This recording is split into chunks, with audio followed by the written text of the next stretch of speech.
Austin, Secretary Blinken. I'm just wondering if you could tell us what you saw during your visit to Kiev on your journey on the way to Kiev, and what you saw in the city. Were you able to speak to any Ukrainians outside the government, and what did they tell you, if so? And then for either of you, do you see a scenario where international support enables Ukraine to avoid losing this war to Russia, but isn't able to fully expel Russian forces or reclaim its victory? And how would you think about such a scenario? Thanks. Happy to start. In terms of what we saw, we took a train into Kiev from southwestern Poland, so didn't see a lot except looking out the train windows on our way in. And in Kiev itself, we went right to the presidential palace. We spent about 3 hours with President Zelensky, with his senior team.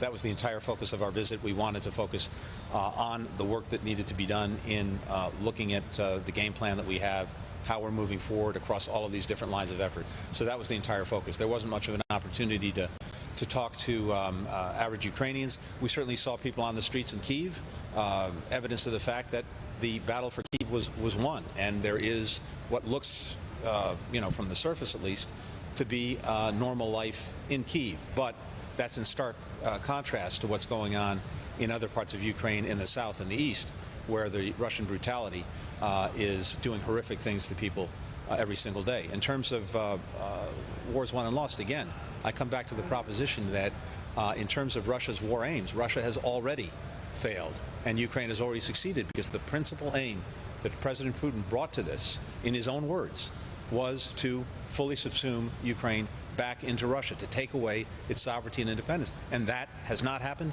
and clearly will not happen. Where the contours of the war goes from here, how much death and destruction continues, obviously that's of deep concern. We want to do everything we can to help the Ukrainians bring this to an end on the best possible terms as quickly as possible. Much of the work that we're doing is enabling them to strengthen their hand both on the battlefield right now, but also eventually at a negotiation if there is one. I agree with Secretary Blinken. We were focused on the conduct of the meeting and engaging the senior leadership. So we didn't get a chance to do any walkabouts or engage civilians or citizens on the street. On the way in, we did look like things were beginning to come back to normal. It was Easter Day, so in Kiev, so certainly a number of people would have been at home and not out on the street. In terms of their ability to win, the first step in winning is believing that you can win, and so they believe that we can win. We believe that they can win if they have the right equipment, the right support, and we're going to do everything we can, continue to do everything we can to ensure that that gets there. So we're engaged with the Chad, engaged with the Minister of Defense, and as this fight evolves, their needs will change, and so as those needs change, we'd like to be one step ahead, but we're going to be responsive to what the Chad and the Ahmad believe that they need. Secretary Austin, I have a question about aid deliveries.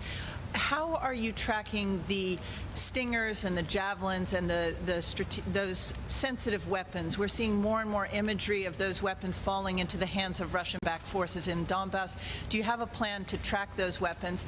And in terms of humanitarian aid, Secretary Blinken, there's an article in the Boston Globe today quoting a USAID official saying that the $1 billion in aid passed by Congress has not even been transferred to USAID accounts, and that much of the aid that's supposed to be going into Ukraine has not been delivered, calling it a critical strategic failure. How do you plan to fix this problem? The first part of the question, Jen, thanks for that question. In terms of our ability to track the weapons that are going in, as you know, we don't have any forces on the ground, so that is difficult for us to do.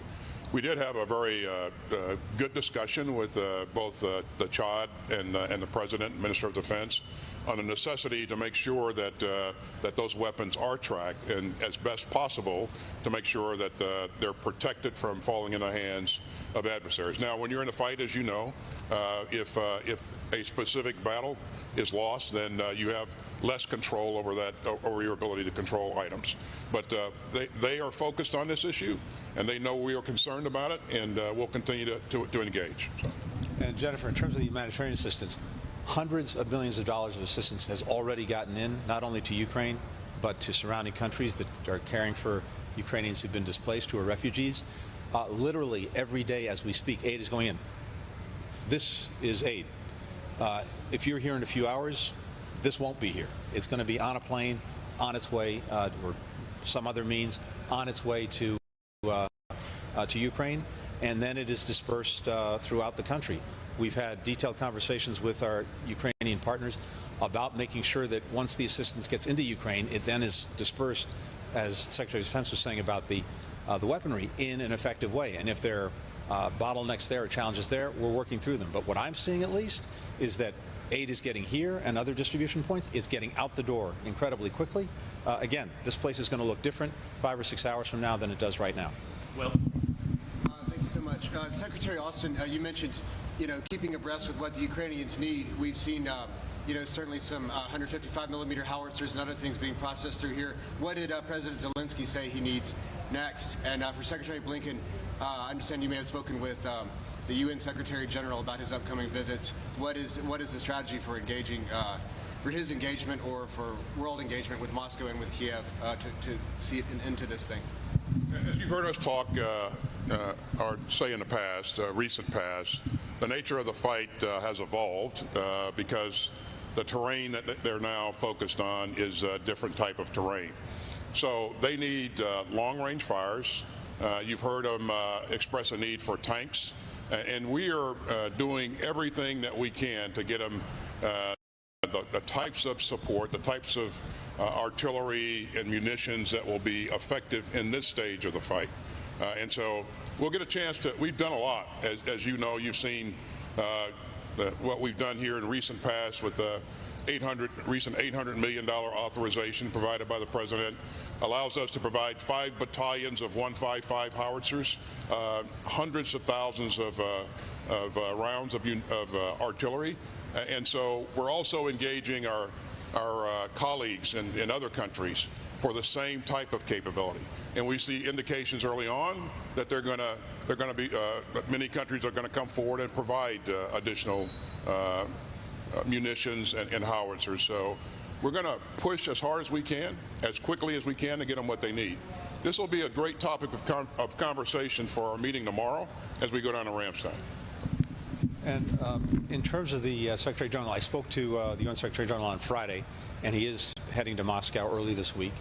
And our expectation is that he's going to carry a very strong and clear message to Vladimir Putin, which is the need to end this war now, the need for a ceasefire, the need for humanitarian corridors, for aid to get in, for people to be able to get out, the need for Russia to stop its brutalization of Ukraine.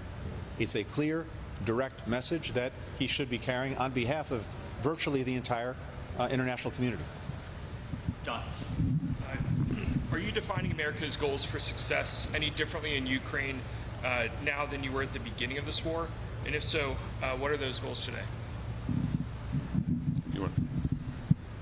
I'll just start, and I'll let Secretary of State to give his thoughts. But I think, and he's already kind of indicated the first piece of this, we want to see Ukraine remain a sovereign country, a democratic country, able to protect its sovereign territory. We want to see Russia weakened to the degree that it can't do the kinds of things that it has done in invading Ukraine. So it has already lost a lot of military capability and a lot of its troops, quite frankly. And we want to see them not have the capability to very quickly reproduce that capability. We want to see the international community more united, especially NATO. And we're seeing that. And that's based upon the hard work of, number one, President Biden, but also our allies and partners who have willingly leaned into this with us as we've imposed sanctions and as we've moved very rapidly to demonstrate that we're going to defend every inch of NATO. So. Really nothing to add. I think the Secretary said it very well. Take a final question, Matt. Thanks. Mr. Secretary, were you able to offer President Zelensky any idea about the timing of the reopening of the embassy in Kiev, not simply the return of diplomats to Lviv? And then for both of you, President Zelensky, when he kind of leaked that you guys were going there on Saturday said, please don't come with empty hands. You obviously didn't go with empty hands, but did you get the sense that he is satisfied with what it was that you did bring? Matt, in terms of the embassy, we will have American diplomats back in Ukraine starting next week. They'll then start the process of looking at how we actually reopen the embassy itself in Kiev. I think that will take place over a couple of weeks would be my expectation. We're doing it deliberately. We're doing it carefully. We're doing it with the security of our personnel foremost in mind, but we're doing it. And with regard to President Zelensky, again, without wanting to characterize him too much, I can just repeat what I said earlier. He expressed to both of us deep and repeated appreciation, both for President Biden's leadership, but also for the generosity of the American people. I think he said, Lloyd, that the United States has been Ukraine's strongest supporter, something that they won't forget. Look, we never come empty-handed, because this is, as the Secretary of Defense said, this has been an ongoing process where we have been from before day one. Because remember, the initial drawdowns that President Biden ordered go back to last Labor Day, months before the aggression. We wanted to make sure that if Russia pursued the aggression, that Ukrainians had in hand the tools they needed to stop it, to push it back. And that's exactly what happened, thanks to their courage, to their commitment, but also thanks to the equipment that they had in hand from before the war started. They were able to do that. But as the Secretary said, this has been evolving, and so the nature of our assistance and the assistance we're getting from others has been evolving. And as you would expect, he did express.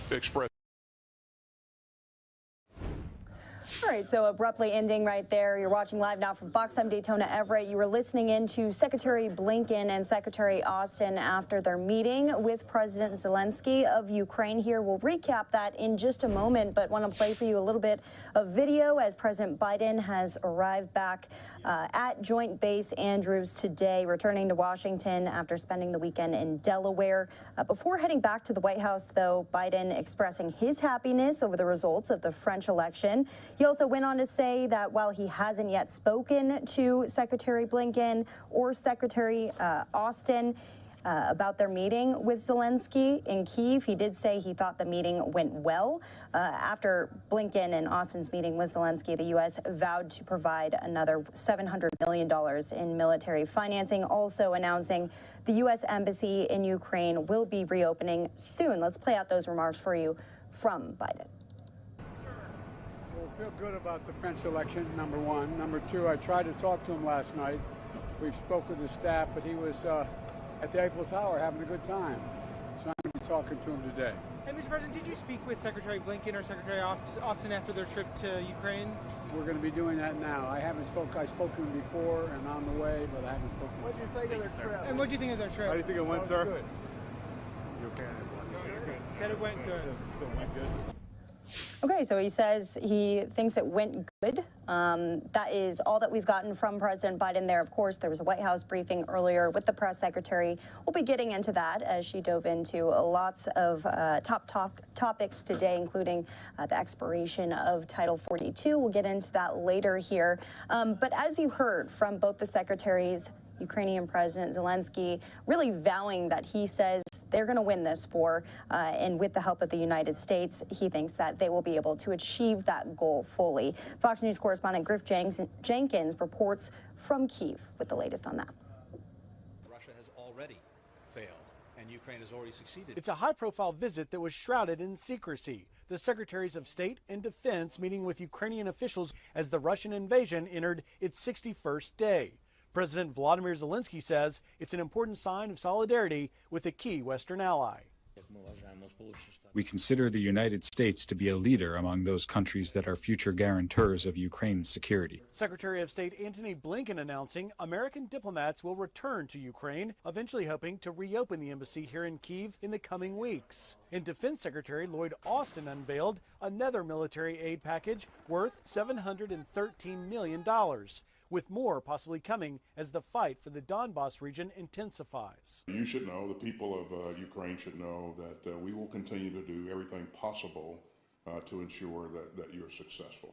Russia struck deep into Ukraine on Monday, targeting infrastructure far from the front lines, including railroads in the west and a key oil refinery. But the Ukrainians are fighting back, hoping to cause disruptions of their own to the Russian supply lines. We saw some attacks on the oil depots yesterday in interior parts of Russia. We also saw some train lines that have been disrupted. So I think the Ukrainians are showing that they're willing to impact Russian logistical lines. The UN Secretary General is scheduled to visit Russia and Ukraine this week and meet with the presidents of both countries. In Kiev, Ukraine, Griff Jenkins, Fox News.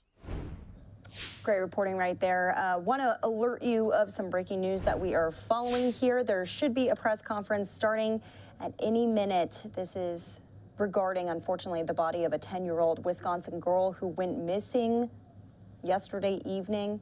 Well, she's found in a wooded area near a trail in Chippewa Falls. Police are considering this a homicide investigation. The police department saying the body of Liliana, or Lily Peters, was found at 9:15 this morning in the wooded area near the walking trail.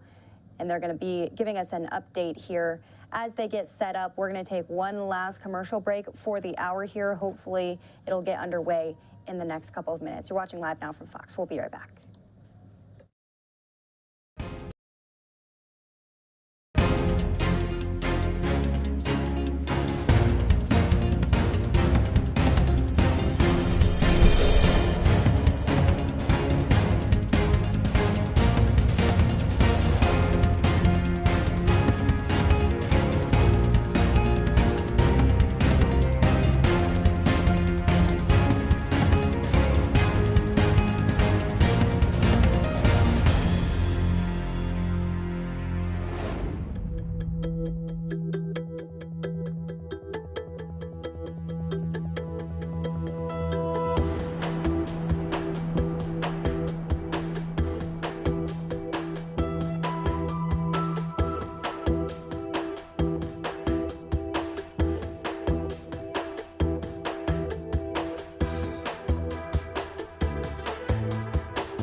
Welcome back here to Live Now from Fox. A live look as a press conference is set to begin here at any moment. The body of a 10-year-old Wisconsin girl was found in a wooded area in Chippewa Falls in Wisconsin. Police now considering this incident a homicide investigation.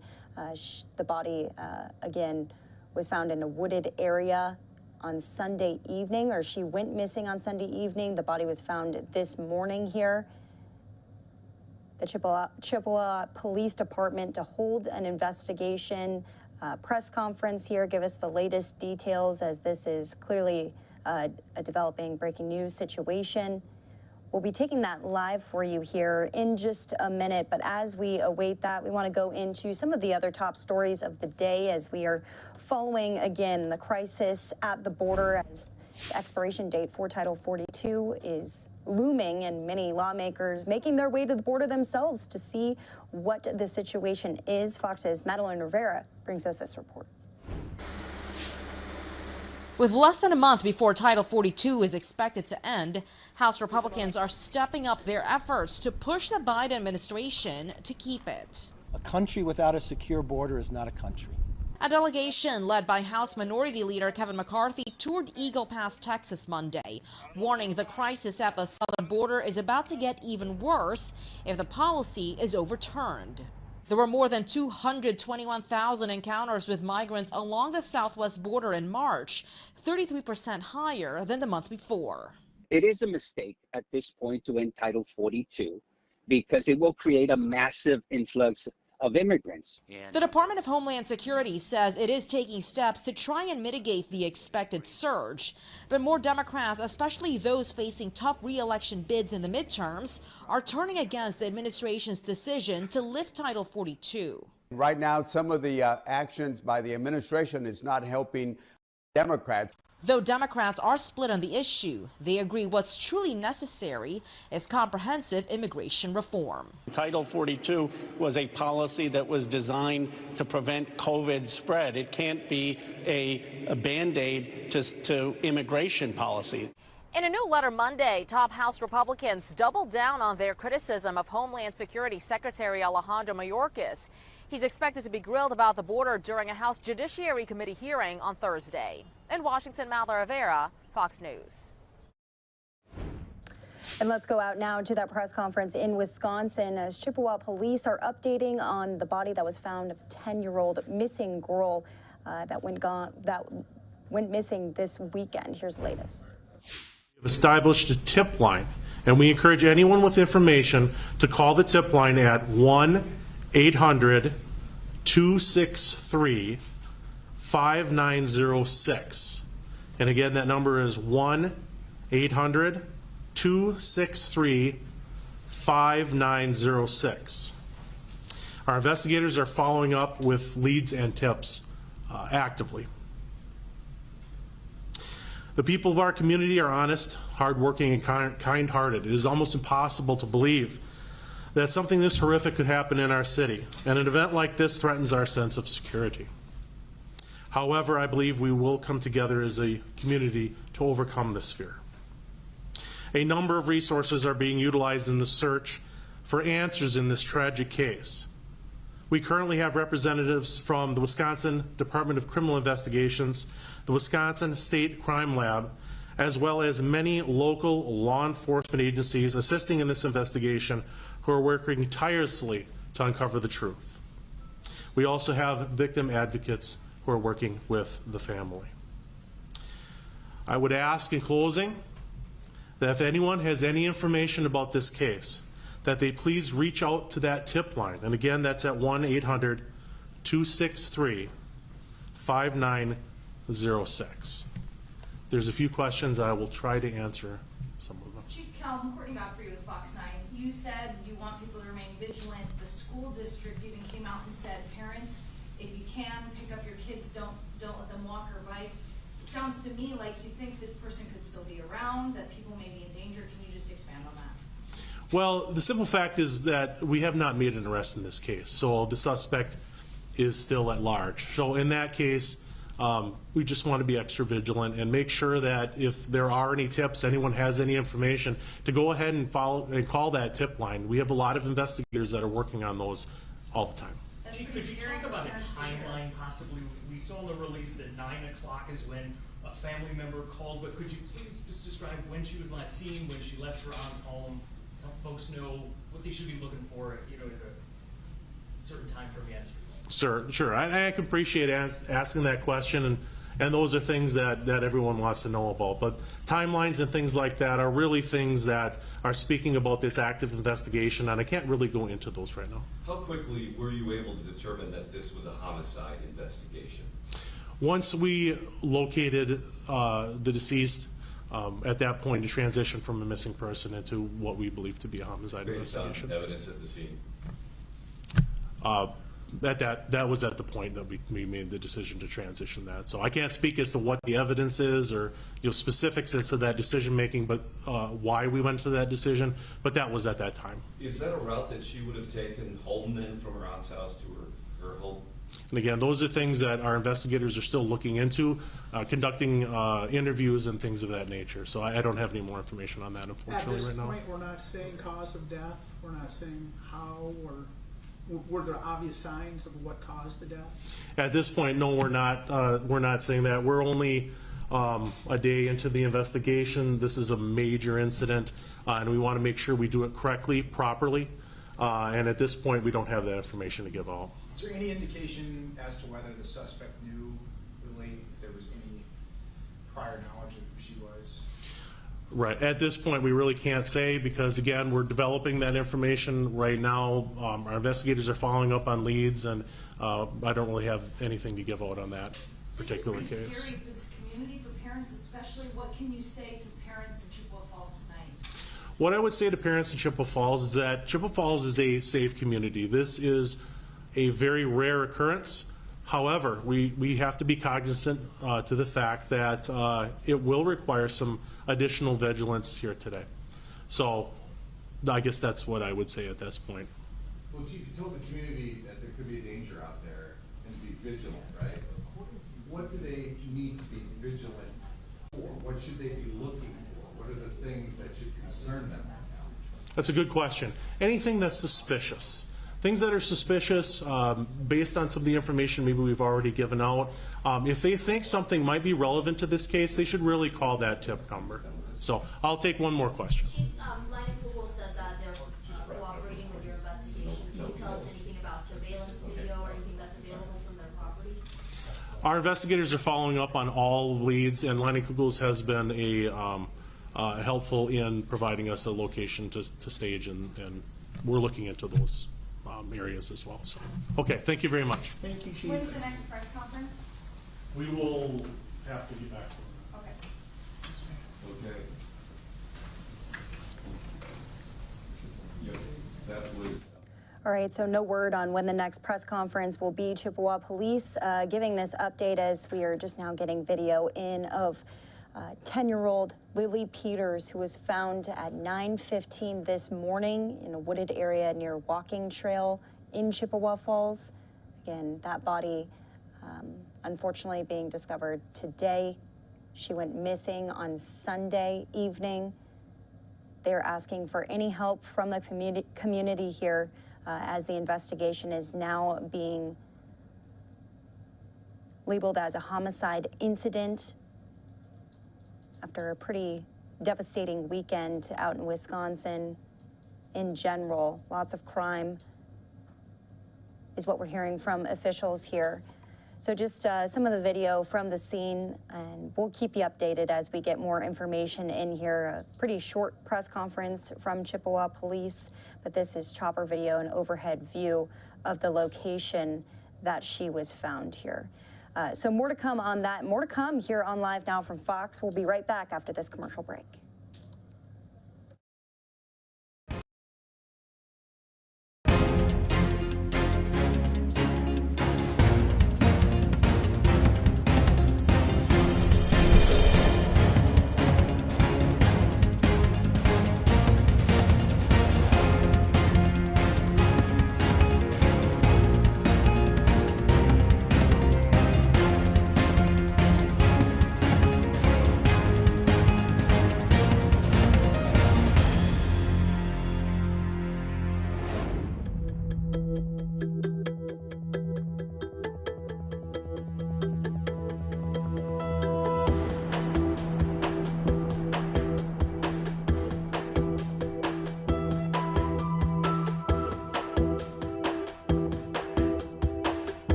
Welcome back here to Live Now from Fox. A look from our Phoenix, Arizona studio. I'm Daytona Everett, a little after 3 here in Phoenix, a little after 6 o'clock out on the East Coast. A beautiful live look of the White House here, which is where we're going to go for this next story. The Hispanic caucus speaking with Biden today, having a sit-down meeting. That's amid calls for a change of direction, growing louder and louder by the day regarding the reversal of Title 42, a public health measure which allows border officials to expel migrants over COVID-19 fears. The Biden administration announcing the policy will come to an end next month.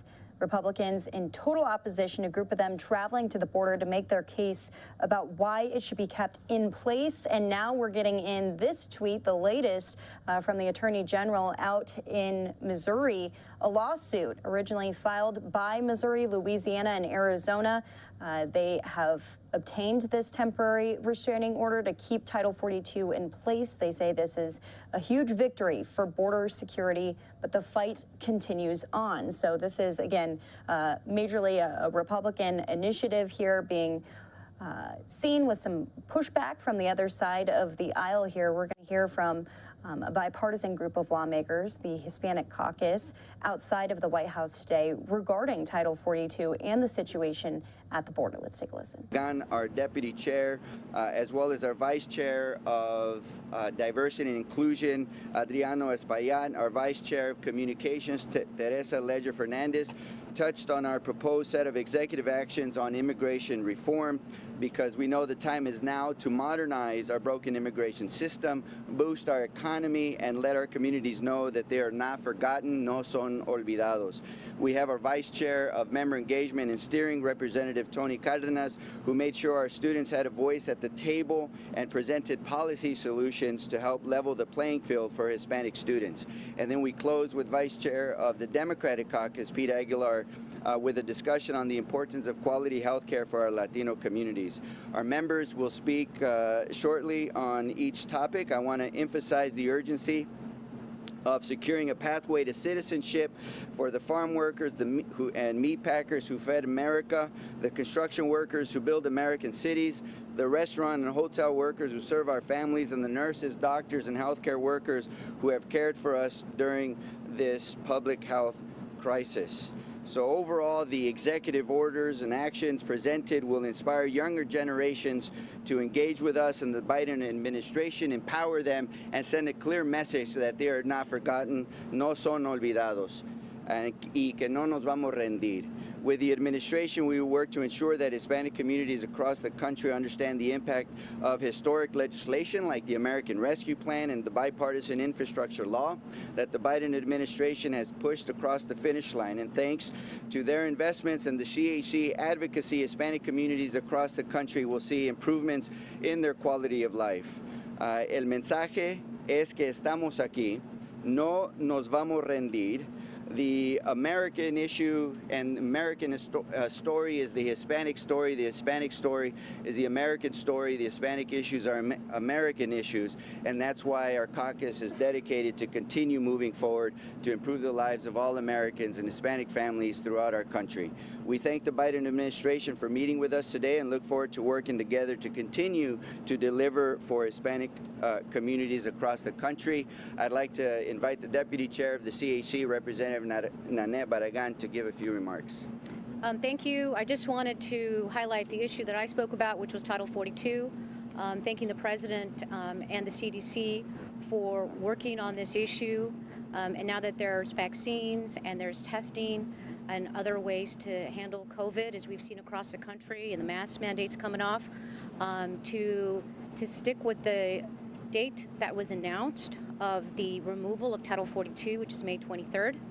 And we also asked the President of the administration to work with the Congressional Hispanic Caucus so that we can be partners, so that we do everything we can to support this administration in a successful implementation of removing that public health authority. Again, it's a public health authority, not an immigration one. And we, I think, received a very positive feedback. And so that was the topic of my conversation today. We'll take questions at the end. Next, I have our Vice Chair of Diversity and Inclusion, Representative Adriano Espaillat. Thank you, Chairman. We spoke about executive orders for immigration. As you all know, we have not been able to pass comprehensive immigration reform for over 30 years. And many communities across the country are waiting for that, but we feel very strongly that through executive orders, we'll be able to redesignate and designate temporary protected status for several Latin American and Caribbean countries. In addition to that, there are 4 million people that are waiting to be reunited with their families. They have been petitioned by family members living in the United States. And of course, there's gridlock at USCIS and at the State Department, and we're hopeful that that process will be fast-tracked and streamlined. United families are stronger, and when families are united, our country is stronger as well. And so we're hopeful that through executive orders, we'll be able to get the TPS redesignated, and that the process to petition for family members, 4 million of them that are waiting to come into the United States, is fast-tracked. Thank you so much. Thank you. Next, we have the Vice Chair of Policy, Darren Soto, Representative Darren Soto. The Hispanic Caucus was proud to be able to support the new infrastructure law. Traditionally, our communities have been left behind in our fair share of federal funding, yet we're in some of the fastest growing areas across the nation and face major barriers like helping fix the traffic, have clean water and air, and for those of us who live in rural areas, to make sure we have access to broadband and water supply. So we're very excited to work with the Biden administration on an executive order to ensure culturally competent, language appropriate outreach to Hispanic communities across the nation to ensure that we get our fair share. En español, nosotros estamos muy orgullosos para votar por la ley de infraestructura. Históricamente nosotros no recibimos bastante y justo fondos por esta infraestructura y nosotros estamos en de áreas con mucho crecimiento cruce esta nación y necesita para arreglar tráfico, para tener aire y agua limpia y en las áreas rurales para tener bastante fondos por agua y por el internet. Nosotros estamos muy orgullosos para trabajar con la administración de Biden para tener comunicaciones y esfuerzos para comunicar con nuestras comunidades en español y para ayudar con estos fondos en el futuro. Thank you. Next, I want the Vice Chair of Communications, Teresa Ledger Fernandez. Hello. So we also address something that has wide popular support, that I think every community recognizes the importance of providing our dreamers the deferred action for childhood arrivals. Everybody across this country supports that because they know that our dreamers are our students, they are our nurses, they are essential workers, they are among us, and they deserve to live without fear and to work without fear. Unfortunately, not a single Republican in the Senate is willing to vote for the bill that the House has sent over. So we are asking the President, as they look at an administrative procedure, they issued a rule for DACA, that they ensure that that rule for DACA also brings forward the date so that we can make sure that our dreamers who are right now, our freshman dreamers, those who are dreamers who are in high school, that they too can benefit from this program, which is widely supported. And we recognize that we are very excited about supporting the President with this Administrative Procedure Act rulemaking so that our DACA, our dreamers can stay in and work with us and have the future that they deserve. El futuro que ellos merecen, lo necesitamos darles ahora. Muchísimas gracias. Thank you. Next, we have Vice Chair of Member Engagement and Steering, Representative Tony Cardenas. I stand here proudly as a first-generation American citizen. My parents came from Mexico, and here I am, a member of the United States Congress. I've enjoyed the opportunity to sit down with President Biden and his administration to talk to them and the president about student debt. Student debt is a yoke across the shoulders of too many young people in America trying to get off the ground and start their lives after getting their higher education. And the Hispanic student, the Hispanics have been disproportionately affected by that. For example, 12 years after leaving college, Hispanics across America still owe an average of 80+% of their student debt. That's after 12 years. But this relief perhaps of $10,000 to all the students across America with student debt, and also to increase the actual moratorium on student debt payments that is going on right now. We hope and pray that the president will consider doing so and take action now so that we can keep our promise to our young people that their future is in their hands and also in our hands. I'd also like to say in Spanish, quiero agradecer a mis padres por llegar a este país tan poderoso. Me da mucho orgullo de ser ciudadano de este país tan poderoso, pero también hijo de inmigrantes. Y también en una generación aquí en este país yo puedo ser representante en el Congreso Nacional. Y me da honor y orgullo de decir que yo soy un representante luchando para todos, para latinos y para todos aquí en este país. Muchísimas gracias. Thank you. And Representative and Democratic Caucus Vice Chair Peter Aguilar spoke about the fact that the pandemic is still ongoing, that the public health emergency declaration should be extended. A lot of our families are benefiting from the Medicaid enrollment and expansions. A lot of our families are still suffering from symptomatology due to COVID-19, including long-haul COVID, that rely on Medicaid and healthcare access. And so we requested that that public health emergency be extended till the end of this year and that did not expire in the near future. Look, all of this has a overwhelming theme. The Biden administration has had record drop in unemployment, increase in jobs for Hispanic families, and these set of collaborative executive actions could unleash further the economic potential of our nation, to be able to fill in the shortage of workers that our small businesses often cite as a reason why, or something that can help them to continue to expand. It will help with our supply chain in order to bring down costs for American families everywhere. We also know that immigration reform can increase our GDP by over $1 trillion and really boost American families' salaries and wages throughout the entire country. This is an agenda and a priority that we will work with the administration to help all American families in the great United States of America. We'll take questions. Chair Luis, can you speak to some of the criticism that has come from some of your own colleagues?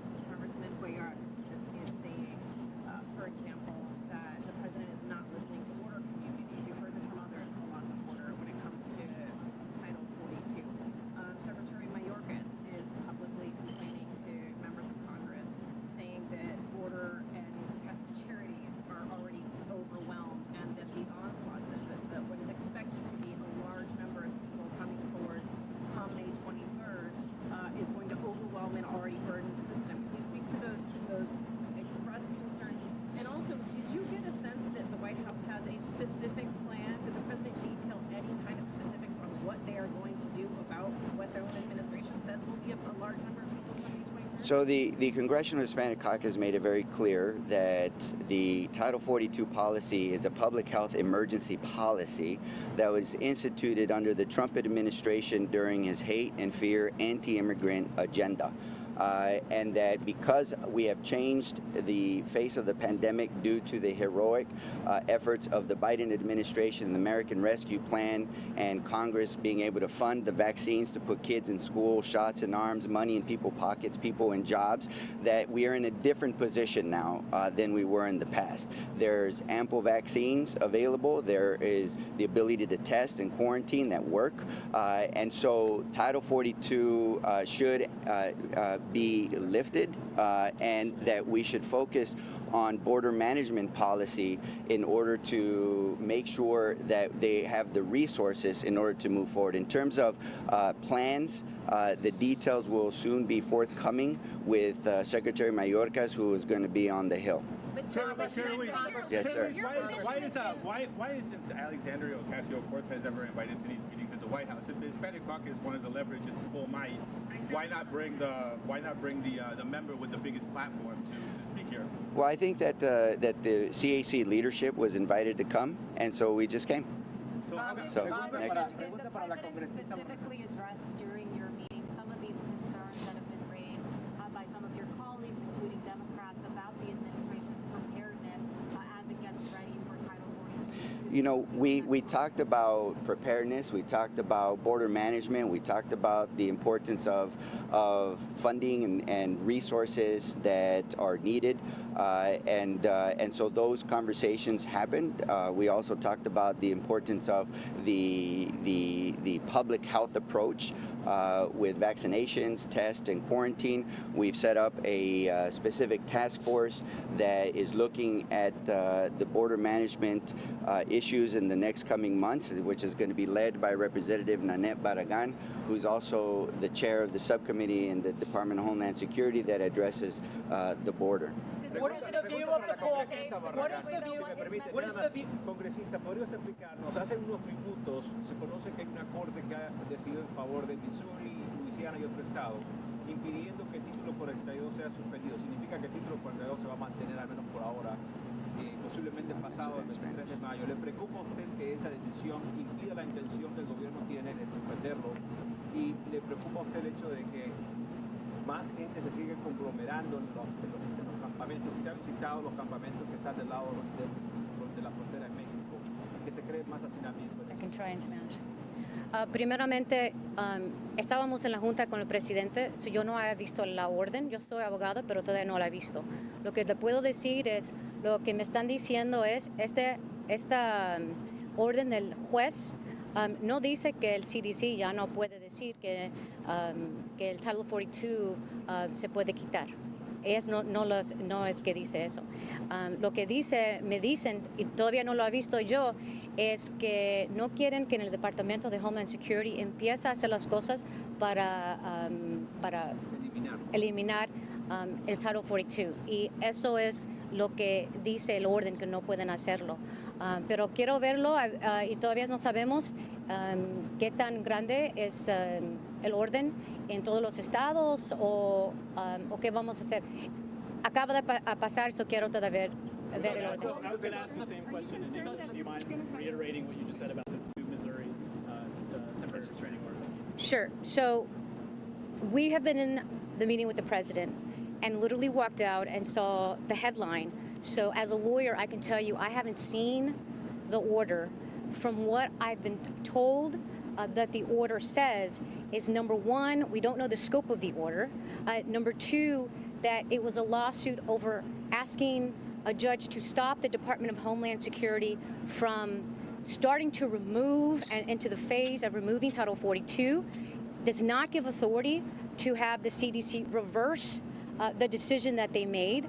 And again, I want to remind everybody, Title 42 is a public health authority. It's not an immigration tool. It's a public health authority that the CDC has said is no longer necessary, and that was the basis of why it's being lifted. And the court orders, as far as my understanding, what I haven't seen it yet, is that it does not make that, it doesn't reverse it.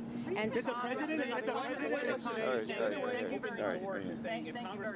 I got restrictions, they can do so. What is the caucus's view? Should President Biden visit the southern border? And Representative Espia, you talked about executive orders. What are you going to say to those who may say that executive orders are a slippery slope, that the administration shouldn't do that? And one more on former President Trump, since you mentioned his name. He's holding Save America rallies around the country, decrying the Biden administration on Title 42, immigration, all of these issues. What would you say to the former president who's saying these things? First of all, with regards to TPS, these executive orders have already been in place. We're asking for a redesignation. Some of them go back as far as January 1999. One country in particular, we want a designation, that's Guatemala.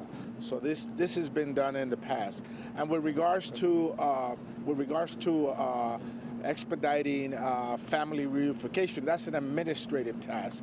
It doesn't really require an executive order. It requires the funding to ensure that we expedite the petitions that are already in place, 3.5 million petitions that are in place to reunite families here in the United States. And should he visit the southern border?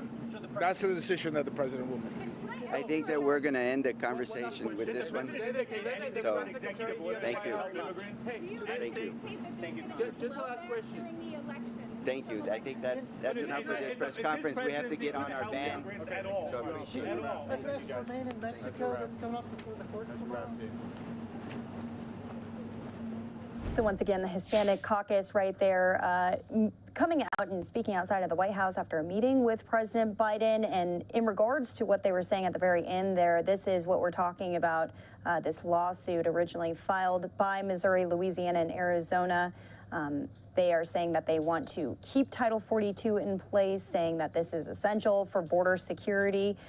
There has been quite a bit of conversation between Republicans, between Democrats there, the caucus saying they, of course, want Title 42 to be lifted and the original date to stay in place. So there's going to be a back and forth conversation when it comes to this, and you know we'll be on it here on Live Now from Fox. I'm Daytona Everett. We have quite a bit of news coming in, even within the hour here. I want to alert you of a press conference that we are waiting on in Gatesville, Texas. This is all according to a Texas appeals court that has now delayed the execution of Melissa Lucio amid growing doubts about whether she fatally beat her 2-year-old daughter in a case that has garnered support from lawmakers, celebrities, and even some jurors who sentenced her to death. Again, the Texas Court of Criminal Appeals granted a request by her lawyers for a stay of execution so her lower court could review her claims that new evidence would exonerate her. It's not immediately known when the lower court would begin reviewing her case. We'll be speaking with our reporters out in Austin, Texas about this, but a press conference is about to get underway. As we've been hearing, her family is, as you can imagine, pretty excited about this news. Lucio was set for lethal injection Wednesday this week for the 2007 death of her daughter, Mariah, in Harlingen, Texas. So the appeals court stepping in just 2 days before she was scheduled to die by lethal injection. The decision, the state court ordered the Cameron County trial court to consider new evidence that was presented by her legal team. The attorneys brought forth 9 claims. The court decided 4 of them met the requirements for a stay here.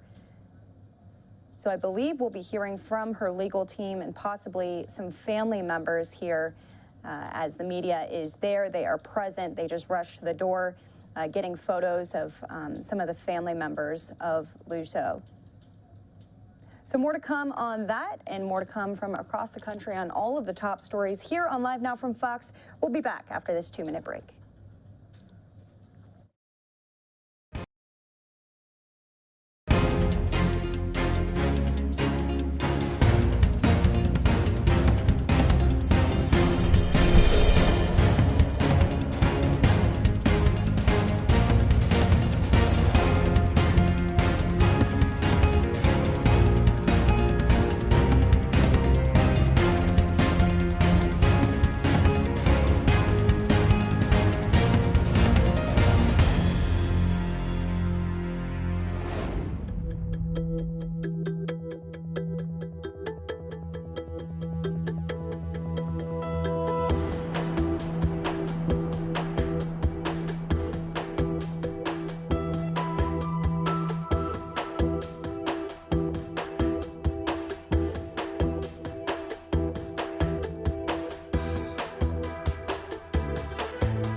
Welcome back here to Live Now from Fox. I'm Daytona Everett. Want to take you out to some breaking news that we are following here. Again, a press conference set to take place in Gatesville, Texas. This is regarding, of course, a major decision by a Texas appeals court today, delaying the execution of Melissa Lucio amid growing doubts about whether she fatally beat her 2-year-old daughter in a case that has now garnered national attention. Support from lawmakers, celebrities, and even some jurors on the case. The one who's been following this all along, Fox 7's Bridget Spencer. Bridget, what do you have to tell us tonight from the state's capitol? Yeah, as soon as that news came down earlier today, several of her family members and supporters were jumping for joy inside of the state capitol today. Lucio has been on death row since 2008, and now her family is calling today a glimmer of hope here in Texas. Take a look. Claps, shouts, and tears of joy were on display at the Texas Capitol Monday as the decision to halt Melissa Lucio's execution came down. It's a stage to have a hearing to determine whether there should be a new trial. The decision came from the Court of Criminal Appeals and now will be set for a hearing with a lower court. Lucio was set to be executed on Wednesday. It's really outrageous and frightening and should concern everybody in Texas that it takes getting to this point before you can actually even get anybody to pay attention. This is such a bigger fight, you know, for women who have suffered with addiction, who have children they cannot take care of. And instead of helping this woman, we failed her. Jennifer Toon did time behind bars alongside Lucio at the Mountain View unit in Gatesville.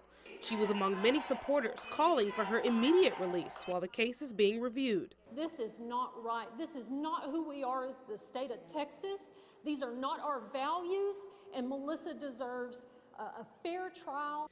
Lucio was convicted in 2008 of beating her 2-year-old daughter Mariah to death. She claims the toddler fell down the stairs, and she also says she was coerced into a false confession. Is the fact that the doctor who treated Mariah and declared her dead in the emergency room is not the doctor who testified as such at her trial.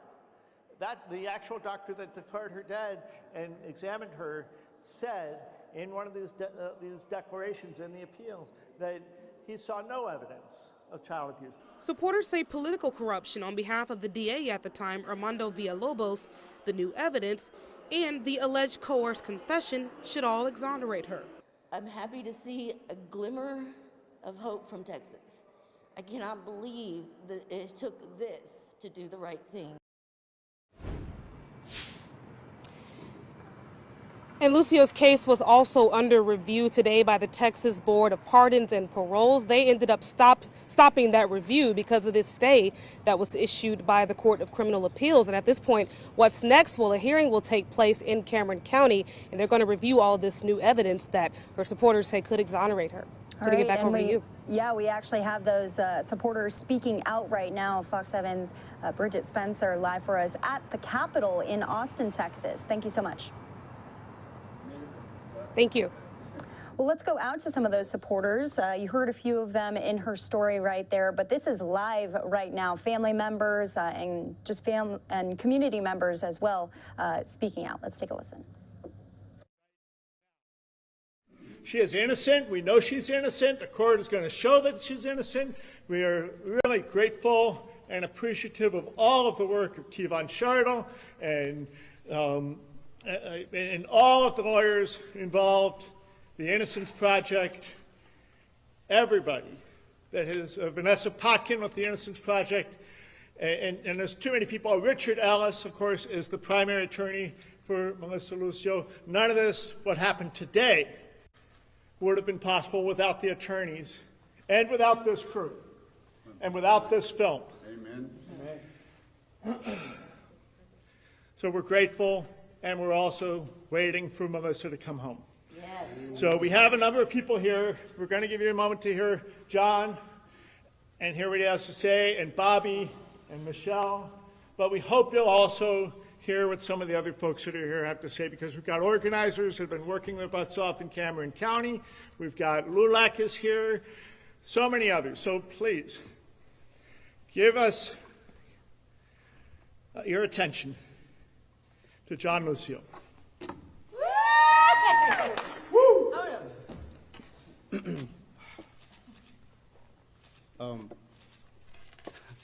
I don't even know where to start. My mind's just traveling a million miles an hour and stuff. First of all, I want to just thank everybody, thank every single body here, my wife, my brother, Sabrina, Sandra, supporters, Ana Luisa, Lulac. Your Uncle Leno? Uncle Leno. The talk was on him tonight. Charles, Death Penalty Action, Maggie, Denise, everybody. Mark, you're back there. Stop hiding your face. I can't see you. Mark. And I'm going to be real. Complete strangers.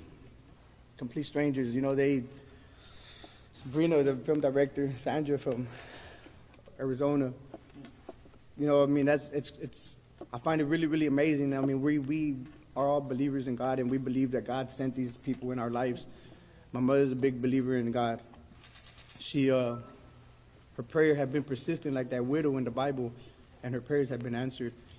I just want to tell everybody thank you. For many of the people watching now online and on Facebook and lives and everything, man, thank you. Y'all know who y'all are. Thank you for all the support that y'all had done. Prayers, most definitely. We believe prayers was the solution. Try to speak louder. So that I would just like to give thanks to everybody in the Valley, in the state of Texas, in the United States of America. Just across the globe, other countries. I can't even name them all. The ones that have all been supportive towards my mother's case. Pleading out to Governor Greg Abbott here in the state of Texas. Everybody. We have the whole world pleading for my mother, and I just want to give a big thank you to everybody. We send our love. My mother sends her prayers to everybody. She sends her love to everybody. She wishes she could write everybody and tell. She says she's going to be up all night today writing to a lot of people. So she's not going to do no sleeping. Mother, you're going to be like us then, because we haven't done no sleeping ourselves. But she says she's going to catch up with a lot of people, and she just wants to thank everybody herself, man. Thank everybody for everything, for all the support, for all the love. Thanks for everything. You can just decline it. Press the red button. Thank you for everything.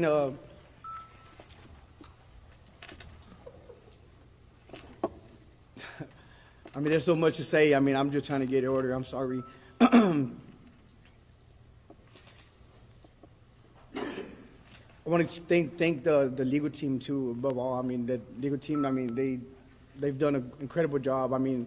Last time I seen T-Bone, I couldn't even recognize him. He told me over the phone many times that he's restless and this and that.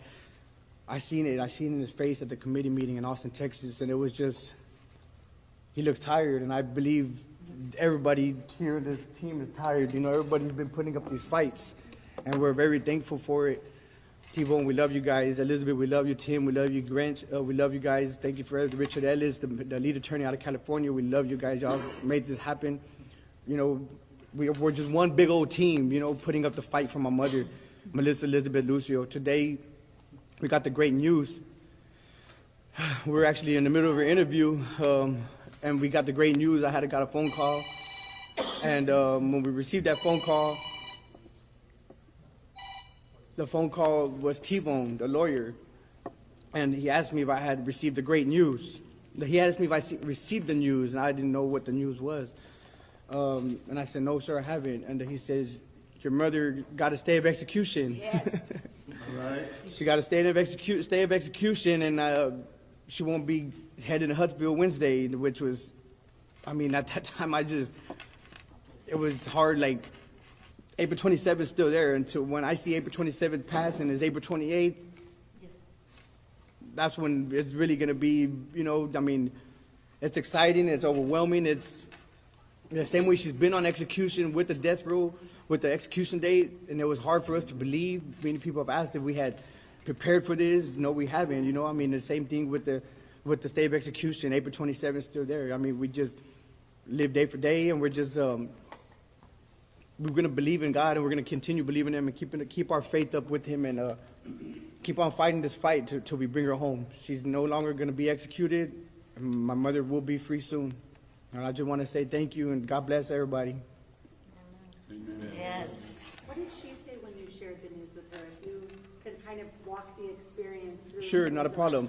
So when we arrived at the facility, we were so anxious. We were actually, I'm glad I didn't get a speeding ticket because we were speeding down there as fast as my heart was pacing. That's how fast I was driving. And when we arrived there, we seen the legal team come out of the visitation, and they had the news as well because my mother actually told us Jeff Leach, which is the Republican. He's the chairman of the state representative.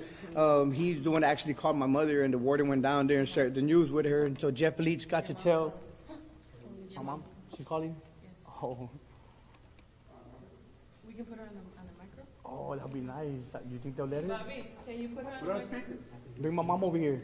Are we gonna violate any laws? Tell my mom hurry up. Are we violating But any you don't laws? have. I hope not. No, pray that we don't. Tell her to say hello. Mom, say something. Get to Lena's number real quick. We don't have an amplification, so put it up as loud as you can. Mom, we love you, Mom. And hold it up to the microphones. We're here with about 210. 15 mid. Wait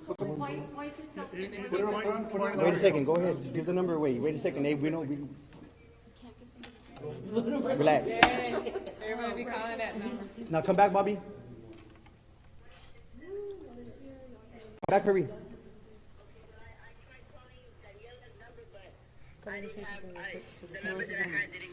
Mom, you're on speaker, Mom. Just say something to all these reporters. Hurry.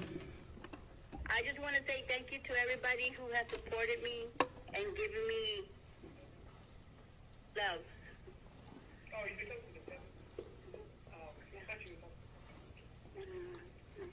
John. Yes, Mom. Okay. So I'm gonna call Selena. Okay. We love you, Melissa. I love you more.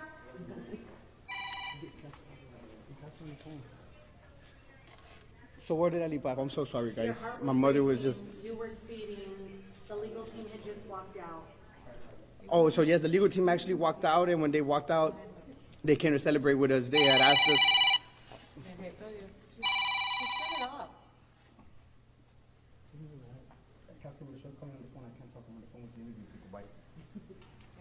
Has that been your day? I guess you've been in prison with her, so you haven't been able to take any phone calls. Everyone's My phone has over, I don't know how many views, calls and meeting people. Give me 1 second.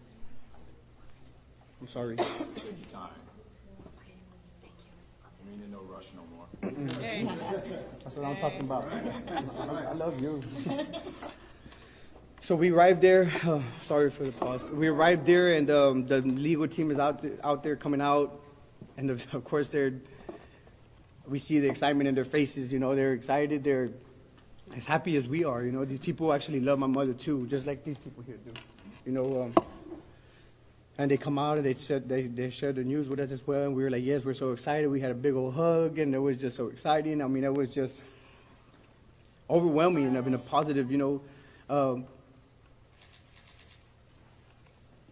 As they're walking off, the legal team's walking off, and we see them, you know, they're chatting away, and we seen Granch and Elizabeth actually give each other a hug. And when they did, I mean, I found that amazing because, I mean, they're not just her lawyers. They became family, you know, to my mother. They became to love my mother. I mean, so many years that they've been there for her, supporting her, you know, and seeing that right there just brought a lot of joy to our heart, you know what I'm saying? Because they're not only, like I said, her legal team, they love Melissa Lucio. They believe in her innocence. And I've asked them these questions before about my mother, and that was their response, you know. So we entered the facility, we entered the visitation room. When we entered the visitation room, I allowed my brother and my wife go into the visitation room first. We ran in there. They ran in there. We were running everywhere. And when they went up in there, of course, I mean, hands on the window, you know, that's our visitation. We don't have no contact visit. So they run in there, they start telling her, they start yelling and celebrating with her, and everybody's just jumping like they're just excited. My brother Bobby and my wife, they were just so happy about what they, you know, they started sharing everything with my mother, and my mother they were just happy, and when we're just there telling each other, we're not seeing Wednesday, there's no execution, there's not going to be no execution no more, you know, I mean, it was just so much in just that little bit of time, and So you couldn't hug her yet? No, ma'am, we can't. But you believe you will? Oh, I believe we will.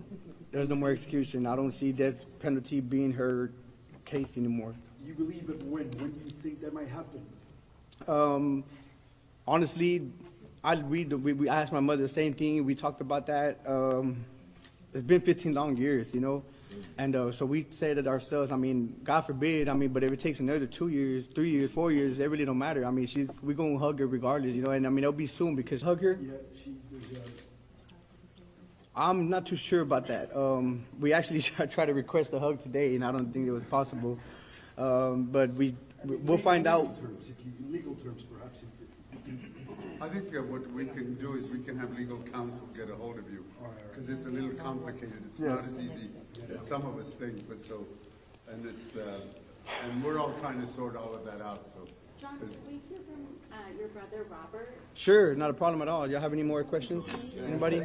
Yeah, your siblings. What was their reaction? Yes, my siblings. Bobby can share that with you. My brother actually called them right after the phone call, after the news that we received, and he could share that with you guys. Thank you. So I did call my other siblings, and fortunately only 2 answered. You know, they were it was kind of hard for them to listen or hear me. I was crying, hard to get out, but they were just asking, you know, so what's the next step? You know, what's going to happen? They're just, you know, just asking me all these questions that I didn't have the answer to then, still don't, kind of. But yeah, they were just, you know, wanting to know more. For much of your life, though, Robert, your mother has been behind bars. Yes. The future of your life with her looks like what, starting today? I don't know yet, you know. I mean, I'm just, you know, waiting, hoping for her to come out, you know, so we can start that future. Yesterday you were so hopeful because of the support that you all had received. 16 cities across the country held protests and rallies for your mother over the weekend. Didn't even have to wait for the State Board of Pardon and Parole to weigh in. You were hopeful yesterday. Today, how are you feeling? Oh, amazing, you know, emotional. You know, when my brother got the call, you know, I was actually talking to Anna Louise. We were just talking what we're gonna do for my mom for Mother's Day when she comes out. And right, you know, when we were talking about that, you know, he says, my brother says, you know, she got to stay. So just, you know, us talking about that and him saying it at the right time was just, I was just in shock, you know. Couldn't believe what I was hearing. Had to, you know, just process it and just immediately started crying. We've been listening in to the family of Melissa Lucio, the mother, who, again, today from a Texas appeals court, they have halted the killing of her, the lethal execution that was scheduled here. This has garnered incredible national support here. At least the halting of this. 5 of the 12 jurors who sentenced Lucio and 1 alternate juror have questioned their decision, asking that she get a new trial. Her cause also has the backing of faith leaders and celebrities such as Kim Kardashian, and it was featured on HBO's Last Week Tonight with John Oliver too.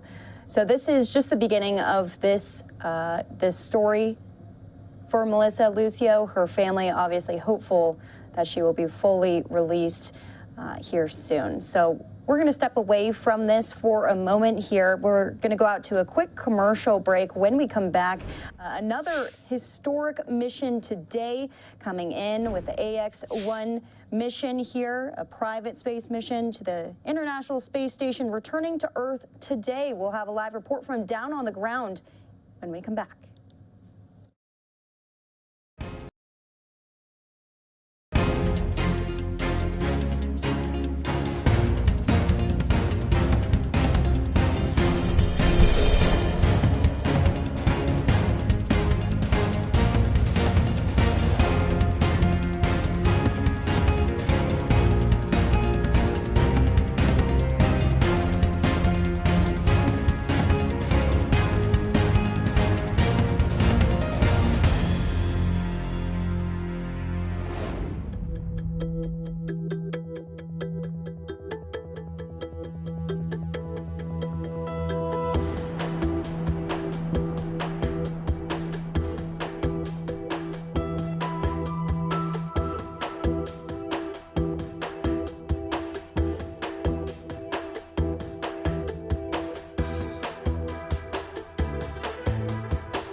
Welcome back here to Live Now from Fox. You're watching history unfold as the first private space mission to the International Space Station returned to Earth today.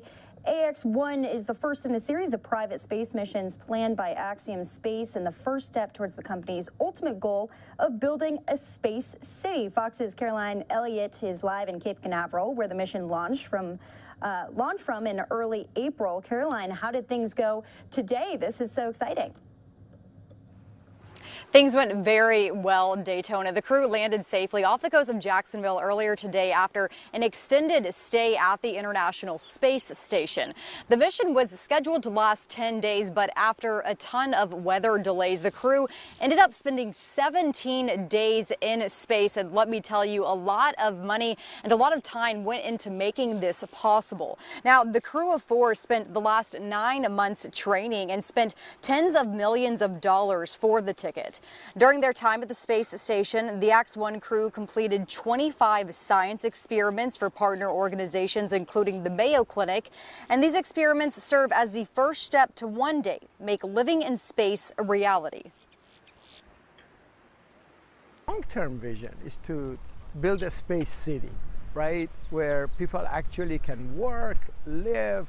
There will be laboratories, and there are areas of the space city that will have gravity so they can have a normal life. And it's already proving to be a really busy week for space traffic as NASA and SpaceX are scheduled to launch another crew to the ISS on Wednesday. In Cape Canaveral, Florida, Caroline Elliott for Live Now.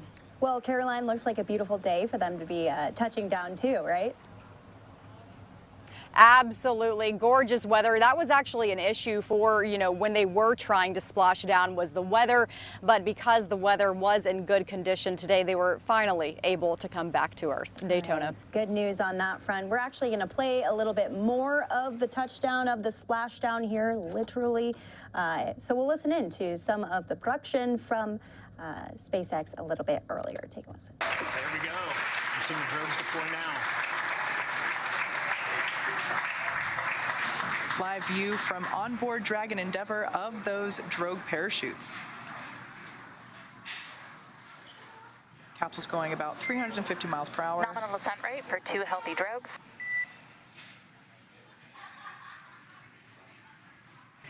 Copy, sir. It's what you love to hear from inside the capsule. Exactly. Because unfortunately they can't see the parachutes, so to hear that call out that their drogues are healthy, it's great news. So there's a better shot of those drogue parachutes from our tracking camera. And having that single voice of the Corps, talking to crew, letting crew know that they're going into a planned LOS, and then coming back. All right, there's the 4 mains deploying.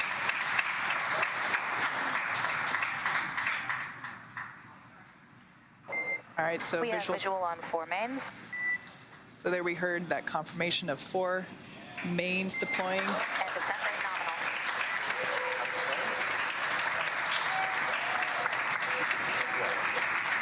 nominal. Gorgeous shot of those 4 main parachutes. 1,000 meters. Copy, 1,000 meters. So just the crew reporting that they're only 1,000 meters from splashdown. Right. Landing in water is simpler, therefore more reliable, and it provides more margin against unlikely parachute issues. We had to learn how to make Dragon waterproof, but once you do, that's it. It's a rinse, review, reuse type process. Right. 800 meters. Copy, 800. Once again, our Axiom 1 crew is targeting a splashdown in the Atlantic Ocean at our Jacksonville recovery zone. The recovery teams are in the area waiting for that splashdown confirmation. Scheduled for about 2 minutes from now, according to our clocks. 600 meters. Copy, 600. So we can see that capsule there, as I mentioned before, when we saw it on station and of course during launch, it you know, it was pure white. Right. It is no longer. Right. We now have really a beautiful shot of that toasted marshmallow. You know, that thermal protection, those thermal protection systems, you know, keep the crew safe. Copy 400. And like you said, you know, that's a testament to the design of the vehicle doing exactly what it was designed to do and what it has to do it safely. And like you said, rinse, reuse, right? It's all part of reusable spaceflight. First live view of our crew there from inside the Dragon capsule now that they have re-entered the Earth's atmosphere. 200 meters, bracing for impact. Copy, bracing. I think I see that zero-G indicator in the lap of Mission Specialist Mark Pathy there. That's right.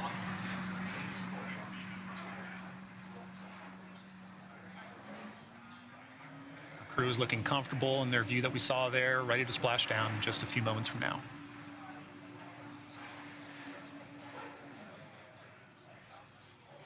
And right now, I think those parachutes slowed the vehicle down to about, is that about 15 miles per hour? Yep.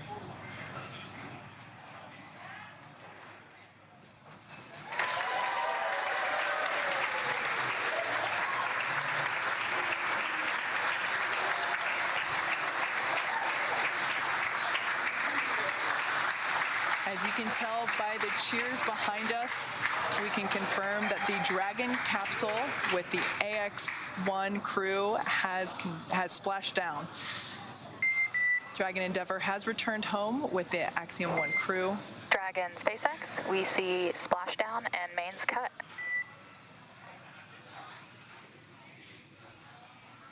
We concur.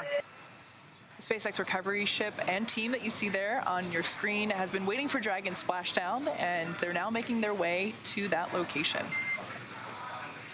On behalf of the entire SpaceX team, welcome back to planet Earth. The Axiom 1 mission marks the beginning of a new paradigm for human spaceflight. We hope you enjoyed the extra few days in space, and thanks for choosing to fly with SpaceX.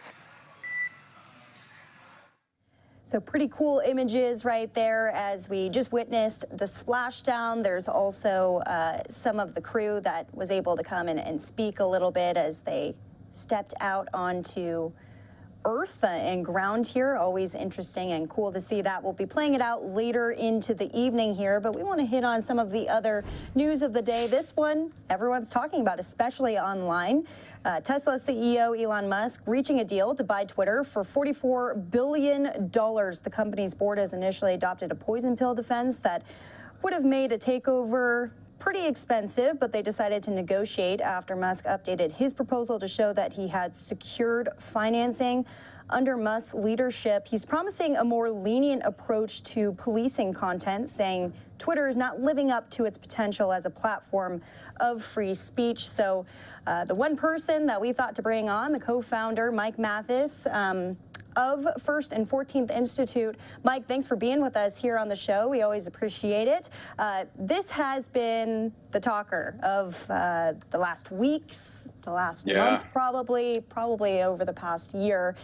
Censorship has been a conversation majorly, and we've talked about it before, not in this capacity, but with the acquisition from Musk here, how do you potentially see Twitter changing for users? Well, Musk has promised to make some improvements, and if he follows through on those, they'll be important. For example, he said he's going to ask human users to be authenticated to make sure they're real people.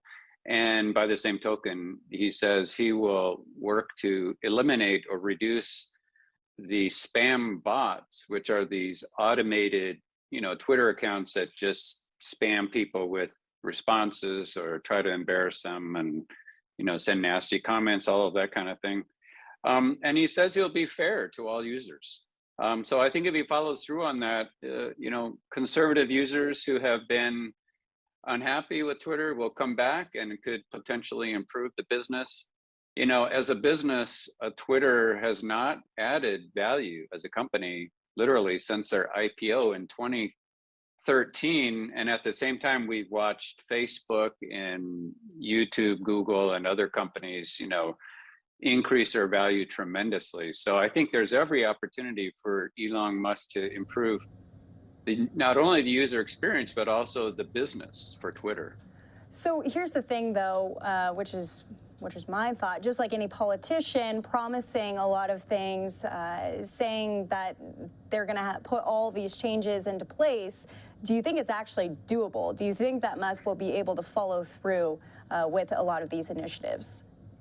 Oh, yes. He'll be able to do it. I mean, one of the things he's doing is he's going to make it a private company, which means he doesn't have to deal with quarterly reports of financial progress. That means he can take a longer time frame in terms of planning product improvements.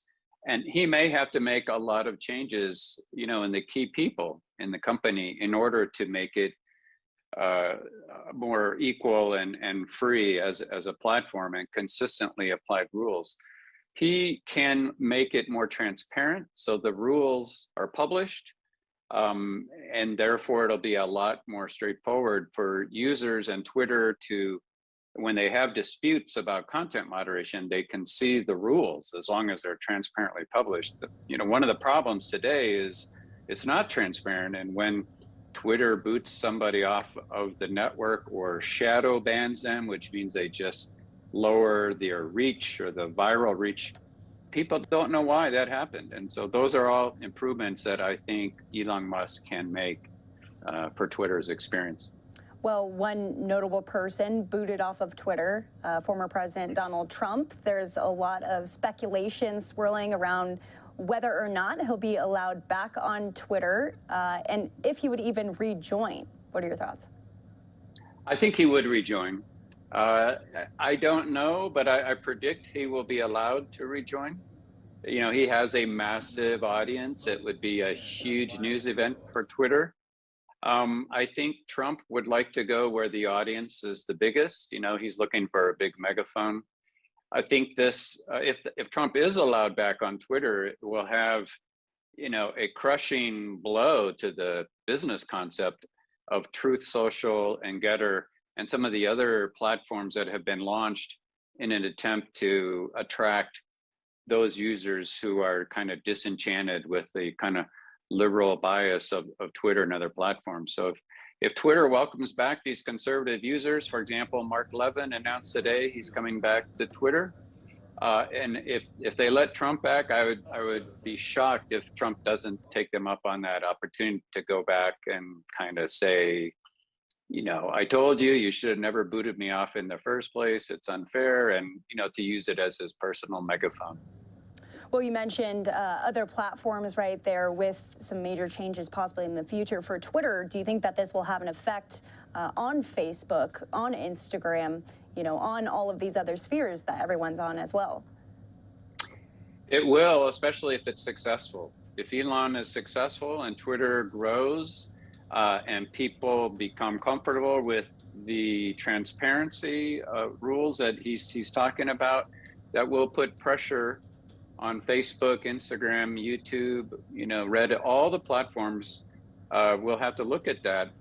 You know, the industry is talking about standards to try to have people, the different platforms all follow similar rules in terms of transparency and how they handle user disputes. The other thing that just happened this week, which is huge news, is Europe just passed something called the Digital Services Agreement.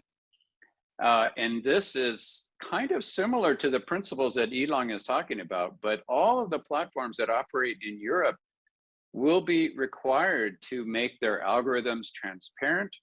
They'll be required to not target advertisements to users based on things like religion and sex and things like that.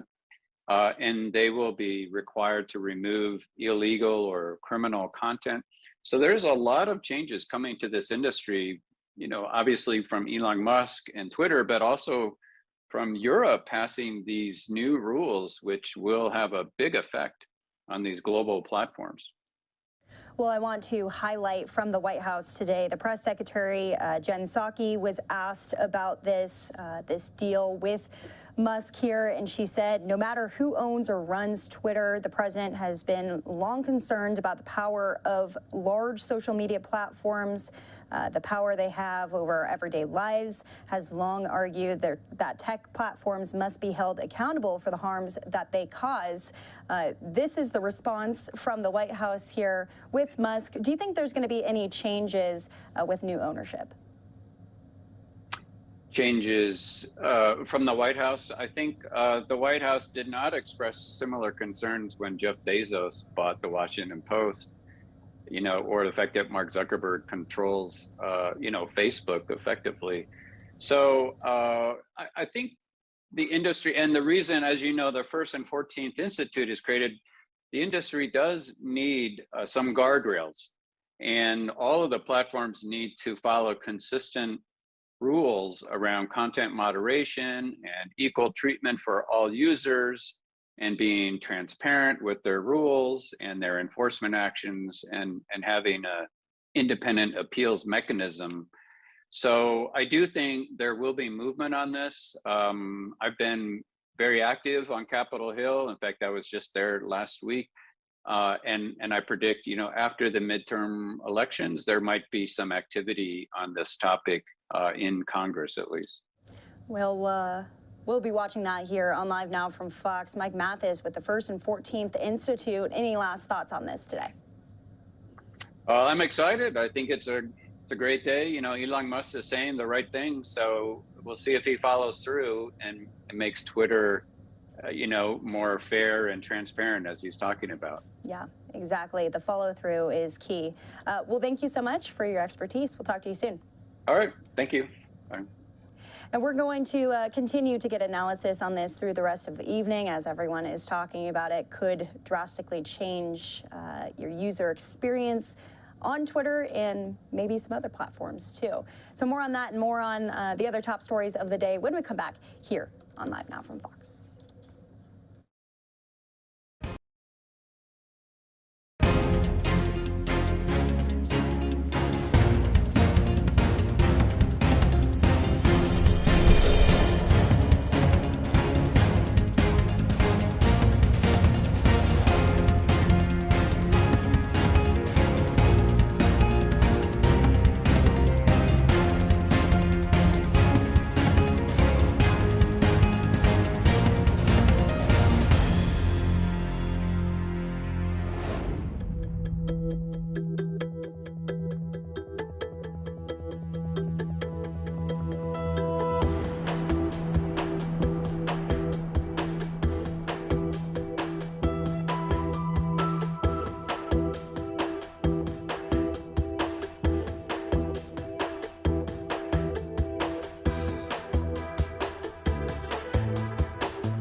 Welcome back here to Live Now from Fox. 4:15 here in Phoenix, Arizona, 7:15 out on the East Coast. Thanks for joining us. We are hearing that there's a police chase of an ambulance out in Chicago at this time. We are working to get that footage to you.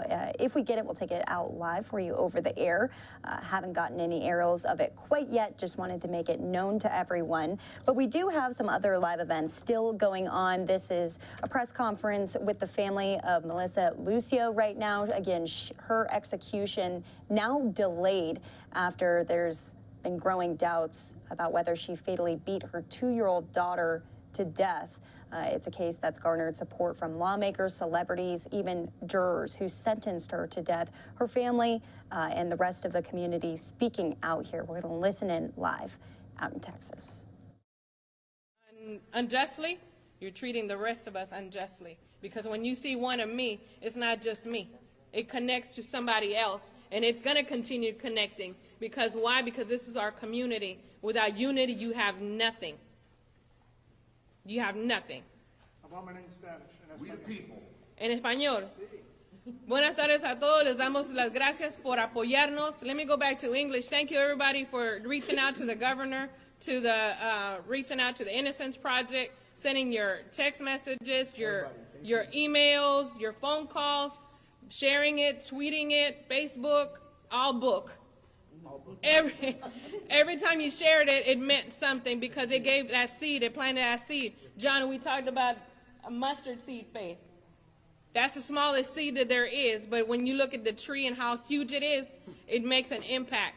And that's what we have done here today. We as LULAC, we respect life and we are against the death penalty. En español, gracias por apoyarnos, apoyar a la familia. Cuando nos conocimos como, pues, ¿cómo dice? Desconocidos. Y salimos siendo familias. ¿Por qué? Porque cada persona, lo que le afecta a una persona, le afecta a la siguiente persona, y la siguiente persona, y sigue, y entonces viene conectándose contigo. Así es que cuando una persona piensa, eso pasó con aquella persona, no me afecta a mí, sí te afecta. Porque cada persona se conecta con la siguiente persona. Tal vez no los conoces por nombre, pero conoces cuando hay una injusticia. Y una injusticia a una persona es injusticia a todos. Y no tiene que ver con tu color de piel ni tu idioma. Tiene que ver con razones de que no hay economía, no hay cuidado médico, no hay tal vez manera de saber qué son las leyes. Pero ¿sabes qué? De este punto en adelante vamos a comprometernos a mejorar y salir adelante. ¿Por qué? Porque nuestros hijos, nuestra comunidad se lo merece. Gracias. All right, so we've been listening in to this live event as they go into Spanish there. We want to go out to a bit of breaking news. This coming in the Chicago area. This started in Chicago. A police pursuit of an ambulance. We just got aerials up. It looks like, unfortunately, those tires are a little rough right now, very deflated.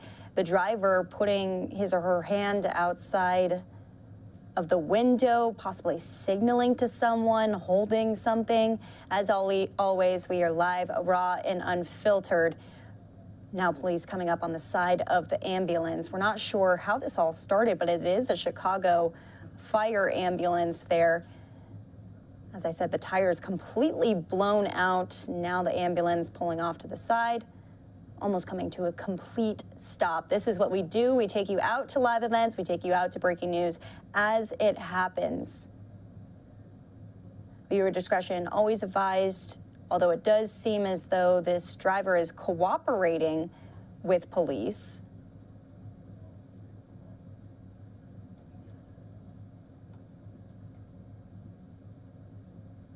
And going to drive off once again. Not sure what that conversation entailed.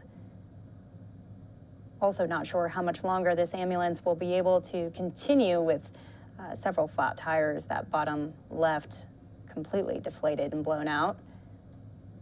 Still able to keep it moving here, though. This has been going on for at least the last 30 minutes or so. Although we did just get these aerial pictures in from our Fox 32 Chicago team as we were trying to get some more details on this, on exactly how it started. We just know that it started out in the Chicago area. They're chasing a stolen city ambulance. It was taken in Chinatown this afternoon. Police said at around 4:40, this ambulance was parked. Police say it was stolen by an unknown offender while it was parked right there in the middle of the street, clearly daytime out. Police not really offering any other details about the circumstances of the theft. No word yet on if there are injuries to any of the CFD personnel, the fire department. that actually this ambulance belonged to or to any civilians along the way either. Officials say that no one was in the ambulance when it was stolen, though, which is good news on that front. So the thief fleeing southbound, if you're familiar with the Chicago area, onto the Stevenson Expressway with police in a full pursuit.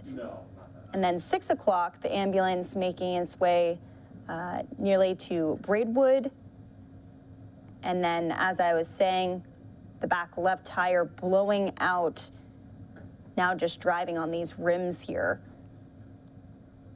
But it still continues on. Again, this is a stolen ambulance in Illinois on the expressway. No word of injuries yet. No word of where the personnel that this ambulance belongs to is. I'm sure we'll be getting all of those details in within the hour here, as we're coming up on 4:30 here in Phoenix, 7:30 out on the East Coast, and our chopper kind of zooms out. 2 police cars, possibly more, that are tailing this ambulance. And for a moment there was a bit of communication, a bit of conversation, probably telling him to pull over and not continue this pursuit any longer, but to no avail, unfortunately.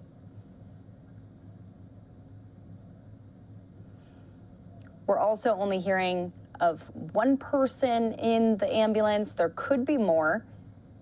Now the rim's smoking of this tire here. Again, this is a Chicago Fire Department ambulance.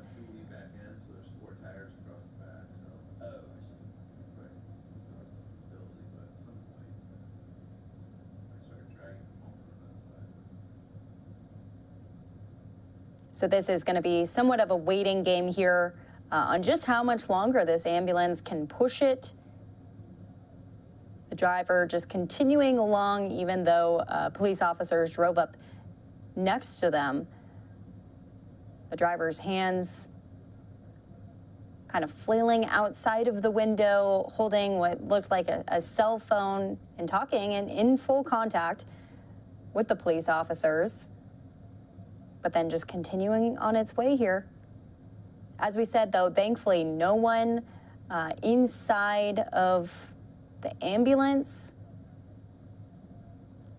No injuries yet reported.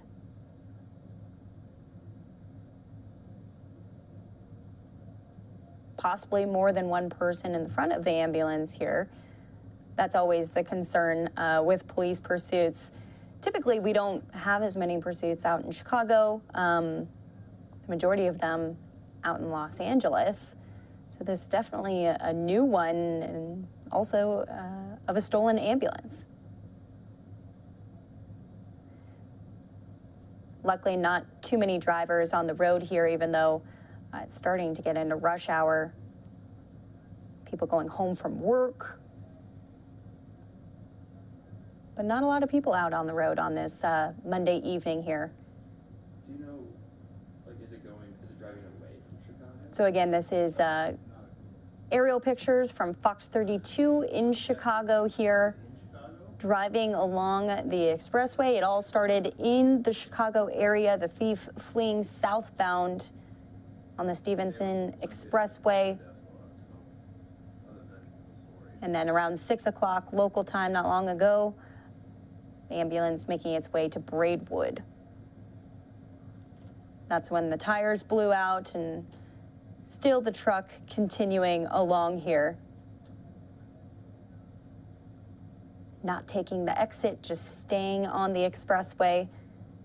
For those of you who are new to us here on Live Now from Fox, this is what we do. We move from one event to the next, taking you out to breaking news, live, raw, and unfiltered, whether it be in Chicago and Los Angeles. We were just out at that press conference in Texas. We'll be touching on all of the other top stories of the evening here, but we know police pursuits everyone tunes in for, so we're going to stay on this shot here. Again, a stolen ambulance, a Chicago Fire Department ambulance, No injuries yet reported. The driver's still trucking along.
And thanks for being with us here on Live Now from Fox. We are currently overhead a police pursuit of a stolen ambulance, a Chicago Fire Department ambulance. No word yet on it's going to be dragging. He's going to be losing directional control here. It does look like we have a bit of audio here from our chopper pilot. See if we can listen in just momentarily. Here, he's not going to have anything to have any kind of traction with. And you know, you're recording internally, right? So I'm going to keep talking here. Southbound I-55, we're at Dwight right now. Ambulance 66 is coming apart at the seams, or at least the back end of it, the rear axle. We've got the left rear wheel set, which is completely gone. The rims are getting smaller and smaller and smaller. We've got a male individual who is in there. He's dressed in looks like a blue windbreaker of some sort and a watch cap. And he was carrying what appeared to be a cell phone. He's left the driver's side window down, and he came to a stop, almost a stop, south of Gardner, between about Gardner and Dwight, and we're just passing all the exits at Dwight, and we still are continuing southbound past Dwight now, so we'd be heading towards Odell and then down towards Pontiac. So with the left rear wheels being basically out of the picture here, both the inner and outside duals, those tires are long since gone, and now the rims are progressively getting hotter and hotter, and that heat's going to be conducted into the rear end here, and that the rear end on this thing is probably going to be failing here in the not too distant future. This vehicle is starting to slow down quite substantially here. The last time a trooper tried to pull up alongside, this individual gestured out the window and yelled something at the trooper, and the trooper backed off. And then this individual took off on the southbound side of I-55. So we're just literally south of the last Dwight exit, and this vehicle is starting to drift down to where it's almost completely stopped on the roadway. So this may be over here. Looks like he's going to be bailing out. We've got the doors open. The individual is out of the ambulance here now. The driver is out. Looks like troopers are now have that individual. He is going to be apprehended here shortly. He has raised his hands in the air. He is following the commands of the state police. He is in the process of surrendering the troopers right now. That ambulance mechanically came completely apart. The rear end there basically failing after the left rear wheels, the tires came off, following the orders of the troopers here and now he's going to be taking off on foot, running across the interstate, going to be running across the northbound lanes of Interstate 55. Individual carrying some sort of a backpack, now running southbound in the northbound lanes of I-55, trying to stop a vehicle, going to be trying to, he's not going to get into that one. That guy's not going to fall for that. Here comes the K-9 unit, officers, they make the tackle, they made the apprehension, and that individual is now being taken into custody. The dog is helping out, K-9 unit is helping out. Obviously, we have a recalcitrant subject here. This individual obviously has been driving this ambulance for a long time, southbound on I-55. Jumped into this ambulance. This pursuit began back on Interstate 55, right around Cicero Avenue. and has now terminated with the ambulance, the rear end of the ambulance, the rear axle and the rear wheels falling completely apart. That individual looked like he was going to surrender to police. He looked like he was at least initially following what troopers had to tell him, following their orders, and then decided better of that and decided to just go take off on foot. That individual is now in custody. This pursuit has terminated. Interstate 55, just south of the town of Dwight, by not too many, well, probably about a half mile or so past the last Dwight exit. This individual is now on the ground and in custody of the Illinois State Police and a host of other law enforcement agencies that joined in the pursuit of Chicago Fire Department Ambulance 66. For those of you who are just tuning into the live stream, we're over Interstate 55 at Dwight, Illinois, and this has been a pursuit of Chicago Fire Department Ambulance 66. And Ambulance 66, you can see that the northbound lanes of I-55 at Dwight are closed with troopers literally standing out in the roadway. The ambulance is in the upper right corner of the screen where it came to a rest there after the rear axle came apart. We'll go back in tight on the actual apprehension here. Let's go down there and take a look and see what the officers are doing. This individual had a backpack. Don't know if this individual was armed at all. Doesn't appear so. Individual was carrying a cell phone, and now they're in the process of asking that individual, what, you know, hey, buddy, what's going on here? You know, you led us on this pursuit here. You took an ambulance and you ran away. You didn't pay attention to what we had to tell you, and unfortunately, you had to use some force there in order to get this individual into custody. This is Ambulance 66 out of Chinatown. It's housed with Engine 8, Truck 4, and Battalion 2 on West Cermak at Wentworth. And somehow this individual got in the driver's seat of the ambulance. There was no patient inside, and took that ambulance for a ride and just kept going further and further and further and further south on I-55. At one time south of Gardner, he looked like he was going to be pulling over since the left rear tires, the duals on the ambulance, were actually blown out and was riding on the rims. He gestured out the window and yelled something to a trooper, and when the trooper came up alongside, he basically would have none of that and punched the accelerator and accelerated as far as that ambulance would go.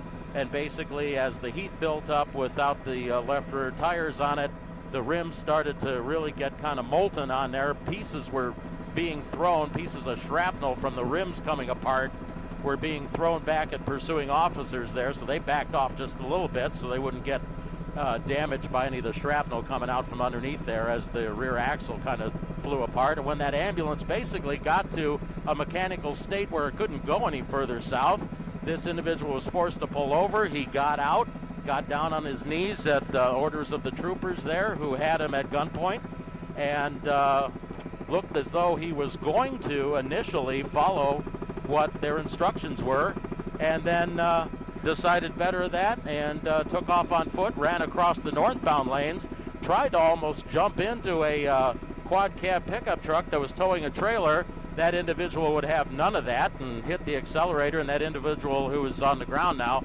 fell out, our wayward driver, the hijacker of this ambulance, if you will. And so our suspect here is on the ground in the blue windbreaker and the blue coat. One of the officers at the top part of that cluster down there has got a dark-colored backpack that individual had with him. He was also carrying what was believed to look like a cell phone to me that he was waving at officers before, and would imagine that that's probably what it was, given the fact that officers did not level their weapons when he had that out the window when he stopped in traffic outside of Gardner. So again, we're on I-55 at Dwight, and the northbound and southbound lanes of I-55 are stopped with the termination of a pursuit of Ambulance 66, the Chicago Fire Department ambulance, which now sits on the side of the road on the southbound side of Interstate 55. We're on the northbound side of I-55, and the individual that was tackled here, who was driving the ambulance, he was tackled after he ran away from officers and was not obeying what the officers had to tell him. So they're sitting with him, having a little chat here, trying to figure out exactly what the motivation was, and making sure that that individual gets any medical attention that is absolutely necessary here. He is in custody. They just have not removed him to any of the squad cars that are back parked behind the ambulance at the termination of this pursuit. Yeah, go ahead.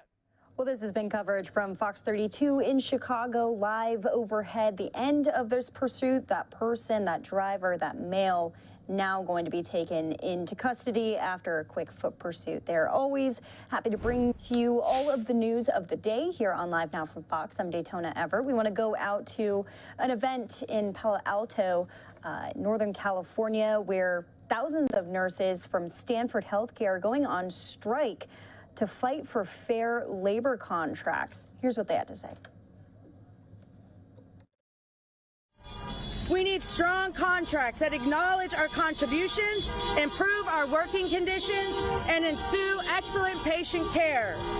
We need the hospital to provide real solutions for staffing that reflect the severity of illness of our patients. A world-class health institution should ensure that its nurses have the necessary resources and support to care for even the sickest patients without burning out. Offering competitive wages and benefits that address the growing costs of our economy. Living and commuting in the Bay Area, reward nurses for loyalty to these hospitals, and recruit nurses to join us in permanent positions. This is especially true in the critical care units that struggle for recruitment and retention. Working to address our deeper problems that are diving into the nursing industry, nurses need accessible mental health support, the ability to schedule time off so we can rest and recover, and staffing that prioritizes nurses' well-being and prioritizes patient care. Because hospital executives have refused to agree to the common sense proposals, that more than 93% of our nurses voted to walk out of the hospitals today. The decision to strike on April 25th happened because we need to reach a fair agreement. This is not a step we took lightly. We are willing to make sacrifices today to secure long-term, sustainable solutions for our nursing profession and our patients. We hope that you, the community, will support us, support your nurses, support our families, and our solutions for improved health care at Stanford and Packard hospitals.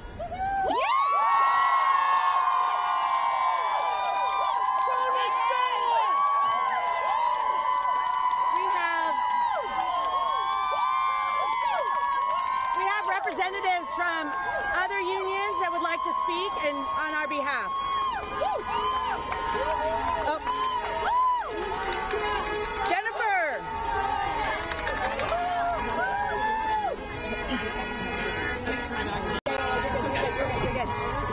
Deadlines.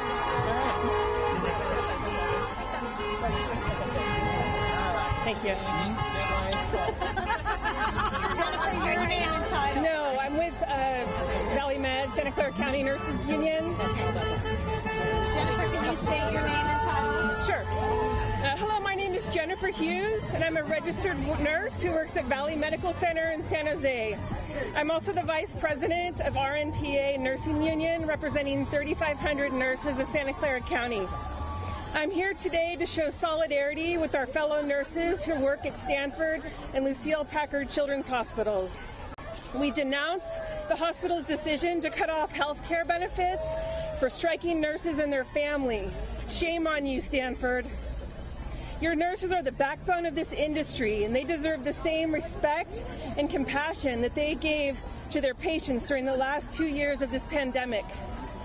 As a psychiatric nurse, I see the toll that the last few years has taken on the mental health of our community. Nurses have faced unimaginable trauma caring for COVID patients while also facing extreme nursing shortages, heavier workloads, and increased workplace violence.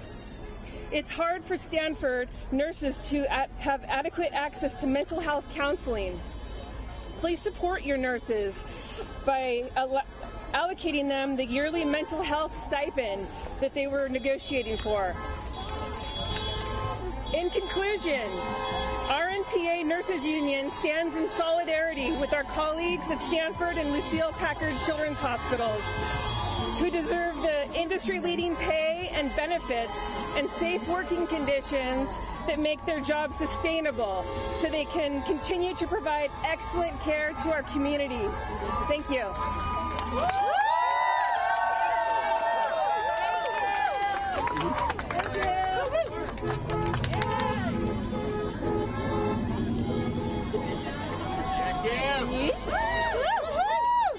Good morning. My name is Kimberly Reed. I am the legislative representative for Krona. I also am an ICU nurse in the post-surgical ICU at Stanford here. Today I am going to introduce another ally in our fight against better wages and support. I will introduce Reginald Knighton from the Teamsters.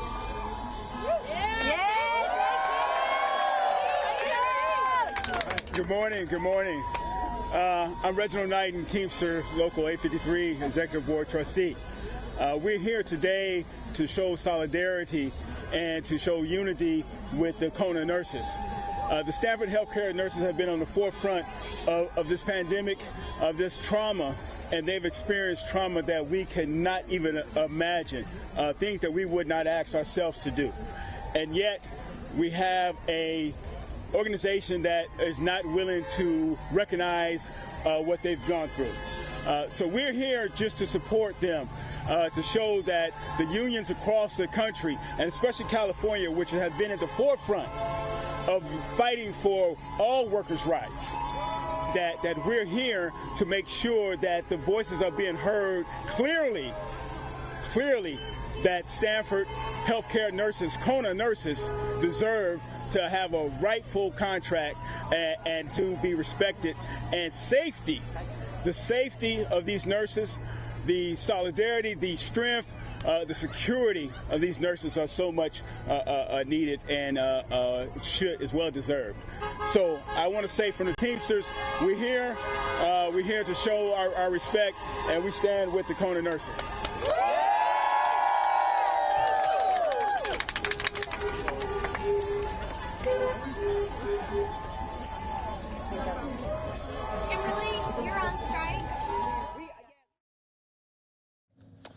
Okay, nurses from around the state of California at this press conference today, and they are demanding better labor contracts. Of course, that includes fairer and higher wages, and so we'll see where this goes, this movement there with these nurses out in California. I'm Andrew Kraft. Thanks for being with us here on your Monday afternoon. Hope you had a great weekend. We have a lot more stories left to get to. We're going to take a quick commercial break, though. When we come back, we'll be getting an update out of the southern border. There was a congressional delegation of House Republicans that visited the border today, saw the crisis for themselves firsthand. We'll have an update on that in 2 minutes.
Welcome back here to Live Now from Fox on this Monday afternoon. I'm Andrew Kraft, and we're going to go down now to the southern border where a temporary restraining order has been granted to keep Title 42 in place. The Trump administration issued Title 42 back in 2020.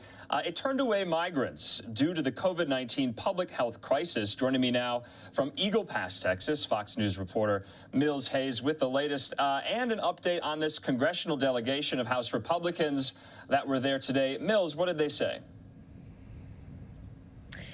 Well, Title 42 staying in place is something that House Republicans were advocating for all day as they were touring the border here behind me in Eagle Pass. And this just so happened to occur on the exact same day. But it also comes on the same day that this morning they recovered the body of Texas National Guards person Bishop Evans. He disappeared late last Friday while he was trying to save a few migrants that were coming over from the Mexico side. And this is really something that Republicans have been bringing up as a concern about their concerns over the border as we head into the midterm elections this fall. Border Patrol last month reported 221,000 encounters with migrants. That is the most that we have seen in the last 2 decades. Republican leaders say that they're concerned about the number of drugs coming over from the border.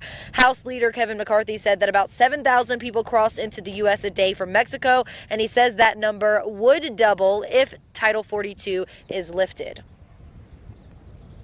President Biden lifts Title 42. What we see today will be much worse. A country without a secure border is not a country. And no longer is it just border cities. Every city in America is a border city. Our president, that the United States elected, he is serving as our president. Well, he is the greatest business partner to the cartels that has ever existed. Secretary Alejandro Mayorkas did tell CNN this week that if Title 42 was lifted, he has a plan. He did not elaborate on that. Now, that plan could change considering Title 42 will remain in place for the time being. The next that we will have or see any action on this is in May 13th. There will be another court hearing then. In Eagle Pass, Mills Hayes, back to you, Andrew. Mills, thanks so much. We'll talk to you again. Okay, right now we do want to play out some of the remarks from House Republicans today. You heard a little bit there from House Minority Leader Kevin McCarthy, from Congresswoman Marjorie Taylor Greene, as they visited the border to see the crisis firsthand for themselves. And Mills said, we got that news just about an hour ago, a temporary restraining order from a judge. Remember, 3 attorneys general from certain states like Arizona, Missouri, and the like had issued and wanted a judge to intervene to prevent the ending of Title 42. So it still remains to be seen now what happens going forward. But here's some of the House Republicans there in Eagle Pass from earlier.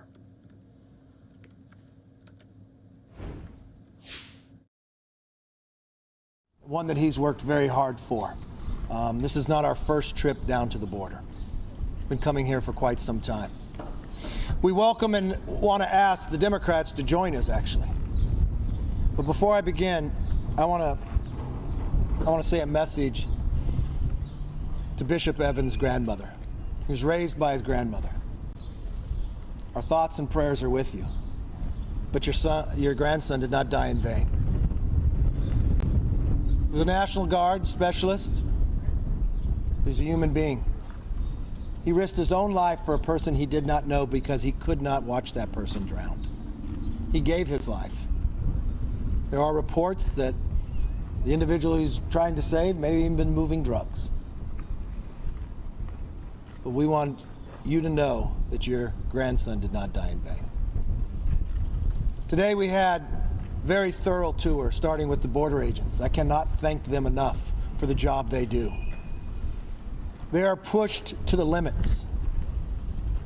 You know, a former Secretary of Homeland under Obama, Secretary Johnson, says 7,000 people a day coming across your border is unsustainable. That is where we are. 30 days from now, President Biden wants to lift Title 42. Everyone will tell you that number will more than double, go to 18,000. If it's unsustainable today, what will it look like a month from now? We ask them what their plan will be. No plan is given. We hear Democrats on the other side of the aisle say that we should not lift it. They have the ability to say more than just words. They can vote. You see, in Congress, you have what is called a discharge petition. It only takes 218 members. Doesn't matter if they're Republican or Democrat, a simple majority to sign a discharge petition to bring a bill to the floor. It's been used many times in different issues. We just need a handful of Democrats to join to bring the bill up for a vote. So if you believe Title 42 shouldn't be lifted, don't say it in a press release. Say it in an action that you can make a difference in. President Biden's been in office more than 40 years. The only known time that he's been to the border, of my understanding, is one time when he drove through San Antonio. Before he makes this decision, he should come here. He should look the border agents in the eye and ask them, what is the best decision to make?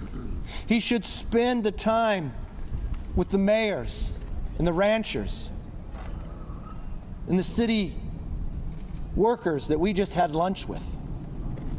I saw a lot of things that were very moving. But I watched a man that was probably 6'5", was a rancher, that has lived here his life 20 miles from the border, break down in tears to talk about the situation. That he told us he and his wife can't leave the lights on to their house at night because people will come. His fear is that people are going to get killed. That's what's happening right now. This is a responsibility of the federal government. I want to tell Governor Abbott, thank you. It's a job you shouldn't have to do or a responsibility. But you're bringing the National Guard and others here as a deterrent to try to protect our borders because of what this president's action has done. When we walked through the processing facility, I was shocked.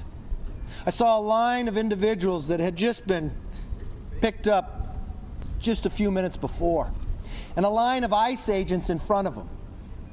I watched them, the ICE agents, with a phone putting around their face. I thought it was facial recognition.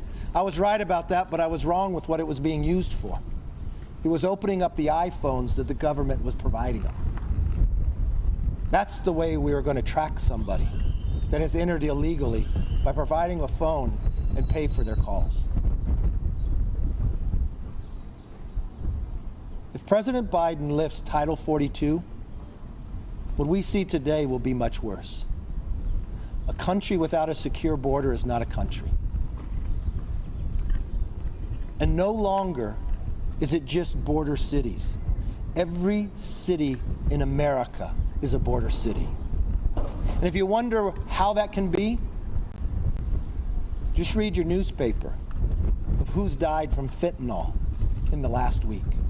It is the #1 killer of Americans between the ages of 18 and 45. The #1. And where does fentanyl come from? Across this border. And it's reaching every walk of life in America today. And if you wonder if it will get worse, it's coming from 160 different countries. People are coming across this border. And in our last trip, last March, was when we first discovered, speaking to the agents, that they're now catching people on the terrorist watch list. That day it was from Yemen. And as we first announced in the press conference, the Democrats on the other side, Congressman Gallego, said I was a liar. He sits on armed services. He says he gets intel reports. Well, when he found the truth the next day, he never said I was right, nor did he apologize. Congresswoman Escobar said I must be fibbing with the truth. Well, now they know the truth, and it's not just those two, more than 42. I want them to ask this question.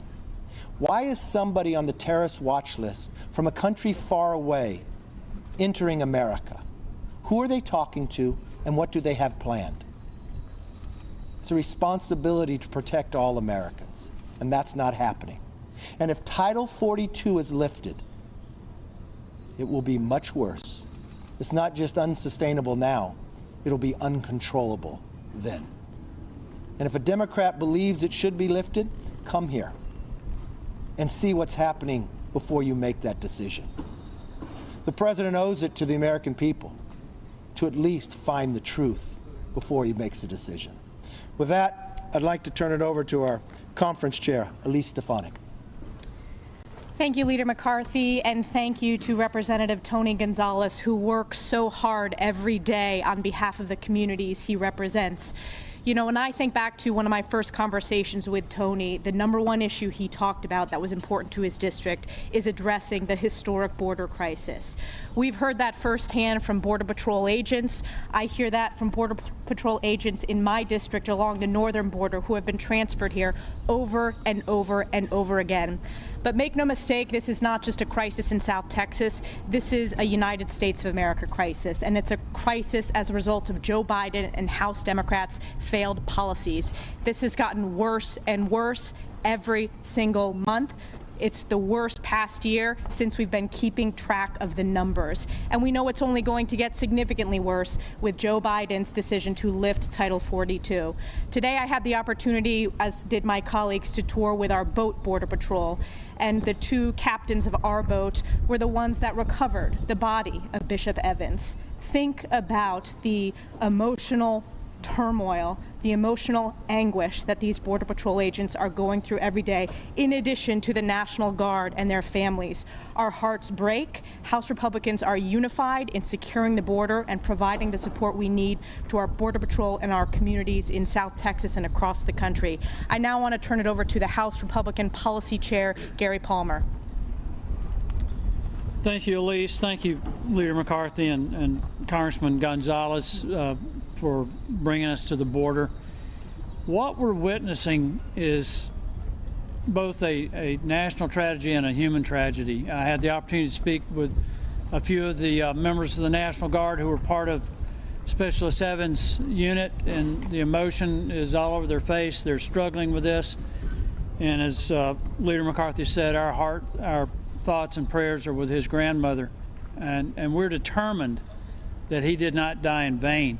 We also had the opportunity to talk with some of the ranchers and farmers and city leaders. And at the end of this press conference, you're going to be asking us questions, but you need to go talk to those people. You need to understand the human tragedy that's taking place because we have left our borders open. People cannot live their lives because of it. Their kids cannot grow up the way children should be able to grow up because we've left the border open. The human tragedy goes beyond the number of deaths from fentanyl. It's 105,000, the highest ever recorded, and that's probably underreported by 15 or 20% according to the people I've talked to, because so many families don't want it on the death certificate that their loved one died from an overdose. But we were also told since the first of this year, there's 100,000 gotaways. We don't know who those people are. And I ask, could those be young women that are being brought across the border and trafficked for sex? And the answer is very likely. This is a national security issue because they're known terrorists who've been picked up. We do not know who hasn't been picked up. And I want to remind the Democrats, it only took 19 to carry out September 11th. So I would just like to again encourage you to go beyond the typical reporting that you do about a trip to the border and talk to the people out in Texas who are impacted by this, and talk to the people who are doing their job every day to defend this border. With that, I'd like to invite Congressman Michael Guest from Mississippi to the podium. I'd like to echo the comments of many of my colleagues. Our hearts and our prayers go out to Specialist Evans, someone who died doing what he loved, someone who died protecting his country, someone who died helping others. We must never forget the service of the men and women who wear the uniform, who protect this country each and every day, who fight to see that the rule of law is enforced. I'll tell you, throughout our visit, we have encountered one thing from every person that we've spoken with, that this is the worst they have ever seen the southwest border. Without exception, every man and woman, whether it be those serving in law enforcement or those serving in the community, echoed those remarks.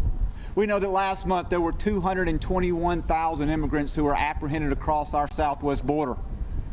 We've been told that once Title 42 expires, and it's set to expire in less than 30 days, that number will grow exponentially. The Department of Homeland Security has said as possibly as many as 18,000 immigrants a day will flood into our communities. As we met with community leaders told us two things. One, they said that they felt abandoned, that this administration, that the federal government had abandoned them, and then they gave one very simple plea. Please provide help. To those members we met with today, I want them to know that those pleas do not fall on deaf ears, that myself and my colleagues behind us, that we will take those pleas to Washington, D.C., and that we will fight on their behalf. We will fight on behalf of the men and women who stand behind us, who stand here on this border protecting this great country that we love. At this time, I will turn the podium over to Representative Chip Roy. Thanks, Michael. Thanks, Tony. Thanks, Leader McCarthy. Throughout my entire life in public service, I've heard a lot of my Democratic colleagues claim the mantle of compassion. There is nothing compassionate about this. Nothing. Last Friday, a teenage girl who had been raped, prostituted, put into the sex trafficking trade, served as the basis for the arrest of a Mexican national who had been deported 15 times. That happened in San Antonio, Texas. That's a real life. It's a real human being. There are stash houses within miles of here, stash houses in Houston, San Antonio. Human beings being trafficked for profit. And it takes a lot of effort to get the media to come down here and focus on this. The ranchers that we met with this morning, that I've met with dozens of times, that Tony's met with dozens of times, hundreds of times. Where are you guys on a daily basis when their lives are getting turned upside down? Are you asking our Democratic colleagues, like you tend to go stick a microphone in our face, asking us which thing we've done or not done? Have you asked any of our Democratic colleagues why they've not signed a discharge petition to ensure Title 42 enforcement, which we've had filed for a year? We filed it last April. An entire year it's been sitting there. Now we get attention, a month out. But here's the real truth. Title 42 is a Band-Aid on a gunshot wound. It's not actual border security. It's important, but it represents the ability to turn people away and actually secure the border. But we've got to actually do the hard work of having a sovereign nation secure a border so that migrants don't get killed. The 700 to 1,000 that are in body trailers. The local officials have to go rent to put bodies in. The ranchers who find dead bodies on their property. The bodies we find in the river on a daily basis that Border Patrol has to go find in the river every day. That's my ask of you in the press. Ask every single member of the House of Representatives on the other side of the aisle why they won't sign a discharge petition to move Title 42, but more importantly, stand up for a secure border. Remember that it was a Democrat, Sylvester Reyes, who helped us build a fence in El Paso 15 years ago that is actually helping the flow there. This should not be a partisan issue to have a sovereign nation. That's what this is about, but it's about the humanity, it's about the people dying from fentanyl poisoning, it's about the people being put in the sex trafficking trade, it's about the ranchers, it's about the people throughout this country getting harmed because this administration, led by the President and Secretary Mayorkas, who I look forward to seeing on Thursday, by the way, in the Judiciary Committee, they won't do their job. And they leave the job to the governor and Texas DPS and our National Guard in Texas. With that, I'm going to turn it over to my friend, Ms. Taylor Greene from Georgia. Thank you.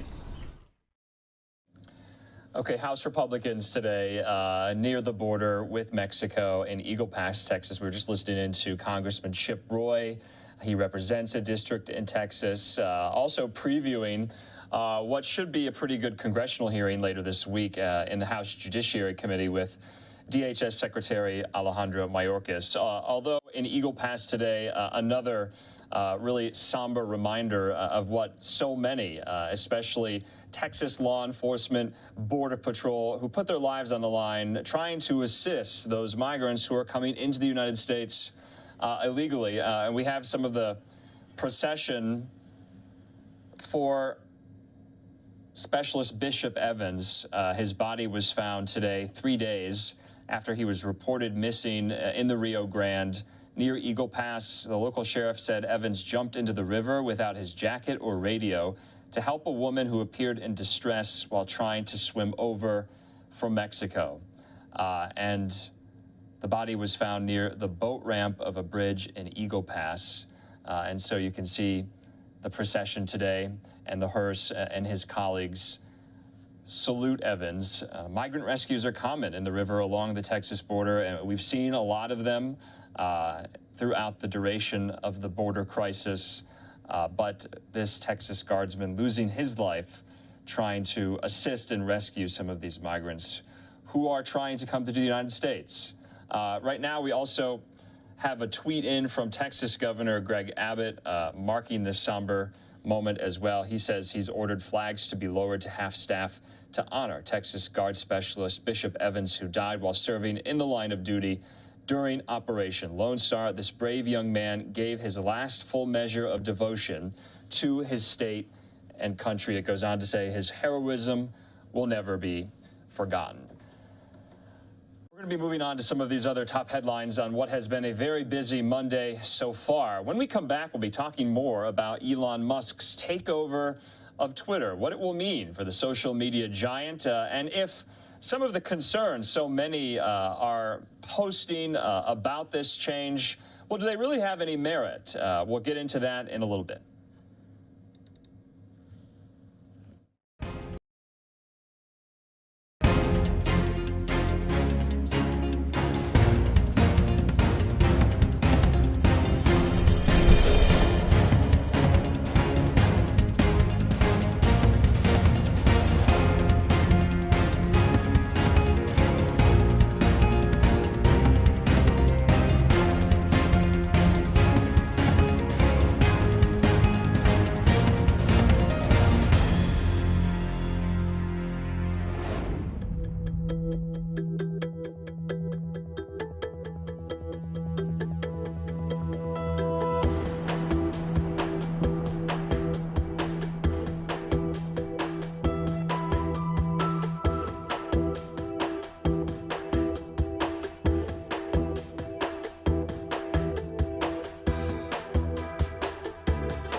Welcome back here to Live Now from Fox. Okay, so it is official. Elon Musk has reached a deal to buy Twitter for $44 billion. This seems to be the one story everyone is really talking about today, most likely on Twitter as well. But some columnists and people who followed Musk's career closely are saying we are really kind of talking about this in dire terms, but buying Twitter is one thing, changing it, well, good luck with that. I spoke with a Washington Post columnist, Megan McArdle, about that and so much more. And so here is this conversation from just a little bit ago.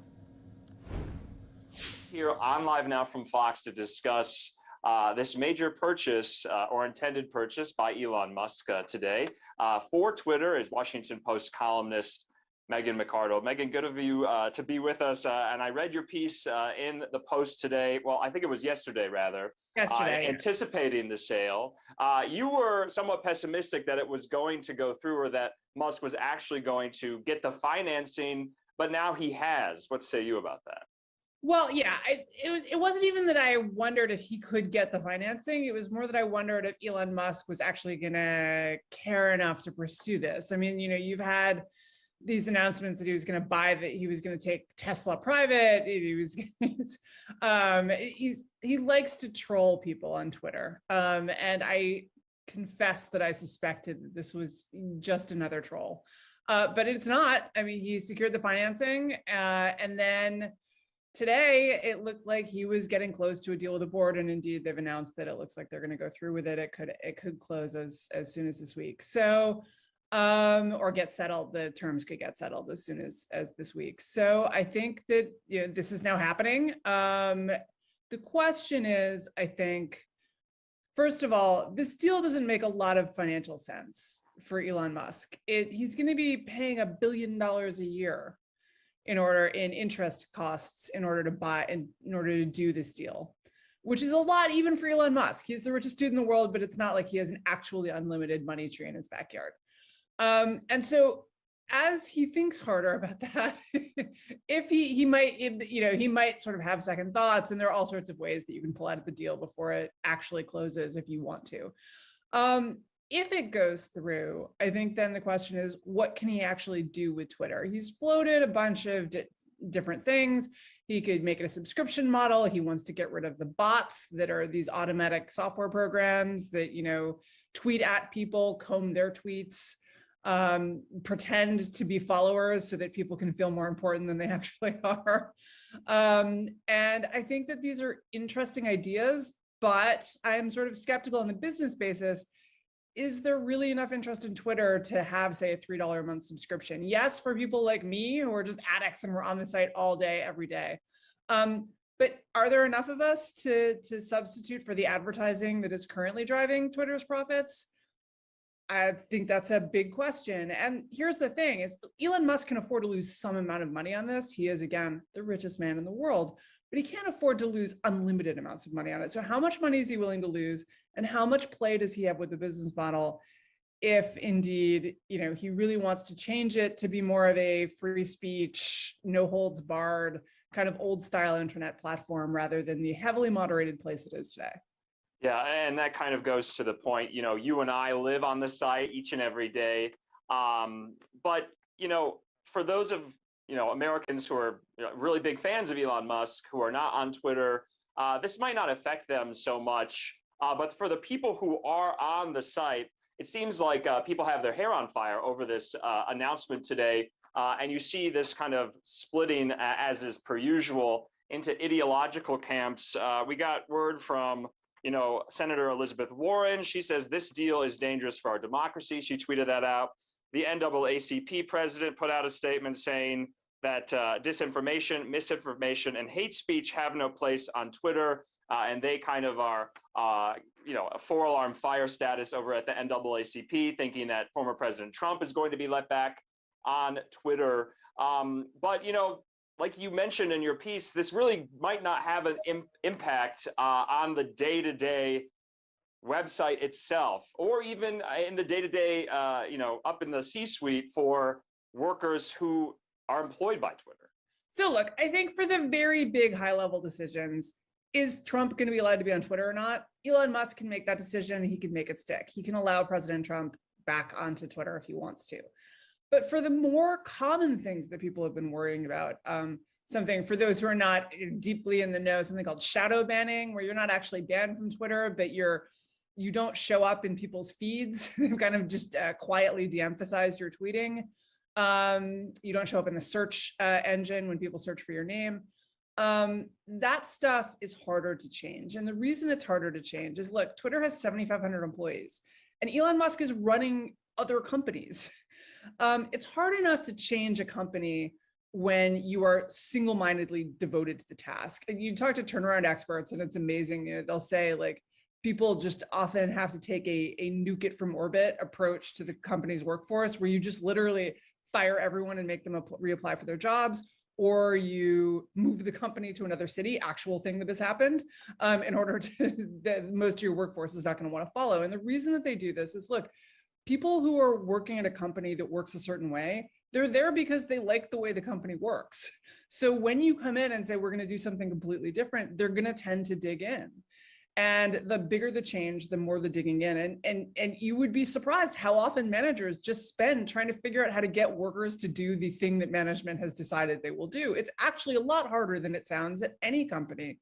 And when you're only running it part-time, you know, so a lot of this is going to depend on, can he get a CEO in who he trusts, who is competent, who can run this place well, and who will do his bidding. And then, you know, this is the worst time in the world to be firing a lot of people, which is often how these things go when you want to do a turnaround, because the labor markets are so tight. Where are you going to get the replacements? Yeah, and there was an all-hands meeting at Twitter today for their employees, and it doesn't look like there's going to be any layoffs in the immediate near term, and so we'll just kind of have to be looking out for that. Though, you know, some think Twitter will now become more of a cesspool, more disinformation, more animosity. But like Elon Musk, on the other side of that, he thinks this is going to be a great moment for free speech to be flourishing, more so than it has been on Twitter, less about, you know, content moderation and the like. So politically speaking, I guess when it falls on those fault lines, are you optimistic that Twitter can become a better place than it is right now with Musk at the helm? Look, I came up in the old internet that was basically unmoderated. I liked that better than the kind of crowdsourced cultural revolution we now have going on Twitter, as I said in my column. But a lot of people don't like it. And that's why Twitter is the way it is. That's why Facebook is the way it is. And it's also true that there's going to be moderation. There always is. We don't want child porn on there. Someone has to take it off. We don't want spam on there. Someone has to, you know, make that decision. And so there's always going to be an arms race between the real bad actors that no one wants. The question is, where do you draw the line? And I think that's why the workforce is so important, is that the people who are going to be drawing the line are going to be a lot further down the management tree than Elon Musk or his CEO. It's going to be the ordinary everyday workers. Yes, I mean, to some extent, if you are allowing more free speech, are you risking more disinformation? Obviously, but I also think we have to remember the ways in which Twitter has promoted disinformation by trying to fight disinformation, and they're not alone. And I think the canonical case of this was the Hunter Biden laptop that sort of turned up under mysterious circumstances in a Delaware repair shop. And Twitter suppressed the story when the New York Post broke it, banned the New York Post's account for 2 weeks, suspended it, I should say, for linking to their story. And now it turns out that that story was true. So, you know, there's, that was disinformation. Now, it's not disinformation that Democrats worry about because it helped get Joe Biden elected, but it is disinformation. And, you know, so I think that the ultimate effect is not clear. What you would like to see is obviously someone who is a moderation policy that is still, for example, going to take down libelous false claims, something that is still going to take down illegal activity, that's going to take down the spammers who would fill our accounts, but is going to leave most of the other conversation up. Can they get there with the workforce they have or whatever workforce they will have? I think that really remains to be seen. So Megan McArdle's thought about all of this is, don't expect major changes anytime soon with this takeover by Elon Musk. Indeed. All right, we'll leave it at that. Thank you so much for coming on Live Now from Fox. We'll talk to you again. Thanks for having me. Okay, great conversation there. And Fox News did report today that Donald Trump at least said that he has no intention of getting back on Twitter if Elon Musk were to let him back on, committing all his might, all his forces and energy to his new social media product called Truth Social. Now, of course, that remains to be seen. Things could change, but major tech news today that everyone is talking about. We'll have a little bit more on it later on tonight, this evening here on this Monday on Live Now from Fox, but we're going to take a quick commercial break. There are a lot more stories where that came from. We'll be back in just a moment.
Florida for our next story. We heard from Florida Governor Ron DeSantis today, signing into law a new bill that would create one of the nation's only election police units specifically designed to go after those who commit election and voter fraud. Here's Governor DeSantis from earlier today. With us, the author of the bill, Representative Danny Perez from Miami is with us. Our soon-to-be Senator Blaise Ngolia is with us. Our great Representative Ralph Mazzullo is with us. Representative Rick Roth and Senator Dennis Baxley is with us. So thank you all.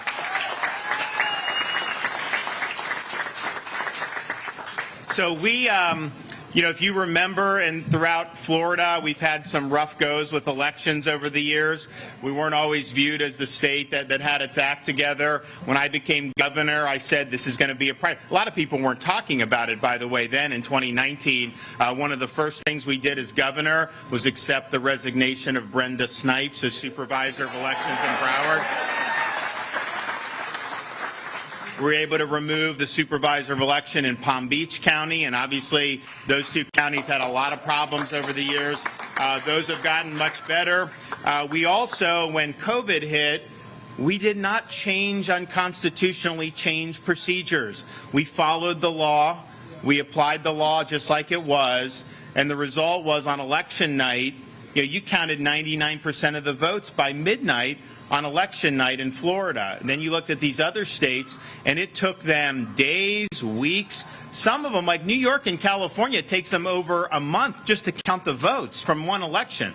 And so that does not inspire confidence. I think people see, especially, you'll have one candidate winning on election night, and then 3 days later, the other candidate wins with all these votes that are done. And so that's not the way to do it. So you actually had, after the 2020 election, people were saying, gee, why can't everyone else be like Florida when it comes to this? They never used to say that. I know that for a fact. And so it is what it is. At the same time, you compare us to some of these other states, we did a better job, but there's a lot that needs to be addressed. And so we weren't going to just sit there and say, oh, yeah, we've got everything figured out, because there was more to do in the state of Florida to make sure that we have transparent, fair, and elections with integrity.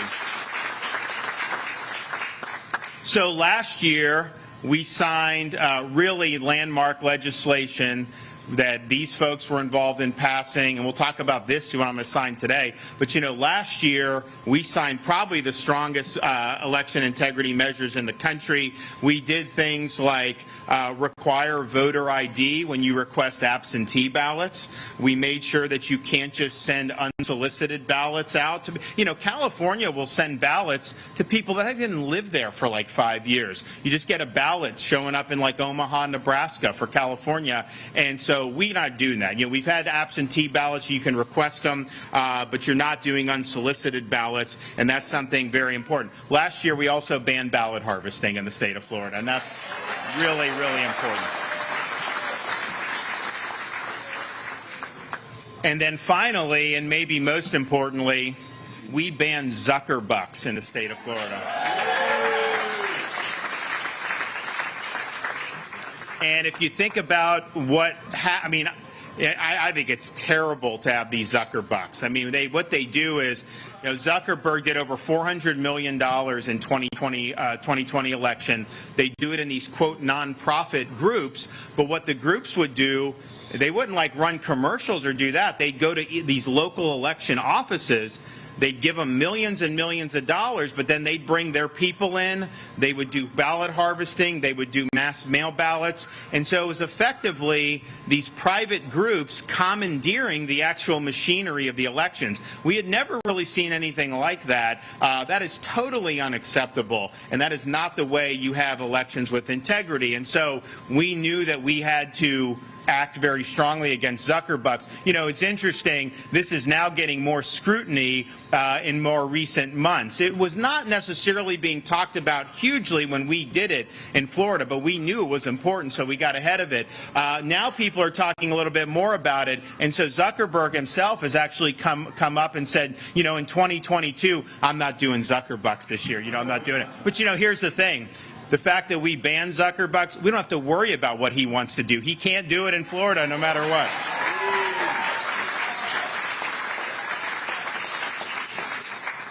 So we look to see, okay, where are we falling short in this year? What more can we do to increase election security and make sure we have a transparent, accessible process that people have confidence in? And so the bill I'm going to sign today really builds off the success that we had last year. And I think some of these things are going to be really, really significant. And so, yes, last year we did ban ballot harvesting, but I think the concern was that would the penalties be severe enough if somebody's going around collecting and trafficking these ballots to get like a misdemeanor? You know, that may be something that wouldn't be sufficient deterrence. And so in this bill, we actually increase penalties for ballot harvesting. We make it if you ballot harvest in the state of Florida, this is now a third-degree felony that you could be hit with. And so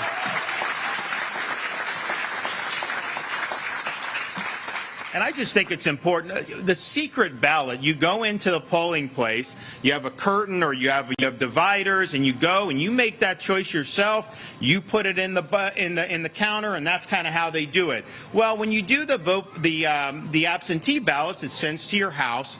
We need to do our best to make sure that that is a secret, private process. And if you have someone that can go collect dozens of ballots across an area, you wonder, how did those ballots get into that individual's hands? And it creates a lot of problems. So I think we're taking a very strong stand against ballot harvesting. I think it's justified, and I think that people can have confidence that if someone's voting absentee, they actually got the ballot, they actually sent it in. So we're very happy about that. And oh, by the way, last year's bill, which we got dinged on this one provision, we're going to win on appeal, but we got rid of these drop boxes in Florida where you just have drop boxes sitting around. Nobody knows what's going on. So you actually, you could just have a box somewhere in the middle of town. And so in Florida, you can request absentee, you can send it in the mail, or you can bring it to an actual election site during the hours of operation. To just have these things sitting around, I think, was not good. And so they're trying to mess with us in court. But I can tell you, even people that are on the opposite side of this looked at that judge's ruling and they say that thing is going to get it reversed. And so I feel very confident that we'll be able to do that. And well, we also strengthen voter ID for the mail-in ballots. The Department of State is actually going to study ways to do more in terms of some of the envelopes that are going to be done. And I think that that's something that we need to do. I mean, if you're getting an absentee ballot, that means make sure that's your ballot. You go in to vote, in the process, you show your ID to be able to get into the polling place. We want to make sure the same for the mail.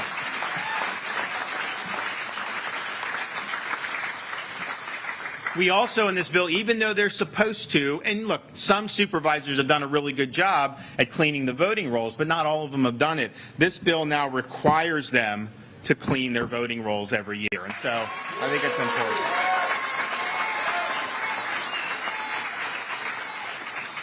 We're also, in this bill, broadening our prohibition against Zuckerbucks. And so what we did last year was say, okay, you cannot have private money going to the administration of the elections. But then what some of these elections offices were doing around the country is saying, okay, you can't do that, but we're going to take Zuckerbucks for legal expenses or all these other things. So we've expanded it like, no way, there's not going to be any nook and cranny. You are not getting Zuckerbucks in any of this stuff.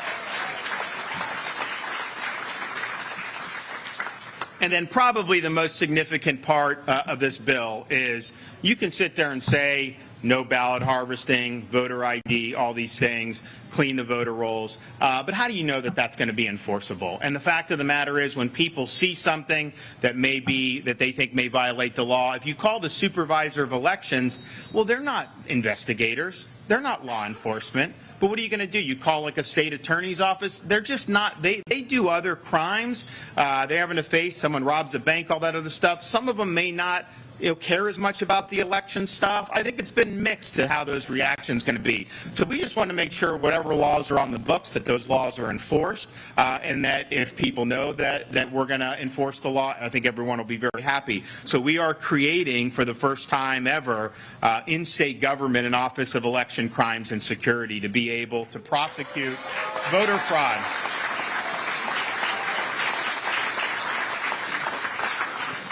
And at the end of the day, we want to be in a situation where everyone knows the rules. In Florida, this is very accessible to be able to do, and know the rules. Know that you can go vote in person. You can do absentee. What you can't do, collect a bunch of ballots and dump them somewhere. So I think it's good, and I think that this office will be very, very much appreciated, and it will allow us to have people who really specialize in election security and in election integrity. And so that's going to be getting off the ground very soon, and I think you're going to see people are really going to be excited. And so my message is just, I don't think there's any other place in the country where you should have more confidence that your vote counts than in the state of Florida, which is great.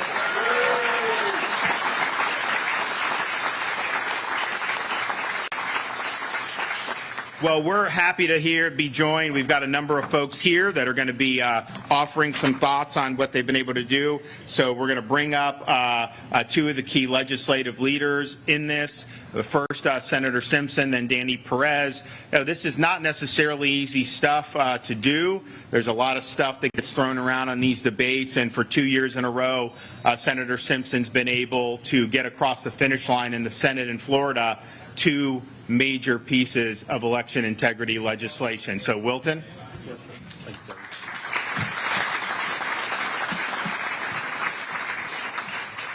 Thank you. And how about America's governor here with us today, Governor DeSantis?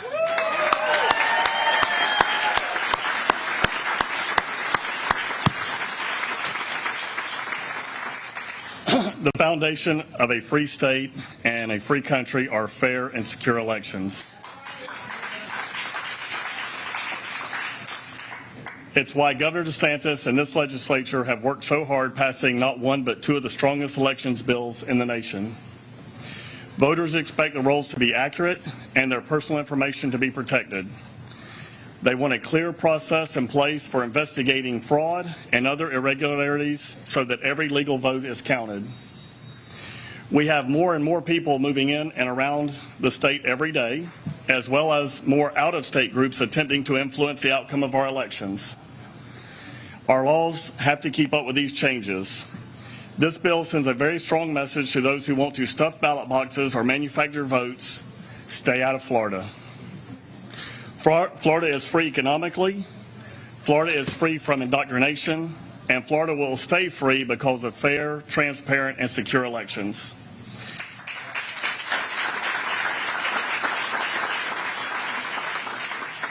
And I just want to reiterate, Governor Sanders did a great job talking about this bill, and I want to thank him for his steadfast leadership on this issue. Thank you, Governor.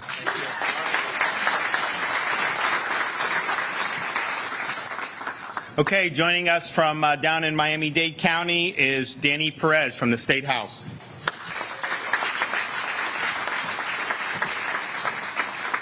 Thank you, Governor. And what I wanted to relay to you all is pretty simple. An issue like elections, the phone calls are astronomical, the emails are through the roof, the meeting requests are insane.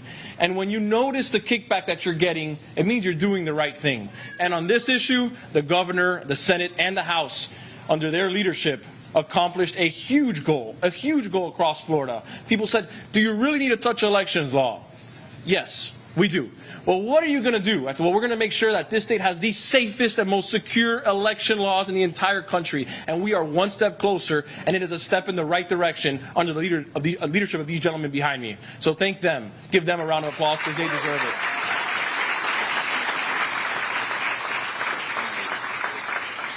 You know, Speaker Sprowls, when he started this year, spoke about elections as well. And he made sure that ballot harvesting was never going to happen again, increasing this to a third-degree felony. I continue to get asked, is it necessary? And that has to be the common question that I've been asked the most. Is it necessary, a third-degree felony? Yes. Yes. Hell yes. It is necessary. So So thank you guys all for coming out here, and thank you for supporting the House, the Senate, and the governor. Thank you very much.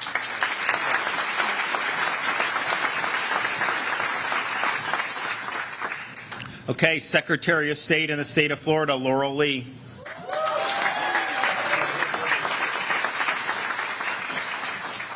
Well, thank you, Governor DeSantis, for your support, for your leadership, and it is such a pleasure to be here with all of you today, particularly because I look out here and I see so many faces of Floridians who have come to Tallahassee to meet with me to talk about elections because they are so passionate about ensuring that our state has the right laws, the right policies, and the right leaders to ensure our elections are done right.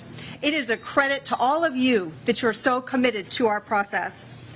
Governor DeSantis made elections integrity a top priority from the beginning of his administration, taking steps to ensure that we invested in modernizing our voting equipment, that we had the strongest cybersecurity defenses, that we updated our voter rolls, and that we were providing transparency to Florida's voters.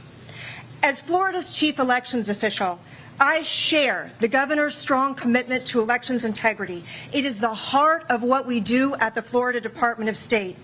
Together with our 67 supervisors of elections, we work every day to ensure that our elections are secure, that they are accurate, and that they are timely. I am most excited about the establishment of the Office of Election Crimes and Security at the Department of State. This is a testament to the commitment of our governor and our legislature to ensuring that our elections continue to stay secure and continue to meet the highest standards of integrity. This office will allow us to do even more to work with our partners in law enforcement and ensure that we are able to investigate any allegations of fraud or impropriety, that we're able to investigate any physical threats to voters or election officials, and that we're able to keep our cybersecurity defenses strong. We want to ensure that anyone who comes to Florida to engage in elections-related activities is following our law. And we want every Floridian to know that elections integrity will remain a cornerstone of this administration.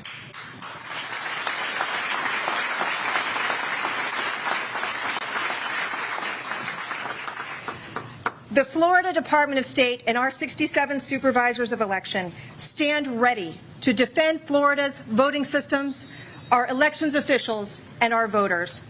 In Florida, we make it easy to vote but hard to cheat. And we want to ensure that every Floridian can have confidence that in Florida we do elections right. Thank you to Governor DeSantis and to our legislative leaders for ensuring that we have the support and the resources to continue to lead the nation in elections integrity.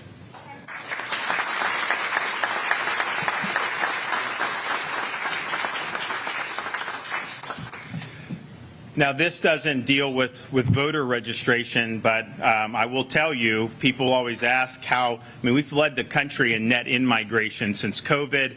And some people are like, well, who's coming? What's the issue? Are they going to, because you'll have some people that will leave some of these really bad states, and then they'll vote the same way that they came from the state. And then so that's what you don't want. Well, when I got elected governor, there were almost 300,000 more registered Democrats in the state of Florida than Republicans.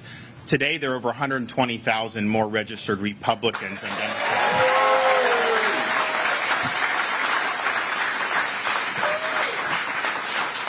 And we never had more Republicans in the history of the state until I became governor. So I just think that that's interesting. I think people do appreciate a free state, and I think they appreciate a lot of what we've been able to do. I also just would like to point out we had a special session of the legislature last week. And we did the legislature passed a couple bills that I signed, a few bills. One was on the congressional districts. One was on some of these special districts, like you saw with Reedy Creek, that was basically run by Walt Disney Company. And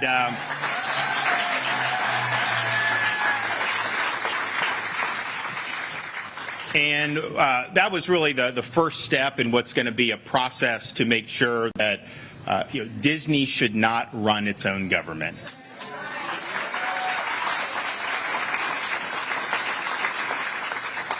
Disney should not be exempt from the laws that every single person in Florida has to pass. And some people are trying to say somehow that they would get a tax break out of not having their special treatment. Trust me, under no circumstances will Disney not pay its fair share of taxes when this is done.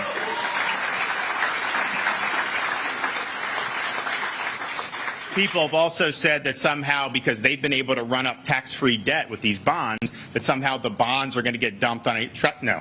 Under no circumstances will Disney be able to not pay its debts. We will make sure of that. Do not worry about that.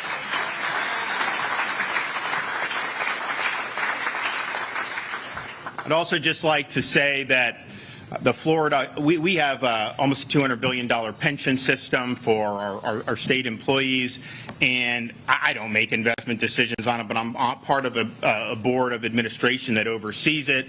Our board of administration has invested in Twitter stock, and so last week they sent a letter to the board of directors just saying, look, Elon Musk is putting a very good offer on the table, and you better have a good business reason why you're not doing it, because if it's for politics, we're going to hold you accountable. Well, I'm glad to say that it appears that the Twitter board of directors has accepted Elon Musk's offer.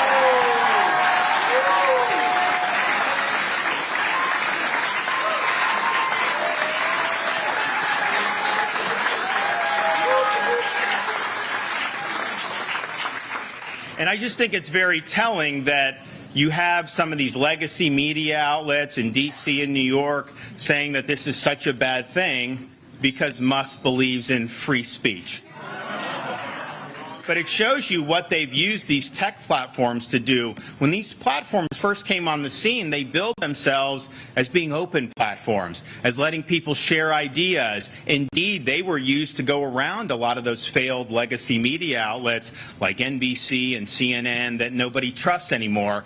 And yet it seems like over the last 5 or 6 years, these big tech companies, including Twitter, have gone from being open platforms to being enforcers of the narrative. And if you dissent from that narrative, you can be silenced. You can be deplatformed. If you report things that are inconvenient to the narrative, like the New York Post did with Hunter Biden, they will take it down or freeze your account. If you do satire that bites too hard, like the Babylon Bee did, they will freeze your account.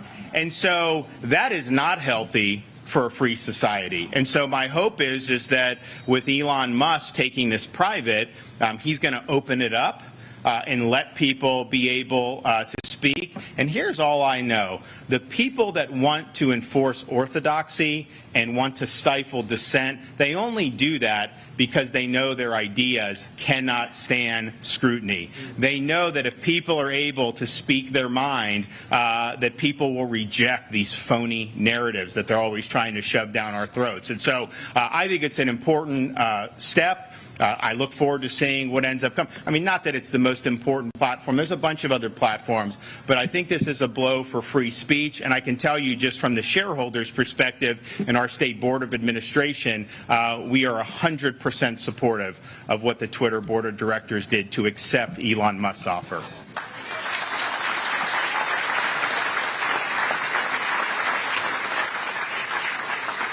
All right, well, it's time to make it official, so we're going to go ahead and put the John Hancock on this. And all right, so Perez, you want a pen? Yes. Who else wants one? Laurel? Yes, please.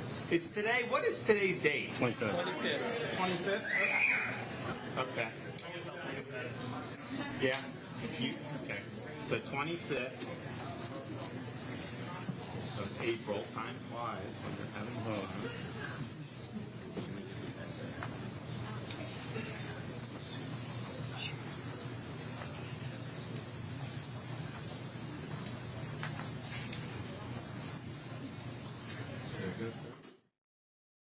Okay, Florida Governor Ron DeSantis there, signing this into law today. He tweeted, "The legislation I signed today will continue to make Florida a leader in election integrity by increasing penalties for ballot harvesting, expanding our ban on Zuckerbucks," he means Facebook's donations to elections and campaigns, and then it goes on to say, "and establishing an election integrity unit in state government to enforce our laws." We're going to be back with more news and headlines on this Monday. We'll be hearing from President Biden. He welcomed the Tampa Bay Lightning to the White House today after their Stanley Cup win. More on that in 2 minutes.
We're going to go out to the White House now. President Biden welcomed the Tampa Bay Lightning to the White House today in celebration of their back-to-back Stanley Cup championships. They couldn't make it to the White House because of the pandemic. They were there today. Let's listen in.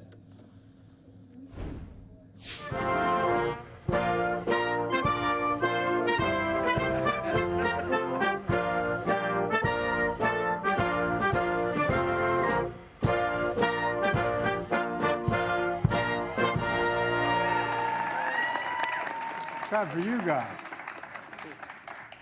I'm going to put them back on. Hello, everyone. Welcome. Welcome to the White House. I see a couple of future All-Americans right there in the front row. You know, if there's a little extra excitement around the White House today, it's probably because the cup is in the building. And we're here today to congratulate and welcome to the White House the Stanley Cup champion, Tampa Bay Lightning. To the players and coaches and to the owner, Jeff, everyone involved in this team, it's an honor to have you all here. And it's great to see Congresswoman Castor. There she is. I know she holding up. You think I didn't see you holding up that sign? You know, and Mayor Jane Castor. And they're not related. I tell you. Anyway, I want to thank Commissioner Gary Batman and for being here as well. And at the risk of stating the obvious here, it's a pretty good time to be a sports fan in Tampa. I don't know what the hell you have in the water down there, but over the last, please have a seat. Don't stand because of me. I am so sorry. See, the Congresswoman knew to sit down immediately. You know, Buccaneers won the Super Bowl. The Rays won the pennant. And these guys behind me became back-to-back Stanley Cup champions. And they may be here next year. Who knows? Well, I don't know why they keep moving everything so quickly here, but with your, you all saw that, right? It's just making it hard for me seeing if I'm on my toes.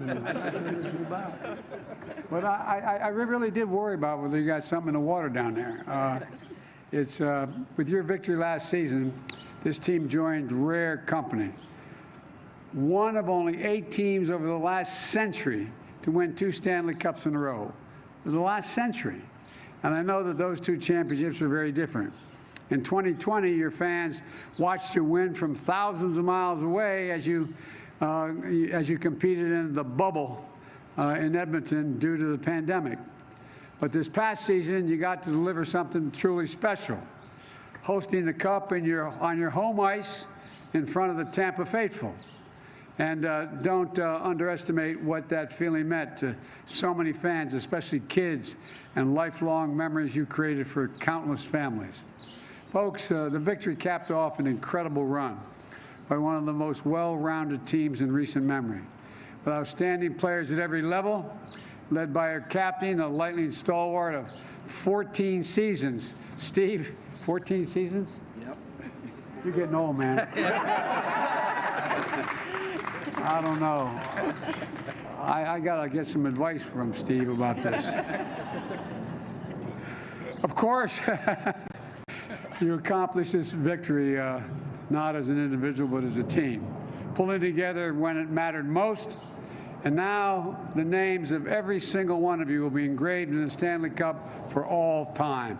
And that is a big deal where I come from. And this team didn't just step up on the ice, you stepped up in the community as well. You know, through your Lightning Community Hero program, you've delivered more than $25 million in critical causes to the region, for critical causes in the region. Provided food and clothing for the families in need. Supported early education for youth mentorship programs. Lifting up local nonprofits, donating to veterans hospitals, community colleges, and other vital institutions all across Western Florida, along with hundreds of other initiatives you engaged in. And last year, your home arena also became a lifeline for families in Tampa. The First Lady, and I am Jill's husband, came down with Dr. Fauci during the Stanley Cup semifinals to encourage hockey fans to get vaccinated at your arena through a program called Shots on Ice, helping save lives, helping bring us back to our lives and loved ones, and helping the country and our economy go from being on the mend to on the move.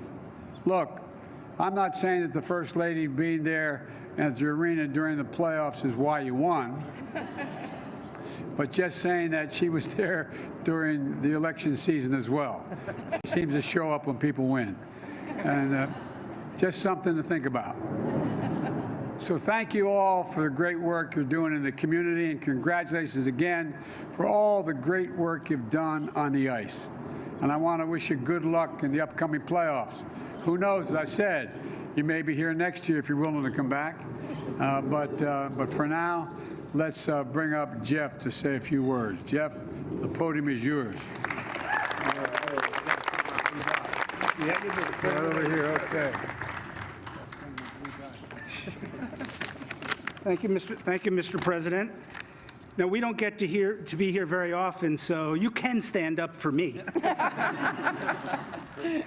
Told you I'd use one joke. Anyway, so Mr. President, on behalf of myself, the Tampa Bay Lightning players, coaches, staff, and all of Bolts Nation watching in Tampa, across North America and around the world, we would like to thank you for hosting us today. It's a tremendous honor to be here, tremendous, at the White House celebrating our back-to-back Stanley Cups. It's been a long time coming for the Lightning. After 3 championships. That's how I felt. And by the way, our playoffs start in a week. The First Lady is welcome back. You've already told us she's good luck. I don't know about you yet, but we're happy to have her come back. So after 3 championships, the first one of which was about 18 years ago, we're extremely excited to finally make our first appearance here on Pennsylvania Avenue after missing out in previous years due to a bunch of different circumstances. The Lightning's 2020 Stanley Cup Championship was one defined by the extraordinary time of sacrifice on and off the ice, with many of these gentlemen behind me spending 65 days isolated in a bubble, away from their family and friends in order to capture the ultimate prize. It was a true test of both physical and mental endurance. This last season, we're proud to say we returned to home ice. And after starting the season with no fans, we capped it off with our second consecutive Stanley Cup championship in front of a roaring capacity crowd at Amalie Arena.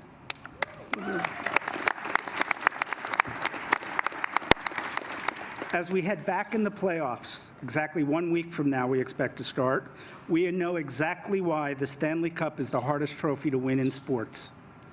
Hopefully we'll be back here. Again, we've already been invited, so hopefully we'll be back here next season. And maybe we can get, well, I did write down here, we could get you down to Tampa. Oh, so the First Lady's invited for the games. You're invited, though. You're invited, Mr. President, for one of our one-of-a-kind championship boat parades, and they are fun. They are fun to do. You can come for the games, too. You're welcome. You know what? We have a no talking rule in our suite. When the puck's in play, nobody's allowed to talk. I'll make an exception for you, too. In closing, thank you for your hospitality and the honor of coming here to be part of this storied tradition. It's now my pleasure to introduce our defenseman, two-time Stanley Cup champion.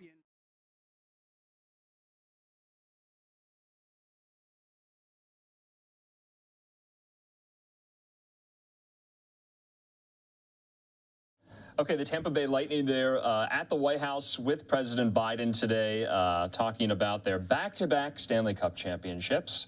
They were not able to attend because of the pandemic, so they're getting their kudos due to them, of course. We're going to take a quick commercial break. When we come back, we'll be talking about this highly anticipated trip made by Secretary of Defense Austin, Secretary of State Blinken to Kiev over the weekend, meeting with their Ukrainian counterparts as the war goes on there. More on that in 2 minutes.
Of course, we were covering this highly anticipated trip by Secretary of State Blinken, Secretary of Defense Austin to Kiev in Ukraine over the weekend. Here's a photo of both of them meeting with President Zelensky. Joining me now to discuss this even further, what came of the meeting, former diplomat Brett Bruin. Brett, good to see you. It's been a while since we've talked about what's been going on within Ukraine. Do you think much came of this meeting? We knew a high U.S. ranking delegation would visit. Was it too little too late?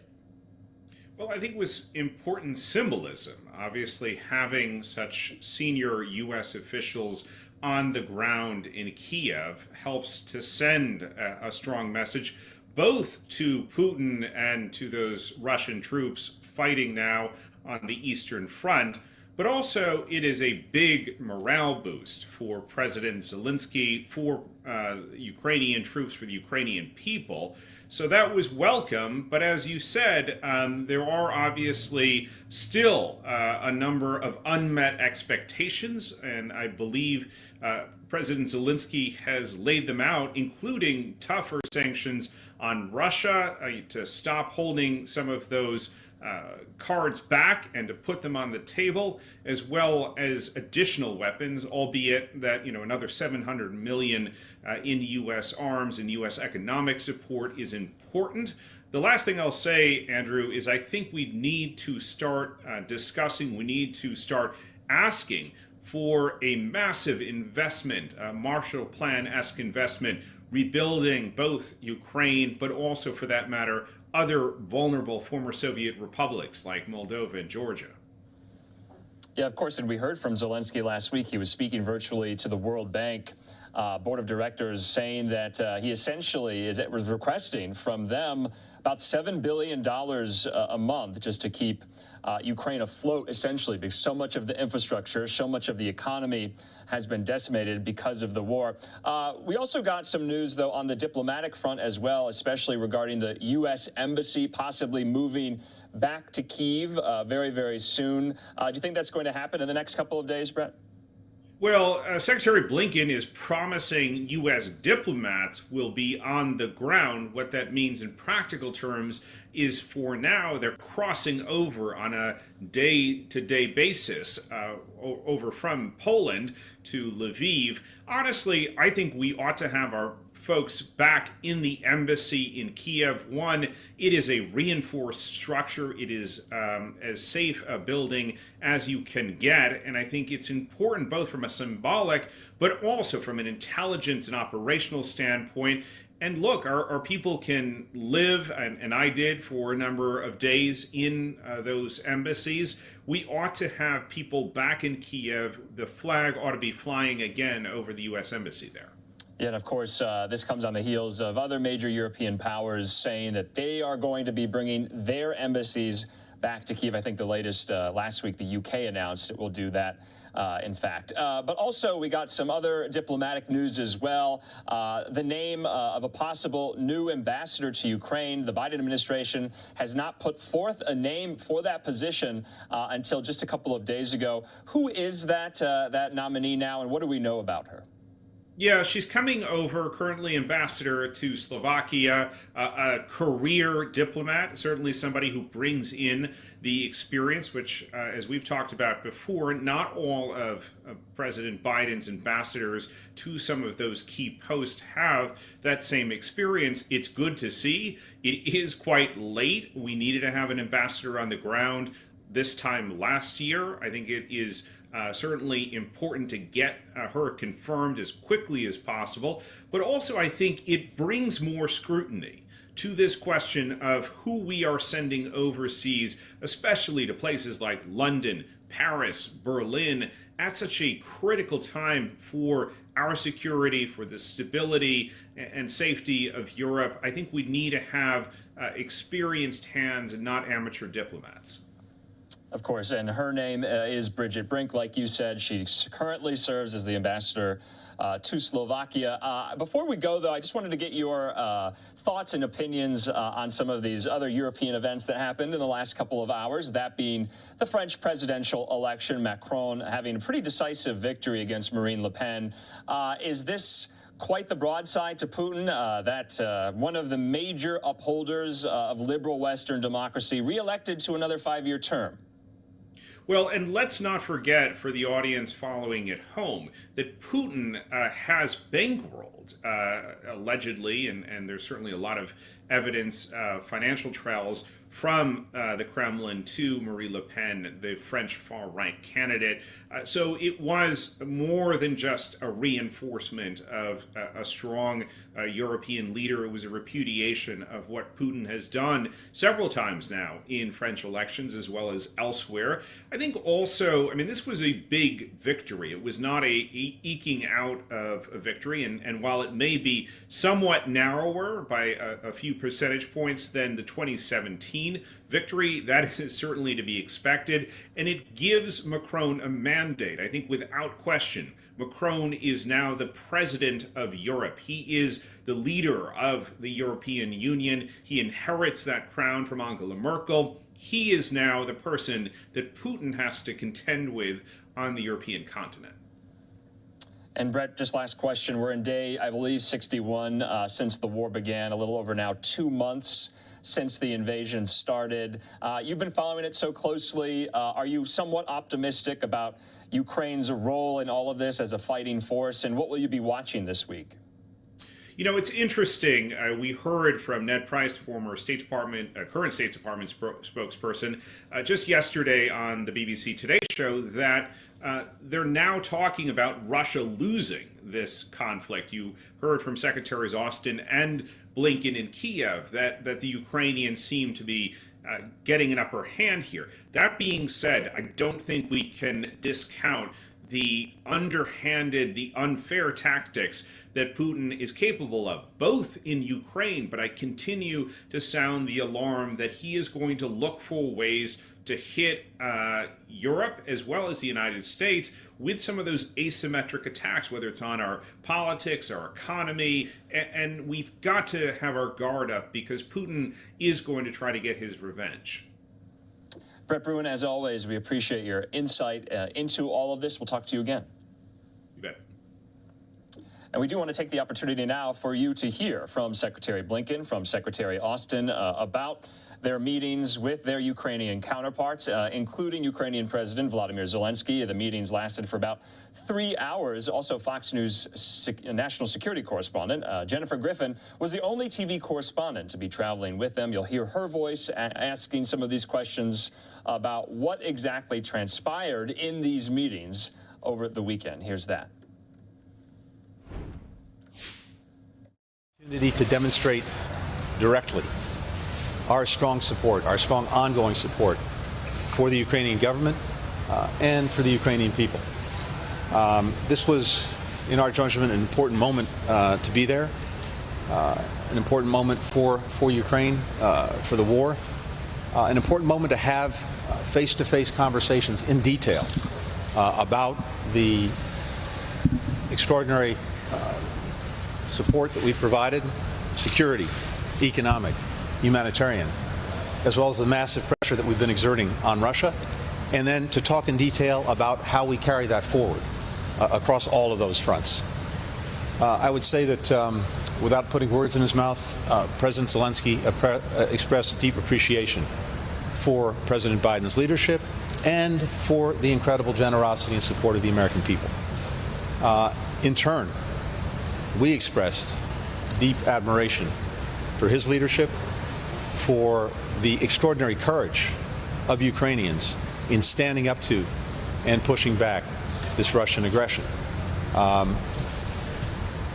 Part of our commitment going forward involves a number of things that I was able to share with President Zelensky yesterday, including the return of American diplomats to Ukraine starting next week, including President Biden's intent to nominate a new ambassador to Ukraine, Ambassador Bridget Brink, currently an ambassador, someone I've served with for a long time, deeply experienced in the region, who'll be a very strong representative for the United States in Ukraine.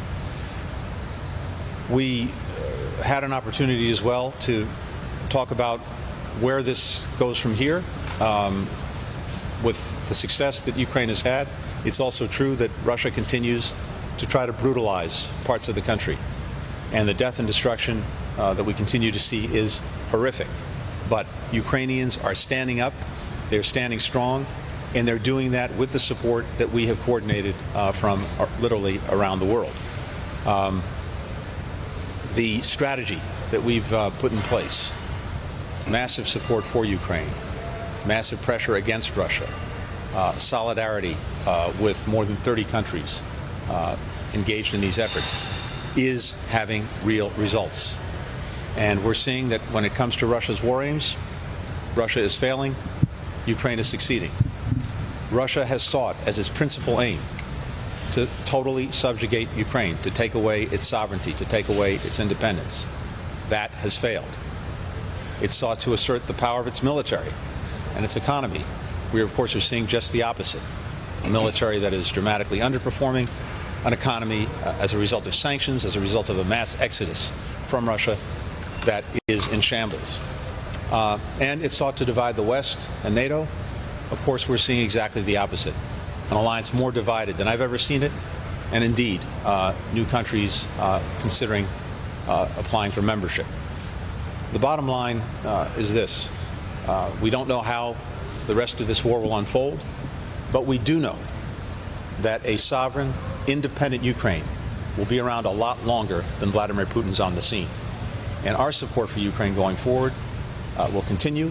It will continue until we see final success. Secretary? Good morning. And first of all, let me echo what Secretary Blinken has said in terms of the characterization of our meeting. I think it was a very productive meeting, very engaging session, and we were very happy to have that opportunity. So during the meeting, we expressed our deepest condolences to the President for the loss of so many civilians and, of course, the loss of those courageous troops that have done just a magnificent job of pushing back Russian forces. We also expressed our admiration for their professionalism and for their commitment to defend their democracy. It's been extraordinary to watch, and I think everyone would agree with me there. I agree with Secretary Blinken that the President did express his deep appreciation, along with Minister of Defense and the Chief of Defense, their deep appreciation for what the American people have continued to do to ensure that we get them as much assistance as possible, as quickly as possible. So our focus in the meeting was to talk about those things that would enable us to win the current fight and also build for tomorrow. And again, a very productive discussion. We talked about security force assistance, and we talked about training, and we also talked about the key things that we're going to discuss in the session that I'll conduct tomorrow at Ramstein with a number of ministers of defense and chiefs of defense. This session is focused on doing things to generate additional capability and capacity for the Ukrainian forces. And so it's a great opportunity to get a good update from the Chad, and from the Minister of Defense, and from the President on the things that they are focused on, the things that they need. That'll enable us to have a more productive discussion with the Chads and Ministers of Defense tomorrow. Secretary Austin, Secretary Blinken, I'm just wondering if you could tell us what you saw during your visit to Kiev, on your journey on the way to Kiev, and what you saw in the city. Were you able to speak to any Ukrainians outside the government, and what did they tell you, if so? And then for either of you, do you see a scenario where international support enables Ukraine to avoid losing this war to Russia, but isn't able to fully expel Russian forces or reclaim its victory? And how would you think about such a scenario? Thanks. Happy to start. In terms of what we saw, we took a train into Kiev from southwestern Poland, so didn't see a lot except looking out the train windows on our way in.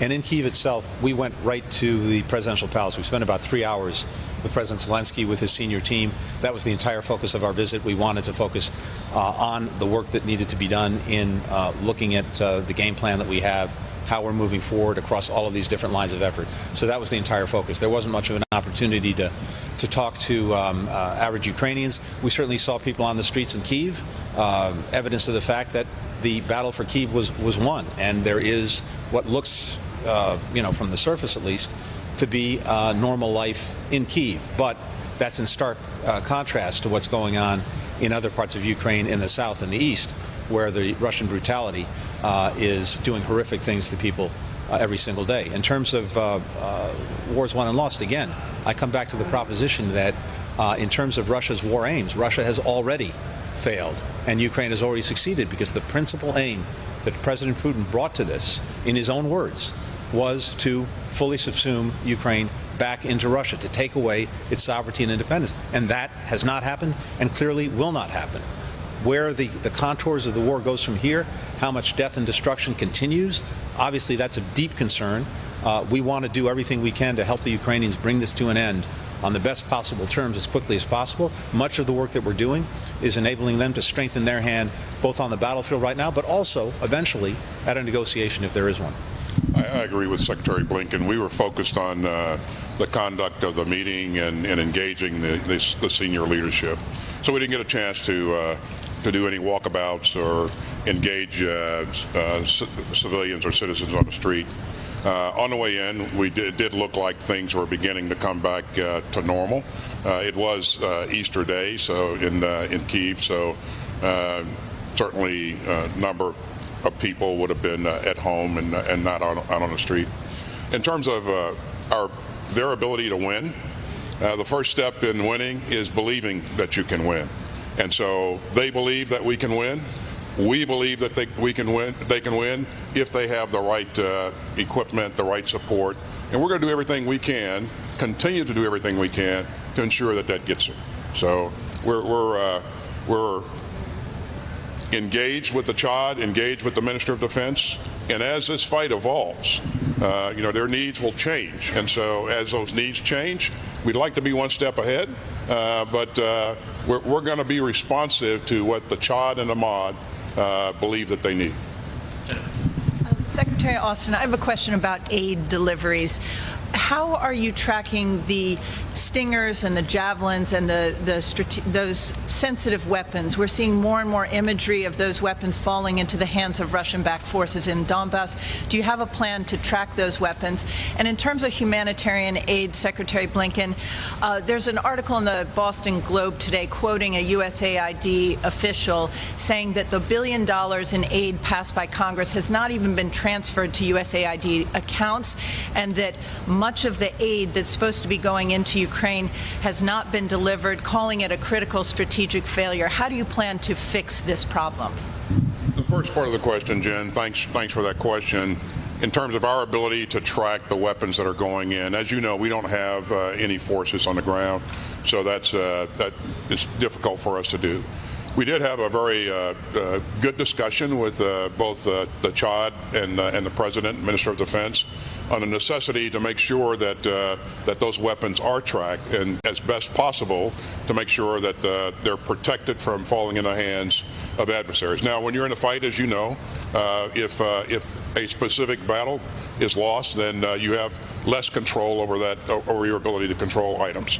But they are focused on this issue, and they know we are concerned about it, and we'll continue to engage. So. And Jennifer, in terms of the humanitarian assistance, hundreds of billions of dollars of assistance has already gotten in, not only to Ukraine, but to surrounding countries that are caring for Ukrainians who've been displaced, who are refugees. Literally every day as we speak, aid is going in. This is aid. If you're here in a few hours, this won't be here. It's going to be on a plane, on its way, or some other means, on its way to Ukraine, and then it is dispersed throughout the country. We've had detailed conversations with our Ukrainian partners about making sure that once the assistance gets into Ukraine, it then is dispersed, as Secretary of Defense was saying about the weaponry, in an effective way. And if there are bottlenecks there or challenges there, we're working through them. But what I'm seeing, at least, is that aid is getting here and other distribution points. It's getting out the door incredibly quickly. Again, this place is going to look different 5 or 6 hours from now than it does right now. Well. Thank you so much. Secretary Austin, you mentioned, keeping abreast with what the Ukrainians need. We've seen, certainly some 155mm howitzers and other things being processed through here. What did President Zelensky say he needs next? And for Secretary Blinken, I understand you may have spoken with the UN Secretary General about his upcoming visits. What is the strategy for engaging, for his engagement or for world engagement with Moscow and with Kiev to see it into this thing? As you've heard us talk, or say in the past, recent past, the nature of the fight has evolved because the terrain that they're now focused on is a different type of terrain. So they need long-range fires. You've heard them express a need for tanks, and we are doing everything that we can to get them the types of support, the types of artillery and munitions that will be effective in this stage of the fight. And so we'll get a chance to, we've done a lot. As you know, you've seen what we've done here in recent past with the recent $800 million authorization provided by the President. Allows us to provide 5 battalions of 155 howitzers, hundreds of thousands of rounds of artillery. And so we're also engaging our colleagues in other countries for the same type of capability.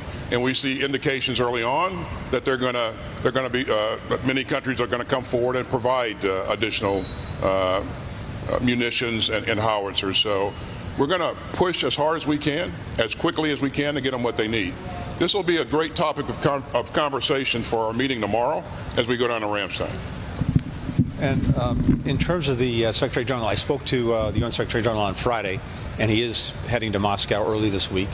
And our expectation is that he's going to carry a very strong and clear message to Vladimir Putin, which is the need to end this war now, the need for a ceasefire, the need for humanitarian corridors, for aid to get in, for people to be able to get out, the need for Russia to stop its brutalization of Ukraine. It's a clear, direct message that he should be carrying on behalf of virtually the entire international community. John. Are you defining America's goals for success any differently in Ukraine now than you were at the beginning of this war? And if so, what are those goals today? I'll just start, and I'll let Secretary of State to give his thoughts. But I think, and he's already kind of indicated the first piece of this, we want to see Ukraine remain a sovereign country, a democratic country, able to protect its sovereign territory. We want to see Russia weakened to the degree that it can't do the kinds of things that it has done in invading Ukraine. So it has already lost a lot of military capability and a lot of its troops, quite frankly. And we want to see them not have the capability to very quickly reproduce that capability. We want to see the international community more united, especially NATO. And we're seeing that. And that's based upon the hard work of, number one, President Biden, but also our allies and partners who have willingly leaned into this with us as we've imposed sanctions and as we've moved very rapidly to demonstrate that we're going to defend every inch of NATO. So. Really nothing to add. I think the Secretary said it very well. Take a final question, Matt. Thanks. Mr. Secretary, were you able to offer President Zelensky any idea about the timing of the reopening of the embassy in Kiev, not simply the return of diplomats to Lviv? And then for both of you, President Zelensky, when he kind of leaked that you guys were going there on Saturday, said, please don't come with empty hands. You obviously didn't go with empty hands, but did you get the sense that he is satisfied with what it was that you did bring? Matt, in terms of the embassy, we will have American diplomats back in Ukraine starting next week.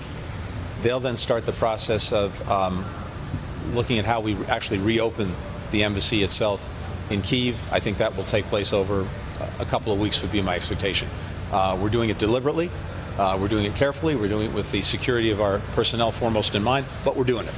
And with regard to President Zelensky, again, without wanting to characterize him too much, I can just repeat what I said earlier.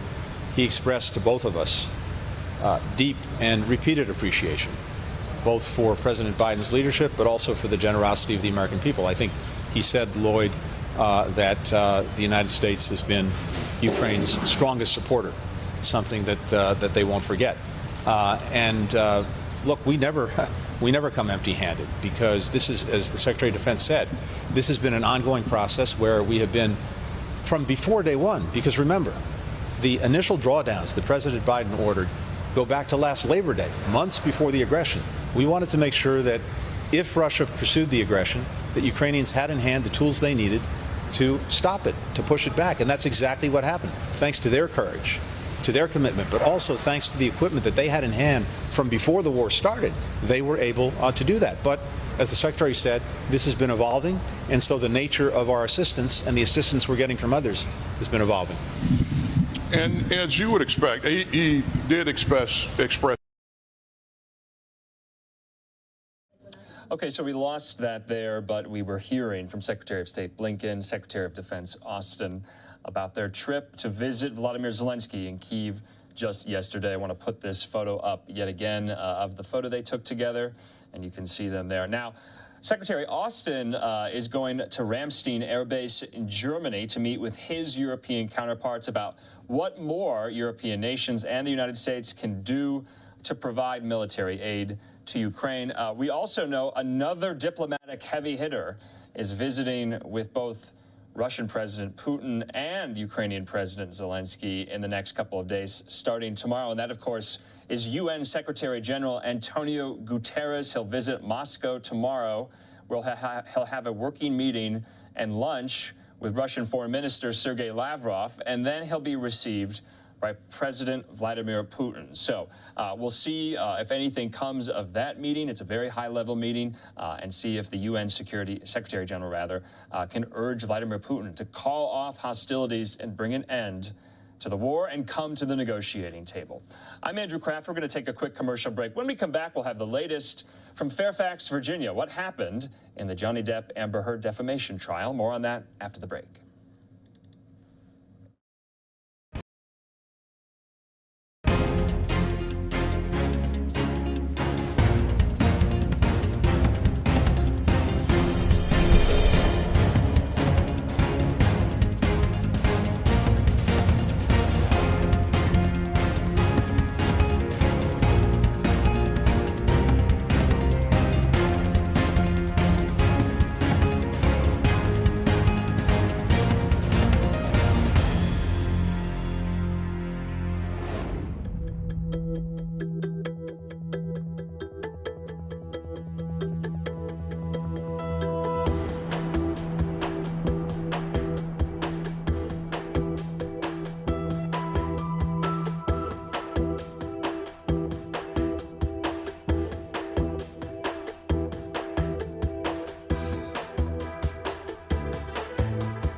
Monday night. We're coming up at the bottom of the hour here, 6:30 on the West Coast, 9:30 on the East Coast. Right now, though, let's get an update about what happened in Fairfax, Virginia in the court today with the Amber Heard Johnny Depp defamation trial. Johnny Depp still on the stand, and he told the jury about the first time he read the Washington Post op-ed that his then wife wrote, accusing him of abuse. He said that he lost film roles over it. Here's Fox News correspondent William Lajeunesse with more.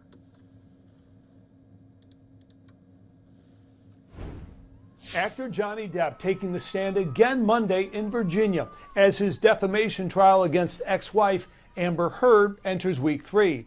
Monday, during cross-examination from Heard's attorneys, jurors listened to recordings of Depp talking about escalating tensions between the couple during their marriage. Because the next move, if I don't walk away, or just go out for a little while, it's just gonna be a bloodbath, and like it was on the island. Depp is suing Heard for $50 million in damages, alleging that Heard falsely portrayed him as a domestic abuser in a 2018 op-ed in the Washington Post. Though Depp acknowledges a history of drinking and drug use, he says he was never physically abusive with his ex-wife. Even if I had done an interview to try to explain myself, it turned into a hit piece. So my mouth was, you know, like it was on the island. Depp is suing Heard for $50 million in damages, alleging that Heard falsely portrayed him as a domestic abuser in a 2018 op-ed in the Washington Post. Though Depp acknowledges a history of drinking and drug use, he says he was never physically abusive with his ex-wife. Even if I had done an interview to try to explain myself, it turned into a hit piece. So shut. Though Depp was never directly named in the piece, the actor says the hit to his reputation made it difficult for him to land new movie roles. Mr. Depp, how did you feel when you learned that you were being dropped from the Pirates of the Caribbean franchise? After that long relationship and quite a successful relationship, certainly for Disney, that suddenly I was guilty until proven innocent. The trial is expected to last several more weeks. Amber Heard will have the opportunity to testify as well. In Los Angeles, William Lajeunesse, Fox News. William, thanks so much there. We want to show you some of the testimony today in court from actor Johnny Depp, saying there on the stand that he was quite devastated when the Pirates of the Caribbean franchise no longer wanted to work with him and terminated his contract. In light of these allegations, here's Johnny Depp on the stand today in Fairfax, Virginia.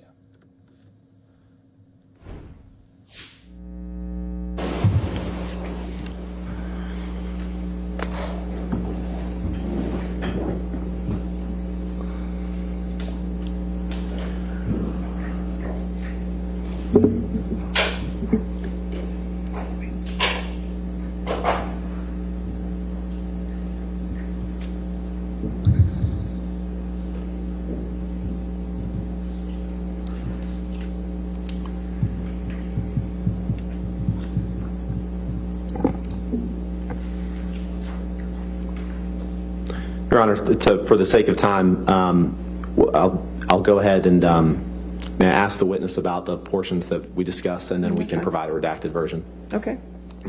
Mr. Depp, in this text message from you to Christian Carino, your agent, on August 15th, 2016, you tell him, you go on at some length about Amber, but you say, "She will hit the wall hard," 4 exclamation points. And then later down you say, "I can only hope that karma kicks in and takes the gift of breath from her." Did I read that right? Objection, compound. I'll allow it. Mr. Strickland. You read that correctly, sir. And this wasn't the first time that you talked about Amber hitting the wall hard. Let's pull up Exhibit 213, please. Hitting the wall hard based on the accusations that she brought. I'm sorry, I was talking. Is that all right? You would answer my question. We'll take a look at the next exhibit. Thank you. As long as you're happy, sir.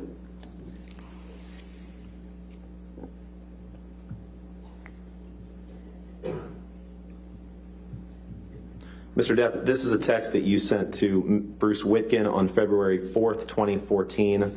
The text at the top of the page. Where am I looking, sir? On your screen, please. I figured that out. The top text on the screen. Okay, I didn't know if there was a specific, if it was third from the bottom or somewhere around the corner. What would you like me to do? This is a text that you sent to Bruce Witkin on February 4th, 2014, correct? 2014, yes. Okay. Yes. Your Honor, I move for admission of this exhibit with just that text displayed.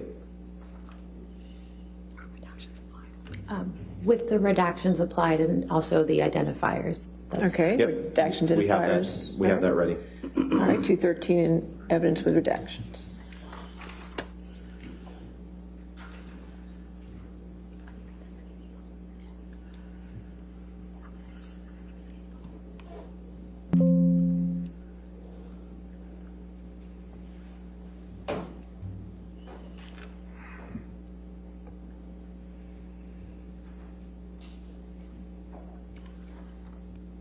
Move for the admission of this. Permission to publish, Your Honor. All right, it is in evidence, Thank so you you. can publish it.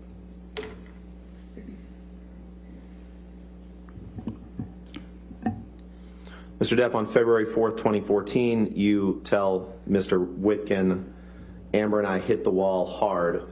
You see that? I do, sir. And that's the same phrase that you used in your text to Mr. Carino from 2016 that we just read, correct? They are similar words, but they have different meanings. If Can we pull up makes exhibit sense to you, but exhibit 498, please?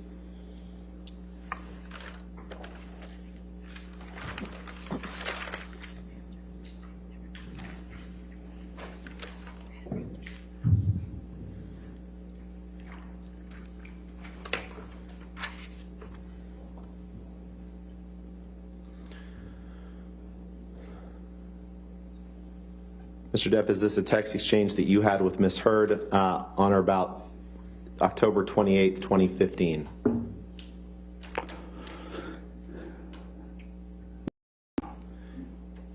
And I'd like to direct your attention to the third text down. Yes. Your Honor, I'd move for the admission of Defendant's Exhibit 498 with identifiers redacted. Any objection?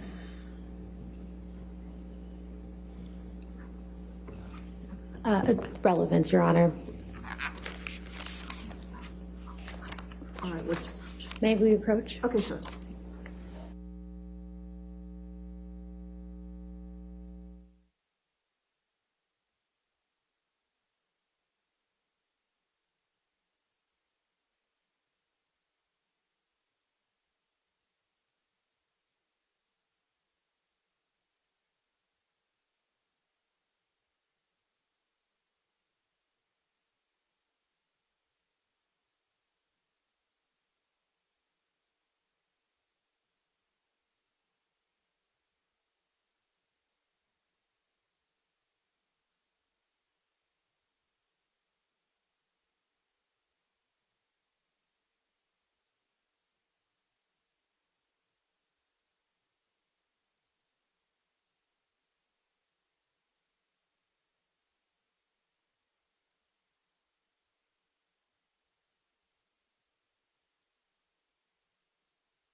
Can you pull up Exhibit 330, please?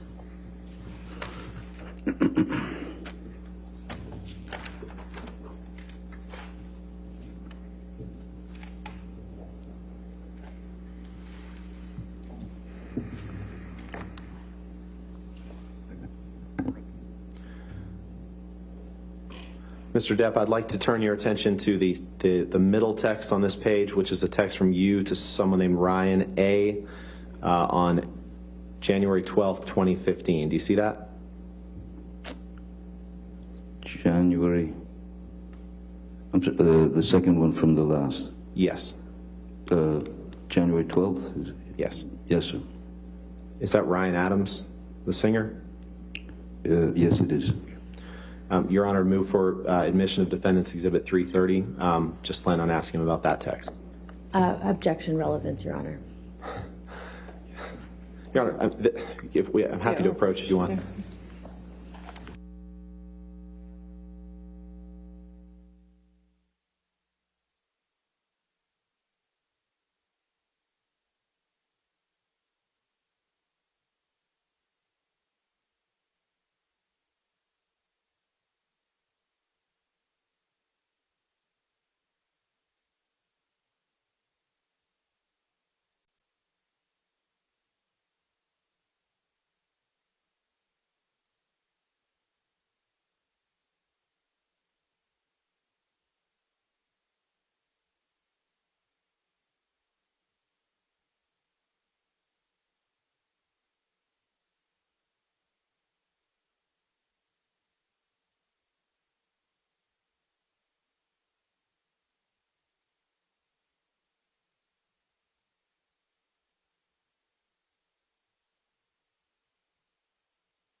Can you pull up Exhibit 620, please?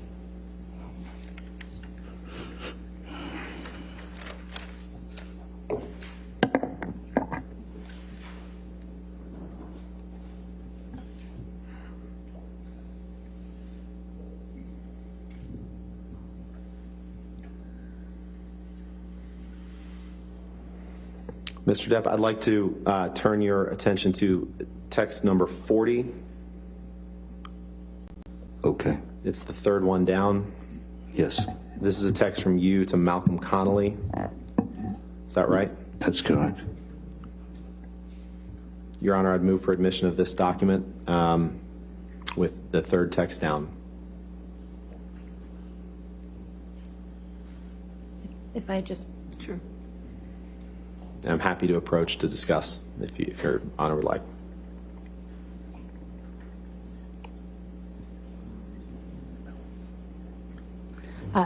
Relevance objection again, Your Honor. Okay, if you want to approach.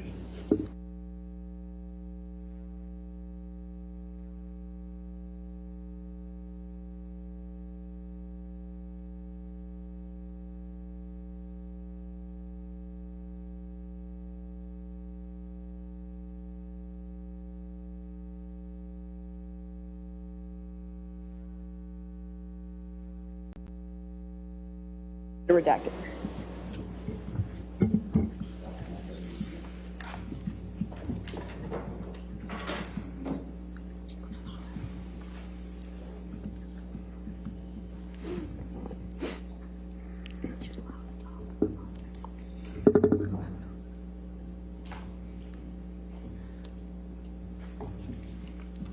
Mr. Rottenborn, if that's coming in, we'd allow the contextual text messages as well, if we might take a look, please. I'm sorry. We would like to take a look and just make sure the contextual text messages are coming in with the one that you're directing Mr. Depp to.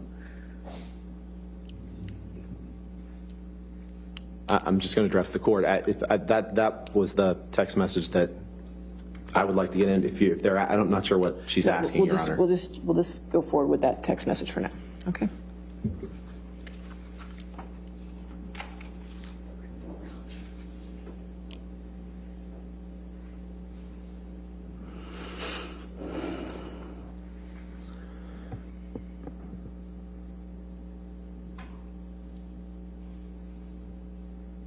Mr. Depp, do you remember last week the jury saw the video of you, as you called it, assaulting the cupboards in that kitchen on Sweetser Avenue? Yes, sir, very well said. And that was on or about February 10th, 2016, correct? Objection calls for speculation. I'll allow it if you can answer. I don't know when that's from. I have asked for the metadata, I've asked for the date and received nothing. Okay. This text you sent on February 10th, 2016 to Malcolm Connolly. Malcolm Connolly is one of your security guards, correct? Yes, he is. And in this text, you say, "Thanks, dear Mal. I'm just at the point where I feel like I'm going to puke all the time.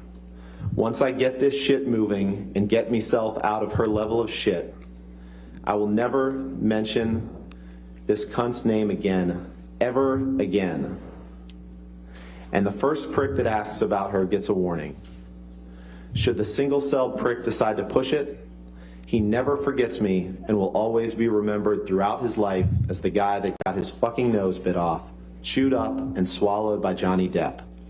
While I do have some civilized bones in my body, just on a matter of principle, I must force him to watch me fulfill this promise of mangling his motherfucker of a Beezer. Love you, X." Did I read that right? You did.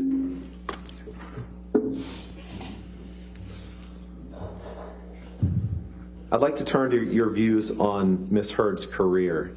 Can you please pull up Exhibit 195?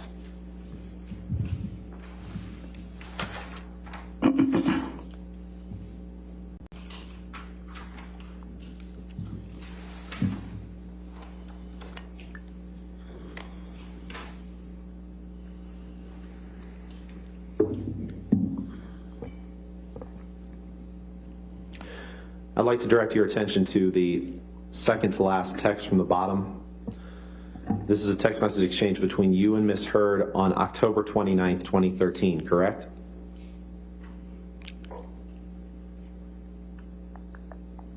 It looks like it is, yes. Your Honor, I'd move for the admission of Defendant's Exhibit 195 with the appropriate identifiers redacted. We would object on relevance grounds, Your Honor. Your Honor, this is him expressing his views on her taking a meeting about a movie, her career, his views.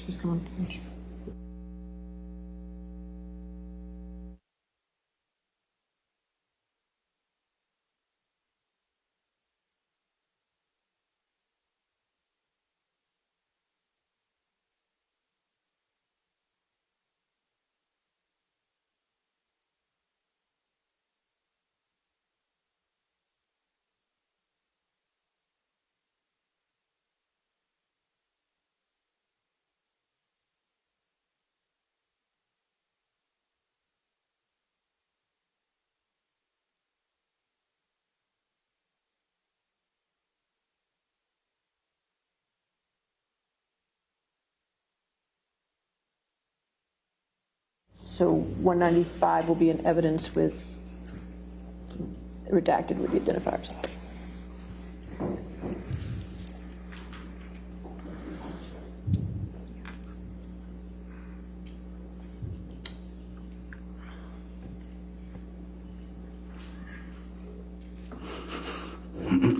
Mr. Depp, you see the text that from Amber that says, I'm at a coffee meeting now. You see that? I do, sir. Right there. So she tells you at 12:41 p.m., I'm at a coffee meeting now, we'll be home soon. And then you respond, holy crack whores, no goddamn meetings, no movies. Why? Why do you deviate from our agreement? What species of meeting?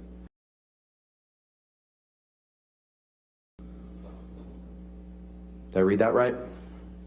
You did, but a coffee meeting. You didn't want her to take the meeting that she was taking that day, correct? It seems as though we had an agreement, what seems like we had an agreement to do something together. I'm actually asking what species of meeting. So this is not necessarily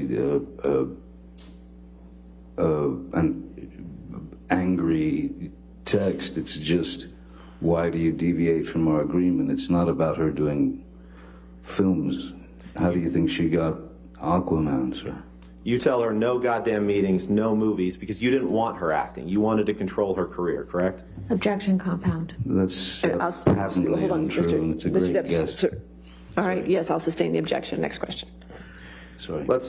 We can move on. Exhibit 394, please. Defendant's exhibit. Thank you.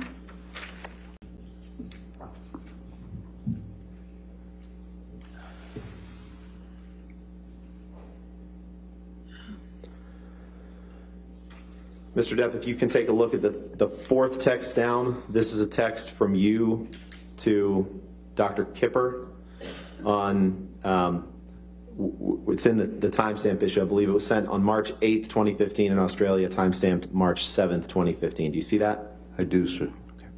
Your Honor, I'd move for the admission of 394.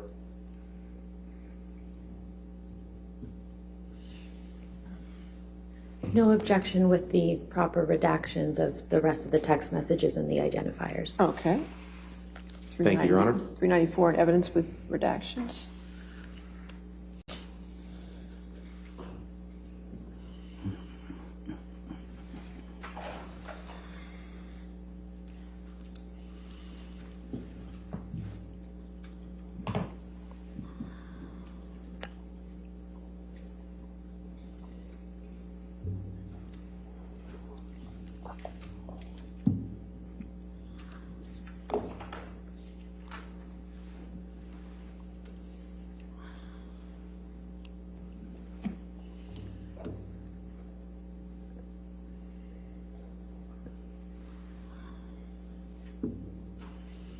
Permission to publish? All right, yes, yes, sir.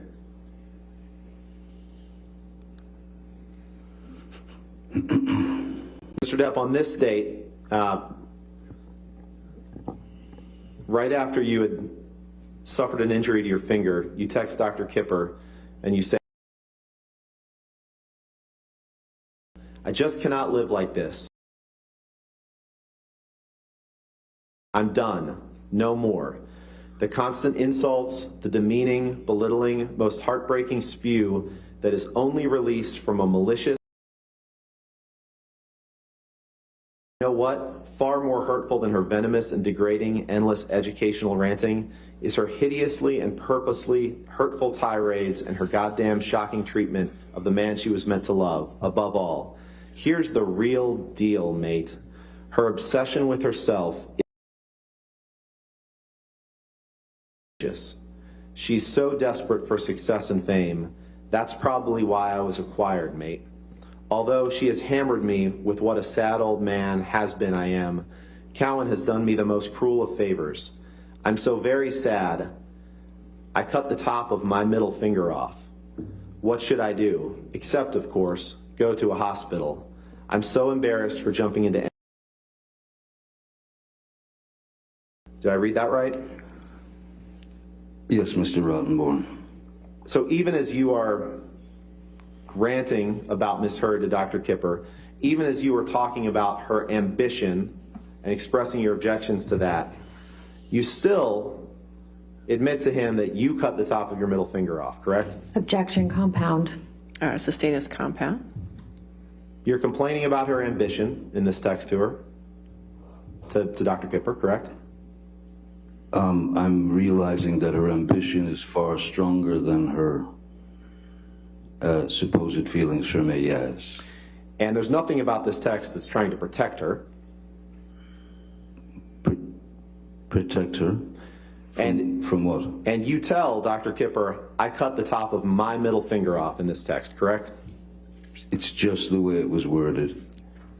It doesn't mean that I actually literally cut my finger off after, at the age of 12, finding the only thing that gave me peace, which is playing the guitar.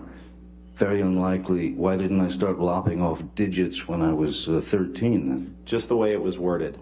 Now, Ms. Heard wasn't the only one who had a problem with your, you can take that down. Ms. Heard wasn't the only one who had a problem with your drinking and abuse of alcohol, correct? Objection, compound. All right, I'll sustain the objection if you want. Ms. Heard wasn't the only one who had a problem with your drinking, correct? Sir, if anyone had a problem with my drinking at any time in my life, it was me. The only person that I have ever abused in my life is myself. In fact, you tried to hide your drinking from your daughter, Lily Rose, didn't you? Objection, relevance. What's the relevance? When your nerves are pushed... Sir, if you can... Can we approach, Your Honor? Okay. Pardon.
Can you pull up Exhibit 207, please?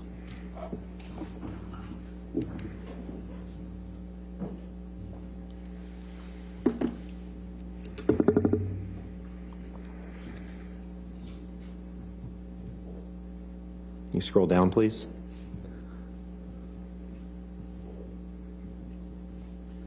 Thank you. Mr. Depp, I'd like to direct your attention to the last text on this page. It's a text from you to Kevin Murphy. He was your state manager, correct? He was. This is a text from you to Kevin Murphy on January 21st, 2014. All right, we've been listening in to the Johnny Depp Amber Heard defamation trial as he testifies on the stand for the last time here. We're going to hop back into that in a little bit here, but we want to alert you of this breaking news that we are following out of Northern California here. This is a live look over the scene as San Jose police have released surveillance images of a man kidnapping a 3-month-old baby. We want to pull up for you some of those images here that, again, have been released by San Jose police. They say the male suspect was not recognized by the baby's family. The suspect entered the home. The baby boy identified as Brandon Queller. Police said the baby was wearing a white long-sleeve onesie with dinosaurs, and police released the description of the kidnapping suspect. You can see a Hispanic male, black pants, dark blue shirt, gray shoes with white trim, short hair, a gray baseball hat, and a black face mask. So once again, 3-month-old baby now being searched for in Northern California, out in the San Jose area. These are aerial pictures of the police set up there in the area that they believe that the baby was taken from. So we're going to be following this story along with all of the other top stories of the day. We're going to take a quick commercial break. Top of the hour, we'll be going out to some of the coverage from Fox 11 in Los Angeles with the big news of the day. Don't go away.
Welcome back here to Live Now from Fox. I'm Daytona Everett. Want to alert you of breaking news that we are following out in San Jose, California. This is Northern California, where police have released surveillance videos of a man kidnapping a 3-month-old baby. This is the photo that they have released. They are searching for this man. The description, pretty clear, you can see right there. A Hispanic male, black pants, dark blue shirt, gray shoes with white trim, short hair, gray baseball hat, and a black face mask. He's accused of kidnapping a 3-month-old baby. This happening just after 1 o'clock local time. They say that he was not recognized by the baby's family and that he simply entered the home and took him out here. This baby is named Brandon queller. So more to come out of that story here on Live Now from Fox. We'll keep an eye on these aerial pictures for you, but we do want to move into some of the other stories of the day, including new footage released of the Rust movie set. You remember the movie set where Alec Baldwin discharged a weapon and ended up killing his own cinematographer. Fox 11 in Los Angeles with a full breakdown. Watching Fox 11 News Special Report. And good evening. Welcome to a new week here on the Fox 7 News Special Report. I'm Alex Michelson. And I'm Marla Tejas. Tonight, for the first time, we are seeing Alec Baldwin in the moments right after the deadly movie set shooting as deputies responded. How's it going, sir?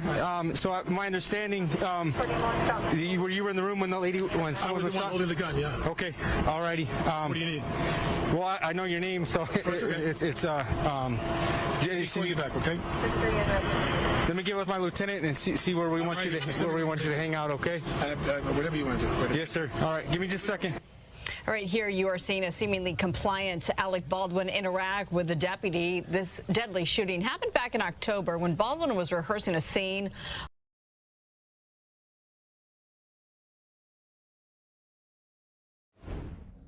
So unfortunately, we lost their coverage right there. But luckily, we do have some of the video that we want to show you in full of Baldwin there as they were rehearsing the scene for the Rust movie. Again, this was a Western movie set there where he had to pull out his weapon and eventually pull the trigger. So we're going to play out that video for you live, raw, and unfiltered.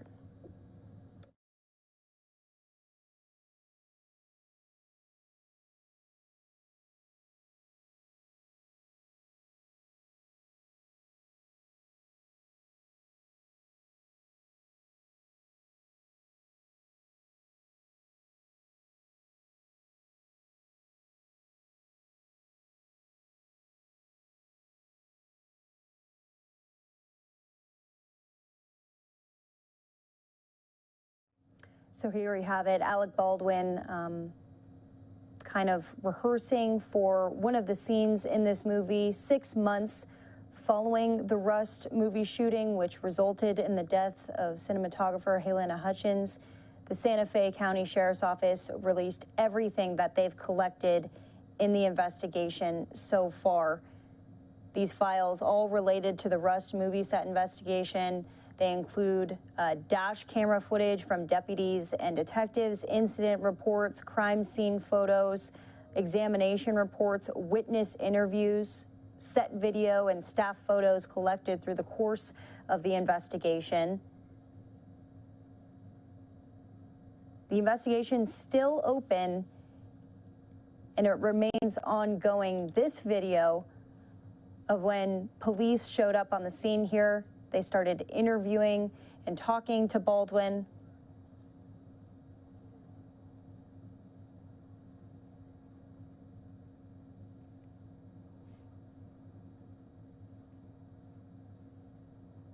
Still, there's some components of the investigation that remain outstanding, including FBI firearm and ballistic forensics, DNA and fingerprint analysis. Also, the New Mexico Medical Examiner findings report and the analysis of Baldwin's phone data extracted from the sheriff's investigators. But this obviously body camera footage, raw footage of when they first came to the scene and started talking to Baldwin himself about the shooting. For those who are unfamiliar about this story, a gun that Baldwin was holding discharged, and the movie's director of photography, Helena Hutchins, which I said before, was fatally hit on October 21st while she was showing him in what direction to point a prop gun during the rehearsal. So this was the rehearsal video, professional footage of what would have been used in the Rust movie. In a previous interview, Baldwin said that he hadn't pulled the trigger when the gun went off. Hutchins, who was 42 years old, died, and the director, Joel Sousa, was wounded when the bullet passed through her her arm into his shoulder. Just in February, the family of Helena Hutchins announced the filing of a wrongful death lawsuit at a press conference, along with several other lawsuits, civil lawsuits, against Baldwin himself and against Rust Movie Productions. So we wanted to just show you some of this video that was obtained here, the final release of the footage that's being utilized in the investigation. We want to just listen in to this video in particular as we can hear some of the remarks from Baldwin himself.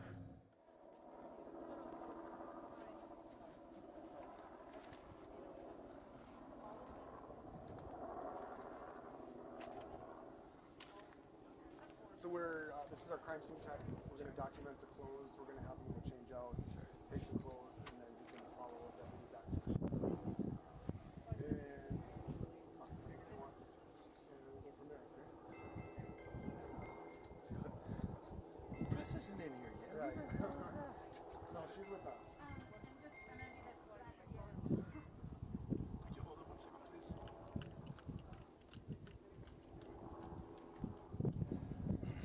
So you could see there Baldwin answering his phone as investigators took photos of him. This also a look at the inside where the shooting actually happened and where the film, the movie was being filmed there. CPR? I don't know.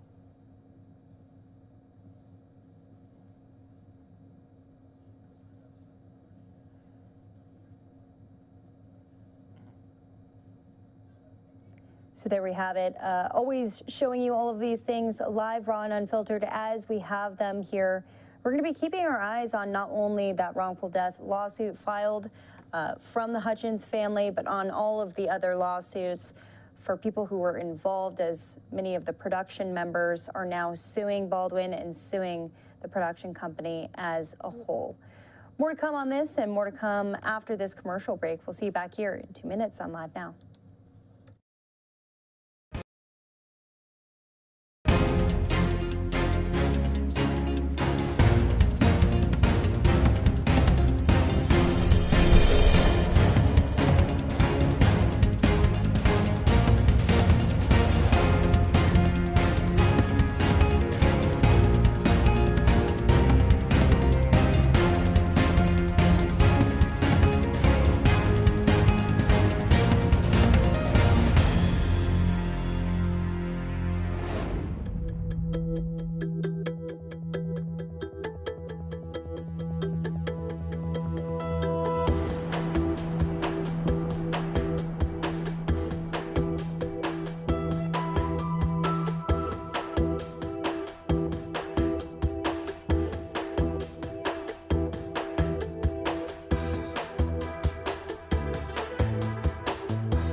Identifiers redacted, that's fine, thank you. 207?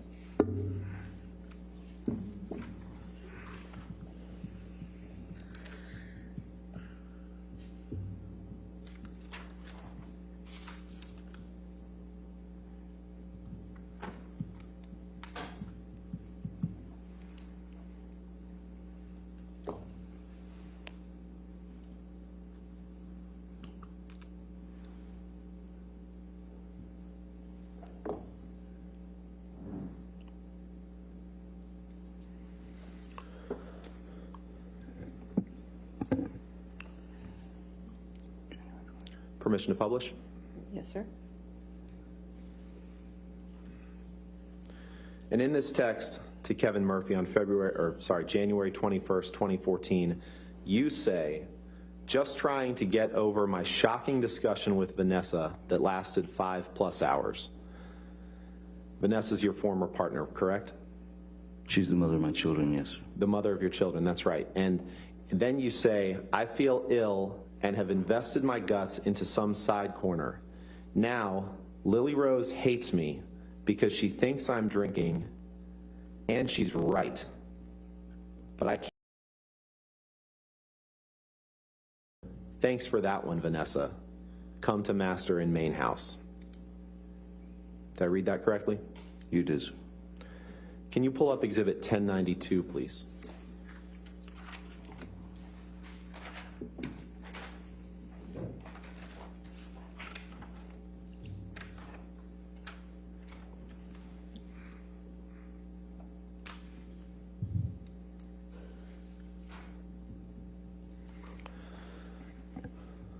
Mr. Depp, is this a picture of you passed out in a chair during daylight hours?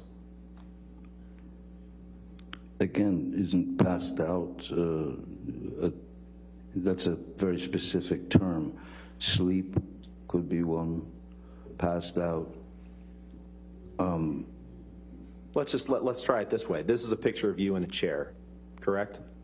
That is correct. Move for the admission of 1092, Your Honor. Any objection? I'm relevance, Your Honor. Your Honor, I'm trying to move this along, and when we stop with relevance, Well, you want to lay a foundation? I just don't. this is a picture of Mr. Depp. We've introduced another, on Thursday, another picture of that. What is the date of this photograph? I'm sorry.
Can you take that down and put up Exhibit 470, Michelle, please?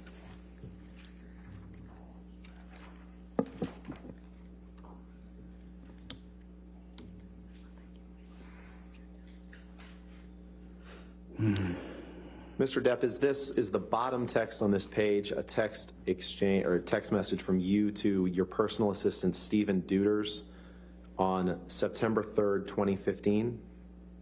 That's what it looks like, yes, sir. Your Honor, I'd move for the admission of this exhibit with just that text and the appropriate redactions. Exhibit 470.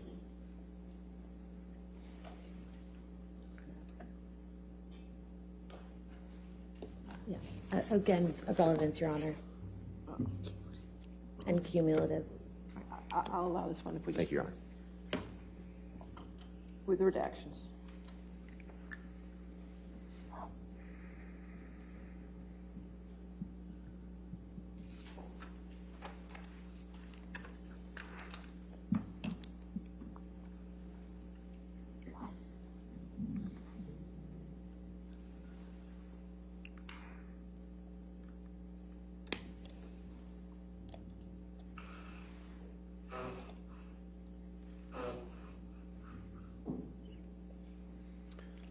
Permission to publish, Your Honor? All right, yes, sir. Thank you.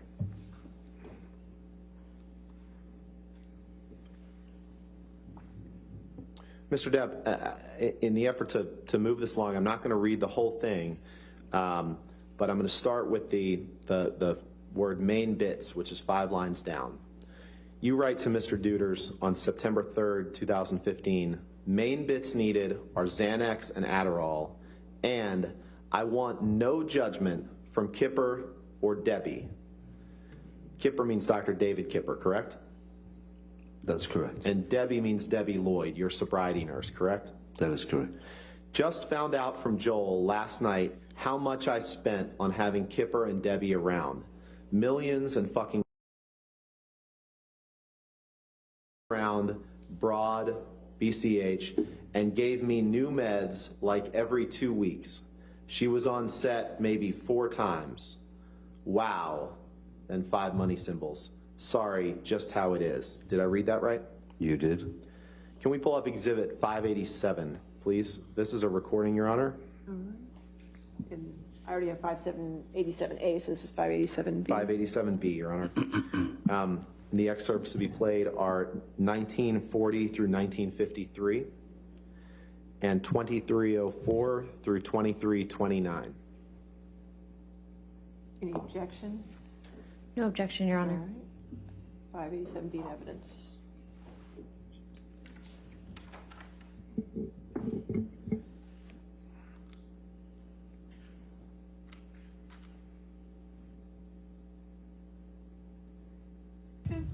I wanted to have my birthday. I want to be able to talk to you. I'm not even be clean and sober that we fix a lot of our problems. I'm never being I know. In that clip, Mr. Depp, you tell Ms. Heard, I'm never getting clean and sober, correct? It sounds like to me that yeah, it's either that or I have never been clean and sober. Thank It's you. one of the Let's two. play 2304, please.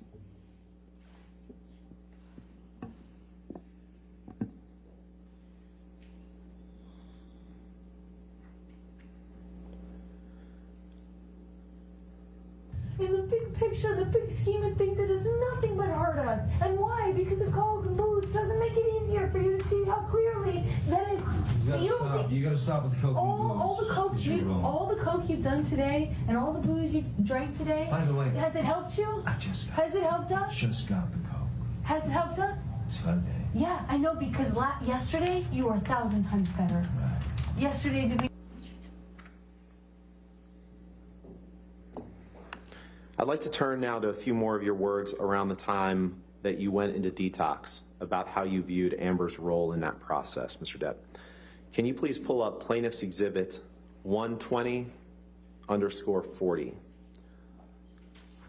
And Your Honor, 120_41 was admitted the other day, but I'd like to introduce this as a separate exhibit. So 120B, and that would be _40, you said, 40? Yes, Your Honor. Okay. Any objection to that? If I may, it just came up on the screen. Okay. Mr. Depp, while they're looking at that, is the second text from the bottom a text that you sent to Amber's mom, Paige, on August 19th, 2014? Yes, that's correct, sir. And this is when you were either in the middle of or finishing up your detox process from roxycodone, correct? That is correct. All right. And no objection? No objection. Okay. 120B in evidence. You want to publish? Or, as is, correct? With the other okay. That's fine. text messages redacted, please. All right. Thank you. Oh, with the, okay, yep, sure.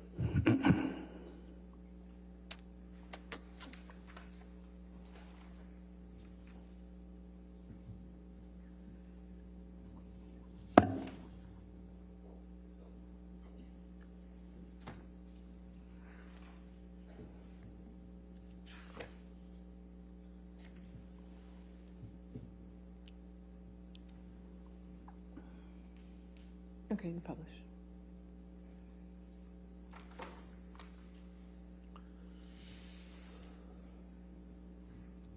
And in this text message that you write Amber's mom on August 19th, 2014, you say, "My dearest Paige, how unbelievably kind and pure your message was. I am beyond thankful to have you in my life. There is no luckier man on this earth to have the strength that Amber gives me, and the full support of each of you individually that I've gotten helps immeasurably. I don't need to explain the horrors to you. You know as well as I. What you do need to know that your daughter has risen far above the nightmarish task of taking care of this poor old junkie. Never a second has gone by that she didn't look out for me or have her eyes on me to make sure that I was okay. YN words are truly feeble in attempting to explain her heroism in a text. Suffice to say that I have never met or loved a woman or a thing more. She has the strength of 1,000 men, and that is due to no one or nothing but you, sweetheart. Thank you. I love you. Your son, Outlaw. Did I read that correctly? You did, sir. I'd like to take a look at another document. Exhibit 272, please.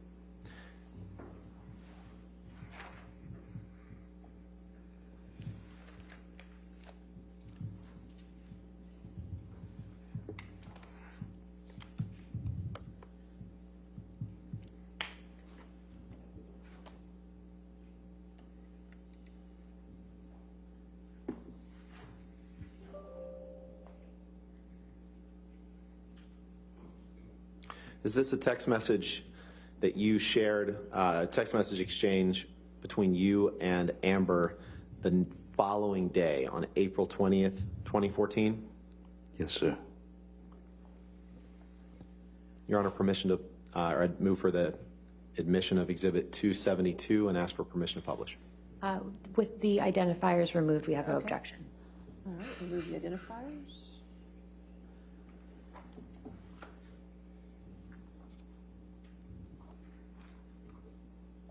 All right, 272 in evidence as redacted.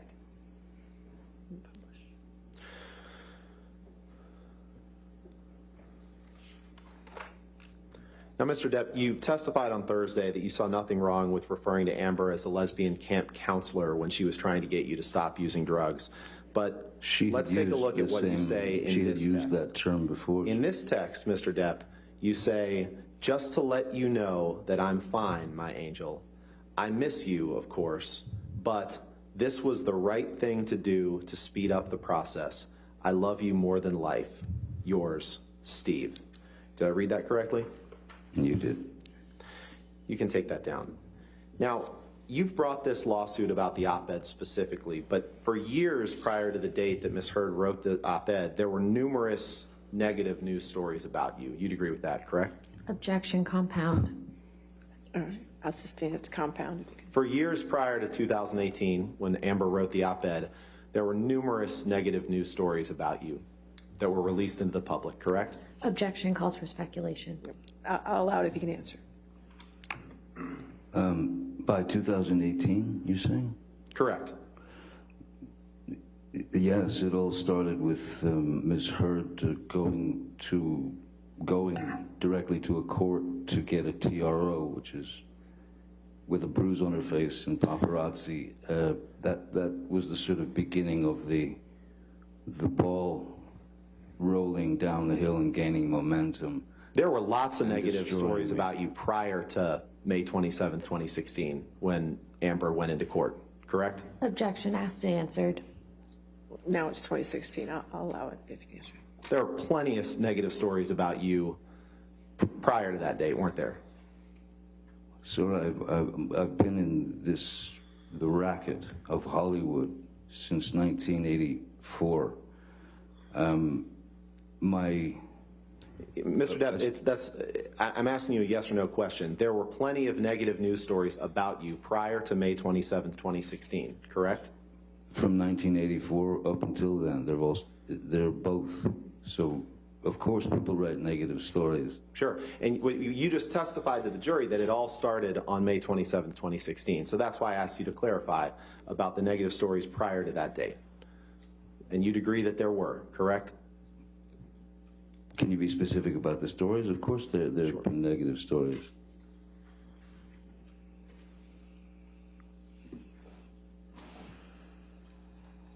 Permission to approach, Your Honor? All right. Your Honor, I have here numerous exhibits in one sort of compendium, all press articles about Mr. Depp, if I may approach. Thank you. All right, yes, sir. Thank you so much.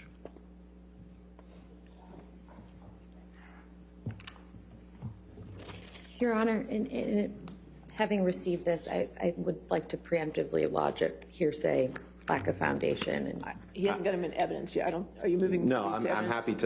happy to approach, but they're certainly not being admitted for the truth of the matter asserted. But I'm happy to approach and discuss if you'd like.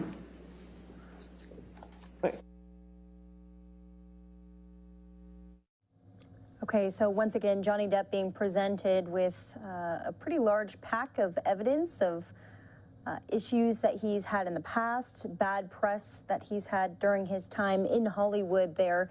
This will be the last day of testimony from Johnny Depp there. We'll be hearing from Amber Heard later on in the defamation trial between the ex-wife and ex-husband. Well, we want to move into some of the other stories of the day. This one coming out of Texas, pretty devastating. The body of a Texas National Guard soldier who went missing while trying to rescue immigrants in a river along the U.S.-Mexico border has been recovered. The 22-year-old was from Arlington. His family shared what a loving, caring person that he was. We'll hear from them in just a moment here, but he was identified as Specialist Bishop E. Evans. He went missing on Friday morning after he jumped into the Rio Grande outside of Eagle Pass to save two migrants who appeared to be drowning in strong currents. The governor of Texas, Greg Abbott, even tweeting out saying he ordered flags to be lowered to have staff to honor Specialist Bishop Evans, who died while serving in the line of duty during Operation Lone Star. He says this brave young man gave his last full measure of devotion to his state and country. Well, as I said, the family speaking out about what a courageous young man that he was. Again, only 22 years old. We're going to hear from them now. Thank y'all for coming. I just want to start off by thanking everyone for their continuous love and support. My family and I are very appreciative of the outreach and the kind words we received from the community and the people that know Bishop. We just want to gather you all here this evening to tell you a little bit about who Bishop is. He is selfless, he's loving, he's dedicated, he's always had the biggest of hearts. He was such a carefree and loving person. Anyone who knows him knows that he's the type of person who would give the shirt off his back if he knew you needed it. From an early age, he knew that he wanted to join the military. Maybe it was because his desire to help people and make a difference in the world that drove him so hard. In high school, he dedicated most of his time to JROTC, where he was able to volunteer on the weekends, on the National Guard. Something like that just speaks to the type of person who he is and what type of a character he had. The events that took place over this past weekend are tragic and heartbreaking, but as we reflect on the situation, it comes as no surprise to the heroic actions that he did. Because of this selfless behavior, he was able to save two people. We would also want to thank everyone who was involved in the search efforts and to locate Bishop down at Eagle Pass. Major Sherrod, Lieutenant Colonel Fletcher, Lieutenant Sanchez, thank you for all your help over the past few days. You've helped out our family tremendously. And we would also like to thank Governor Abbott and Beto O'Rourke for taking the time out of their days to call and speak with us. If you guys have any questions. Can you just kind of tell us like who everybody is first? I know this is like a super awkward back and forth, but we just want to know like who everybody is and if you could tell us your names. Yes, I can do that. Good evening. My name is Joanne Johnson, and I'm Bishop's grandmother. I raised Bishop since he was 9 months, and with me, this is one of my grandsons, Julius Lewis, and this is his mother, Kenya. I'm his aunt. I'm his aunt. No, well, Julius' mother. Bishop's aunt, Julius' mother. Okay. And this is another one of Bishop's aunt. And we have her children and her husband, Reggie. These are the Pullins. My husband, Danny Johnson. Then he have his cousin, Alexis, and his aunt, Angie, and then his cousin Veronica Irby. And Yeah. did you just get back from Eagle Pass? Yes, yes, we did. We went down. Yes. What's the last few days been like for your whole family? Well, it has been very tough, to say the least, because the whole not knowing, the searching part, has been very hard to withstand. That's why we went down, just to get some more information, just to be a little closer. And now that they have found his body, we have some closure. We know exactly what went on. It just helped to go down. And now we can move forward. We can start healing. We can make preparations for his arrangements, and the family we can grieve, and then we can move on. You know, Bishop wouldn't want you to stay in the same place. He wouldn't want you to stay grieving. That wasn't him. That just was not him. You know, he wants you to keep living. He wants you to keep living and doing the thing that you were doing beforehand. So, you know, he's. Someone who's never met Bishop, can you share a little bit about your grandson, kind of what made him kind of light up the room? Smile. Bishop has always been a caring, loving child. I mean, from before, as long as I can know, as soon as he started talking, he was always compassionate. It was just something he could not see someone in need or hurting and not help. Even if he didn't have it, he would help you get it. If you needed 15 cents and he only had a dime, he would go borrow a nickel just so you can have what you need. That's just what he was. He helped people wherever he go. It didn't matter your nationality. It didn't matter how you look, your color hair. He was just a compassionate person. And I tell people, I don't care who you talk to, that's the first thing they're going to say about Bishop, is that he was such a caring, giving person, and that God put that in him first. That's something that we nurtured, because that's just how we are as a family. We're just a giving, loving family. I love you, and I don't even know who you are. Nice smile, though. Did you talk to Bishop down there? Yes, I talked to him a lot, and then whenever he had an opportunity to come down on the weekends, he was here, I guess, about 3 weeks ago, and his aunts had just talked to him the night, that Thursday evening, so we kept in constant contact. Bishop, his family was his world, so you couldn't tell him anything. That his family is who he was. So yes, we stayed in constant contact. We did things all the time, Yeah, I was just gonna say, when was the last time he talked to the family? Was Thursday evening? Yes. Yeah, and then 2 weeks before that, he took us all out to dinner. He came down, he had a few days off, and just to show, and one of the last things that I can remember him saying when we were at dinner, and I'm gonna put in a plug for Babes because it was wonderful. The last time we were there, he just got up and he just stood up and he told us, he said, "I love y'all." He said, "You all make me who I am." And it was just, it was so sweet of him to play too, but his speech was just wonderful. He just, that's just, that's who my baby was. Joanne, I heard the term natural born leader. It's Miss Johnson. Yes, sir. I heard the term natural born leader today to describe Bishop, and it wasn't from Mansfield High School's principal. It's from his principal in San Antonio when he was in elementary school. He spoke really glowingly of both you and grandson. Mr. Rios? Yes, Ms. Gilbert Rios, man, yes. What does it mean that someone could see that in Bishop at such an early age? It was a very good thing. He saw, if it's something that he saw need to be done, he'll do it. If he's walking down the hallway and there's paper down there, he'll pick it up and throw it away, because it needed to be done. That's just who he was. He's just who he was. Is there anything that you want to say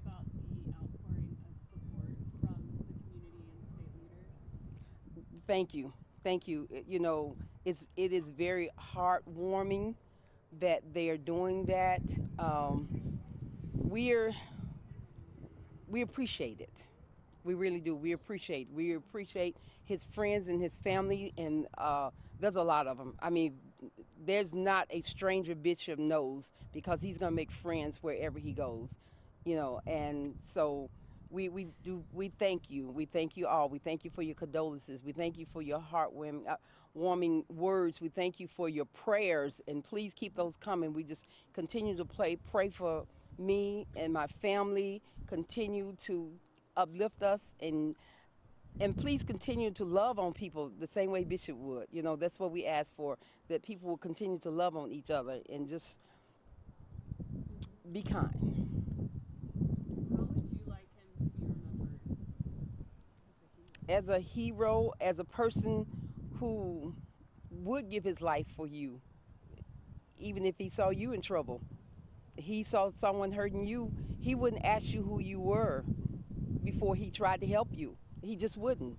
You know, he see that you're in trouble, you know, he'll ask you about yourself later. But right now, you're in trouble, he's finna go help you. Don't have a flat, because he's gonna stop. What will you miss the most about him? And I don't know if Grandpa wants to chime in or say anything. That's okay. She's doing a great job. Yeah. Me personally, his dancing. Oh, we love to dance. We are big gamers in our house. We do a lot of family gaming, and but Bishop loved to dance. You know, so that I would miss that, because it didn't matter. We could be walking through the mall and one of his favorite songs come on. He'll show his come on, we getting it. You know, so that was his thing. It seems that like some people have taken this as a way to politicize. We would like to avoid all those conversations right now at this point. That's so okay. yeah, let's not do that. Yeah. You don't want to say anything about just like we don't even want to go there. Yeah, we're not. No, we don't. I don't. It's not my concern, really. It really is not. But you're saying no matter who that person was or what they were involved in or what they were tied to, Evans would do anything to help them. Okay, so. No, I'm gonna answer that. Okay, I really don't think she had a sign on her head or anything. Just, you know. No, he didn't know. It was just a person. She was God's child. Johnson, is there anything we haven't asked you want to let us know about Bishop, or anything we left out that you feel like people who never met him should know? Anyone who knows Bishop will tell you exactly what she just said. We talked to you in the mic. We hear you in the mic. Anyone who knew Bishop will tell you exactly what she just said. He will help you in need. He would die for you. He did that. He's going to be missed. Truly. And always be loved and carried in our hearts.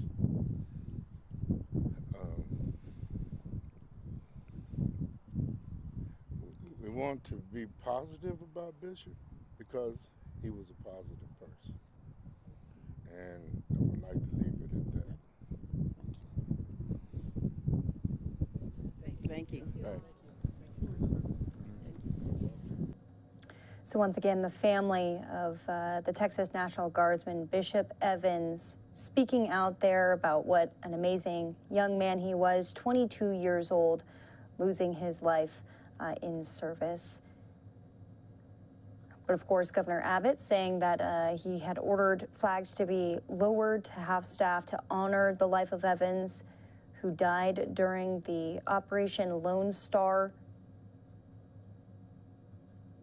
Still so many issues going on at the southern border right now. Lawmakers making their way to the border, and you'll be hearing from them later on in the evening. You'll also be hearing more stories from out in Texas here, as there's a major announcement at the Capitol today. You'll remember, of course, Melissa Lucio. Well, a Appeals court delaying the execution of Lucio amid growing doubts about whether she fatally beat her 2-year-old daughter in a case that's garnered support from lawmakers, celebrities, and even some jurors who sentenced her to death. We'll have details on that. We'll also hear from her family later on here on Live Now from Fox. Also, the other top story of the day, Elon Musk saying he is going to buy out Twitter. But what does that mean for Twitter users? Details after the break.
Musk reaching a deal to buy Twitter for $44 billion. The company's board has initially adopted a poison pill defense that would have made a takeover pretty expensive, but they decided to negotiate after Musk updated his proposal to show that he had secured financing. Under Musk's leadership, he's promising a more lenient approach to policing content, saying Twitter is not living up to its potential as a platform of free speech. So the one person that we thought to bring on, the co-founder, Mike Mathis, of First and 14th Institute. Mike, thanks for being with us here on the show. We always appreciate it. This has been the talker of the last weeks, the last month, probably over the past year. Censorship has been a conversation majorly, and we've talked about it before, not in this capacity, but with the acquisition from Musk here, how do you potentially see Twitter changing for users? Well, Musk has promised to make some improvements, and if he follows through on those, they'll be important. For example, he said he's going to ask human users to be authenticated to make sure they're real people. And by the same token, he says he will work to eliminate or reduce the spam bots, which are these automated, Twitter accounts that just spam people with responses or try to embarrass them and, send nasty comments, all of that kind of thing. And he says he'll be fair to all users. So I think if he follows through on that, conservative users who have been unhappy with Twitter will come back and could potentially improve the business. As a business, Twitter has not added value as a company, literally since their IPO in 2013. And at the same time, we've watched Facebook and YouTube, Google, and other companies, increase their value tremendously. So I think there's every opportunity for Elon Musk to improve not only the user experience, but also the business for Twitter. So here's the thing, though, which is which is my thought, just like any politician promising a lot of things, saying that they're going to put all these changes into place, do you think it's actually doable? Do you think that Musk will be able to follow through with a lot of these initiatives? Oh, yes. He'll be able to do it. I mean, one of the things he's doing is he's going to make it a private company, which means he doesn't have to deal with quarterly reports of financial progress. That means he can take a longer time frame in terms of planning product improvements. And he may have to make a lot of changes, you know, in the key people in the company in order to make it more equal and free as a platform and consistently applied rules. He can make it more transparent, so the rules are published, and therefore it'll be a lot more straightforward for users and Twitter to, when they have disputes about content moderation, they can see the rules as long as they're transparently published. You know, one of the problems today is it's not transparent, and when Twitter boots somebody off of the network or shadow bans them, which means they just lower their reach or the viral reach, people don't know why that happened. And so those are all improvements that I think Elon Musk can make for Twitter's experience. Well, one notable person booted off of Twitter, former President Donald Trump. There's a lot of speculation swirling around whether or not he'll be allowed back on Twitter, and if he would even rejoin. What are your thoughts? I think he would rejoin.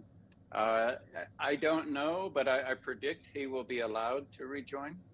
You know, he has a massive audience. It would be a huge news event for Twitter. I think Trump would like to go where the audience is the biggest. You know, he's looking for a big megaphone. I think this, if Trump is allowed back on Twitter, it will have, you know, a crushing blow to the business concept of Truth Social and Getter and some of the other platforms that have been launched in an attempt to attract those users who are kind of disenchanted with the kind of liberal bias of Twitter and other platforms. So if Twitter welcomes back these conservative users, for example, Mark Levin announced today he's coming back to Twitter. And if they let Trump back, I would be shocked if Trump doesn't take them up on that opportunity to go back and kind of say, you know, I told you, you should have never booted me off in the first place. It's unfair, and, you know, to use it as his personal megaphone. Well, you mentioned other platforms right there with some major changes possibly in the future for Twitter. Do you think that this will have an effect on Facebook, on Instagram, you know, on all of these other spheres that everyone's on as well? It will, especially if it's successful. If Elon is successful and Twitter grows and people become comfortable with the transparency rules that he's talking about, that will put pressure on Facebook, Instagram, YouTube, you know, Reddit, all the platforms will have to look at that. You know, the industry is talking about standards to try to have people, the different platforms all follow similar rules in terms of transparency and how they handle user disputes. The other thing that just happened this week, which is huge news, is Europe just passed something called the Digital Services Agreement. And this is kind of similar to the principles that Elon is talking about, but all of the platforms that operate in Europe will be required to make their algorithms transparent. They'll be required to not target advertisements to users based on things like religion and sex and things like that. And they will be required to remove illegal or criminal content. So there's a lot of changes coming to this industry, you know, obviously from Elon Musk and Twitter, but also from Europe passing these new rules, which will have a big effect on these global platforms. Well, I want to highlight from the White House today, the press secretary, Jen Psaki, was asked about this deal with Musk here, and she said, no matter who owns or runs Twitter, the president has been long concerned about the power of large social media platforms the power they have over everyday lives, has long argued that tech platforms must be held accountable for the harms that they cause. This is the response from the White House here with Musk. Do you think there's going to be any changes with new ownership? Changes from the White House? I think the White House did not express similar concerns when Jeff Bezos bought the Washington Post, or the fact that Mark Zuckerberg controls, Facebook effectively.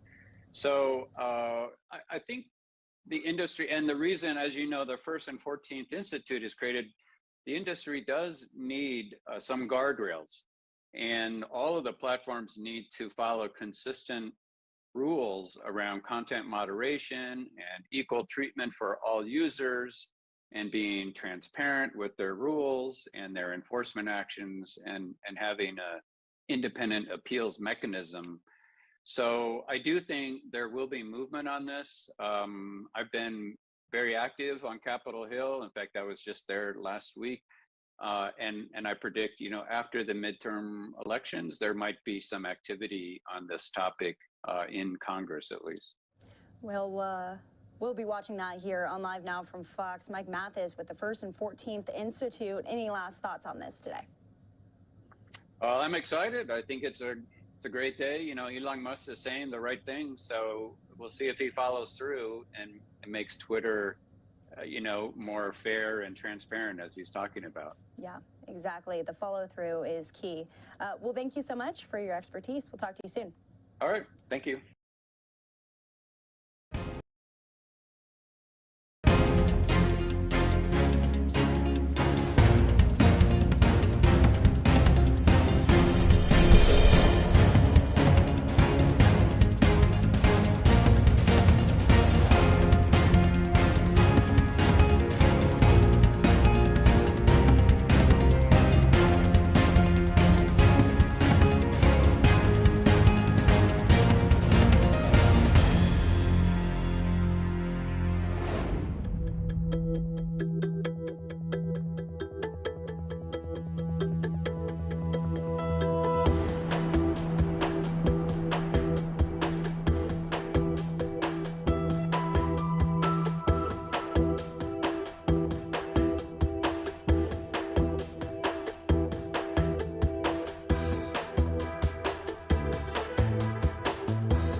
Claps, shouts, and tears of joy were on display at the Texas Capitol Monday as the decision to halt Melissa Lucio's execution came down. It's a stage to have a hearing to determine whether there should be a new trial.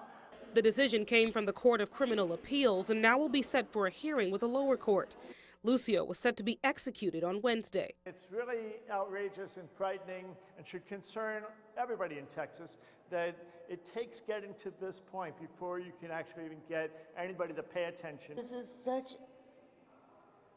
a bigger fight, for women who have suffered with addiction, who have children they cannot take care of.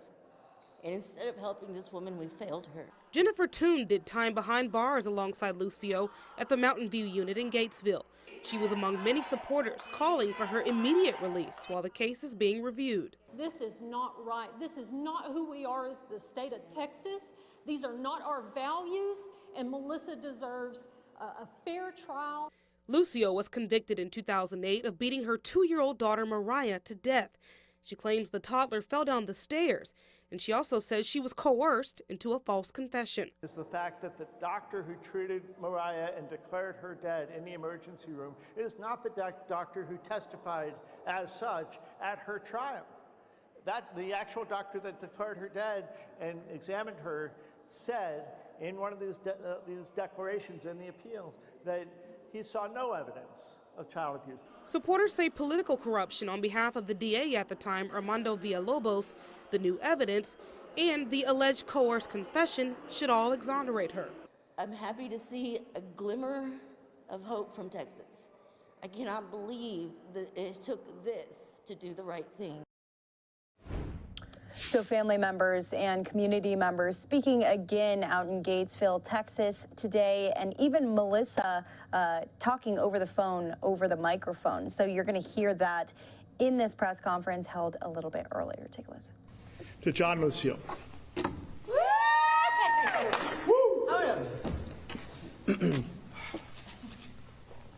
I don't even know where to start. My mind's just traveling a million miles an hour and stuff. First of all, I want to just thank everybody, thank every single body here, my wife, my brother, Sabrina, Sandra, supporters, Ana Luisa, Lulat. Your Uncle Leno? Uncle Leno. The talk was on him tonight. Charles, Death Penalty Action, Maggie, Denise. Everybody, Mark, you're back there. Stop hiding your face. I can't see you. Mark. And I'm gonna be real. Complete strangers. Complete strangers. Sabrina, the film director, Sandra from Arizona. I find it really, really amazing. We are all believers in God, and we believe that God sent these people in our lives. My mother's a big believer in God. Her prayer had been persistent like that widow in the Bible, and her prayers have been answered. I just want to tell everybody thank you. For many of the people watching now online and on Facebook and lives and everything, man, thank you. Y'all know who y'all are. Thank you for all the support that y'all had done. Prayers, most definitely. We believe prayers was the solution. Try to speak louder. So then I would just like to give thanks to everybody in the rally, in the state of Texas, in the United States of America, just across the globe, other countries, I can't even name them all, the ones that have all been supportive towards my mother's case. Pleading out to Governor Greg Abbott here in the state of Texas. Everybody, we have the whole world pleading for my mother, and I just want to give a big thank you to everybody. We send our love. My mother sends her prayers to everybody. She sends her love to everybody. She wishes she could write everybody and tell. She says she's going to be up all night today writing to a lot of people.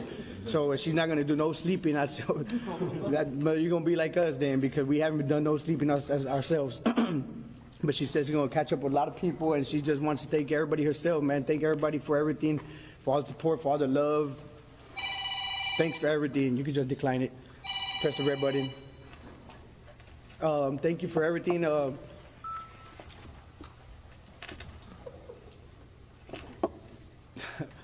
There's so much to say. I'm just trying to get in order. I'm sorry. I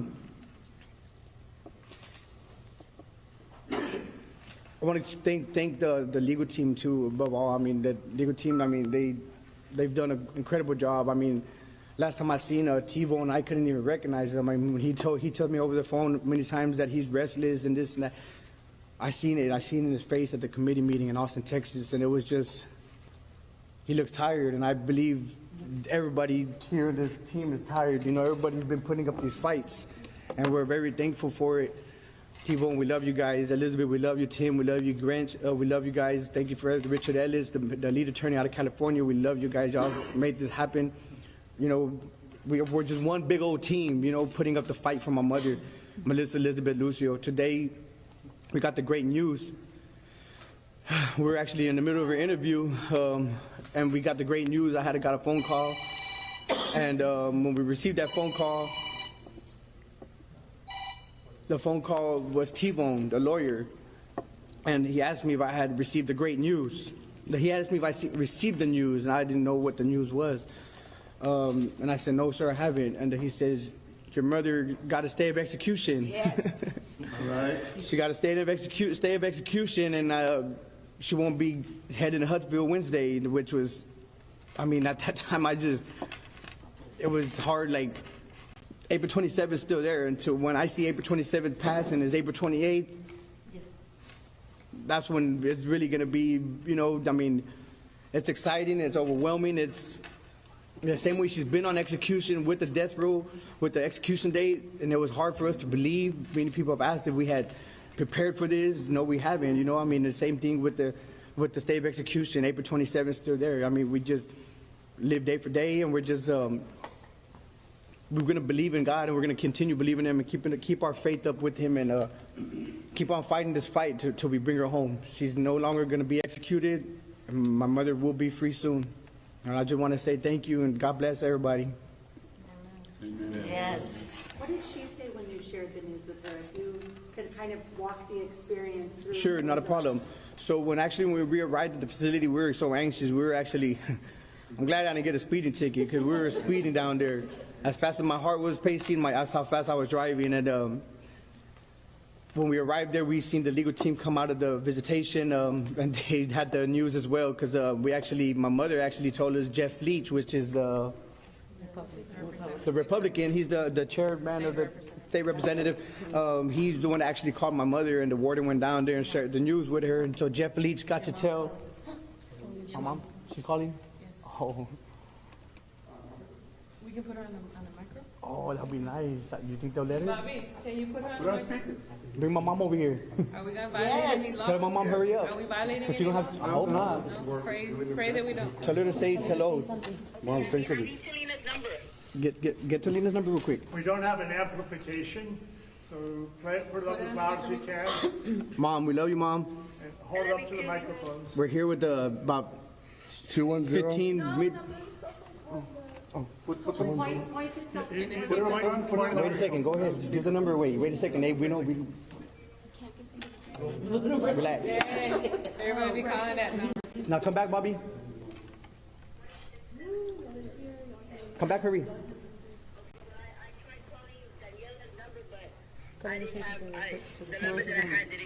Mom, you're on speaker, Mom. Just say something to all these reporters. Hurry. I just want to say thank you to everybody who has supported me and given me love.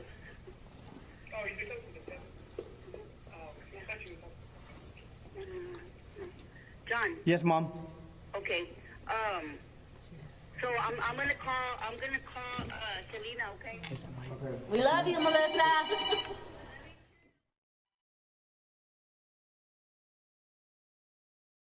Okay, so Melissa Lucio joining over the phone there as so many supporters and family members of hers gathering today in Texas as this court stayed her execution. Remember, she was supposed to be executed by lethal injection just on Wednesday. And so we'll see where this goes in the court system there as more details and possibly more evidence come out that could exonerate her in the future. That remains to be seen. I'm Andrew Kraft. We're going to take a quick commercial break. When we come back, though, we'll be giving you all the latest updates about what's going on day 61 of Russia's war into Ukraine. More on that after the break.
Okay, welcome back here to Live Now from Fox. Just a beautiful Live Now look at Manhattan there, Midtown, the Skyline, Empire State Building, right smack dab in the middle, though. We wanted to go now to the war in Ukraine. Of course, we want to give you the latest updates as we do each and every day. Let's listen, though, to Fox News correspondent Griff Jenkins, who's been in Ukraine reporting with the latest on the ground. And what do you think of their trip? How do you think it went, sir? Good. President Biden sending 2 high-profile cabinet members to Ukraine over the weekend to show solidarity as Russia ramps up its new offensive. Secretary of State Antony Blinken announcing plans to reopen the U.S. Embassy here in Kiev. He was joined by Defense Secretary Lloyd Austin, who unveiled a new military aid package worth $713 million. $300 million of that will be used for weapons specific to the fight in the Donbas region, which is large and flat, favoring tank advances supported by artillery. We are doing everything that we can to get them the types of support, the types of artillery and munitions that will be effective. But some Ukrainian officials are pushing back. They say they're grateful for the billions of dollars in aid given so far, but more is needed urgently to give the Ukrainians a chance to destroy the Russian army in Ukraine so it can't threaten other countries. This is not enough as long as the war continues. It's not because Ukrainians are greedy, it's because we need to win this war. Meanwhile, the fighting is intensifying in the east. So far, the Ukrainian defensive line is holding, but some observers say that could all change quickly. The maneuver forces of the Russians are somewhat incompetent, and that's why they've only made small gains.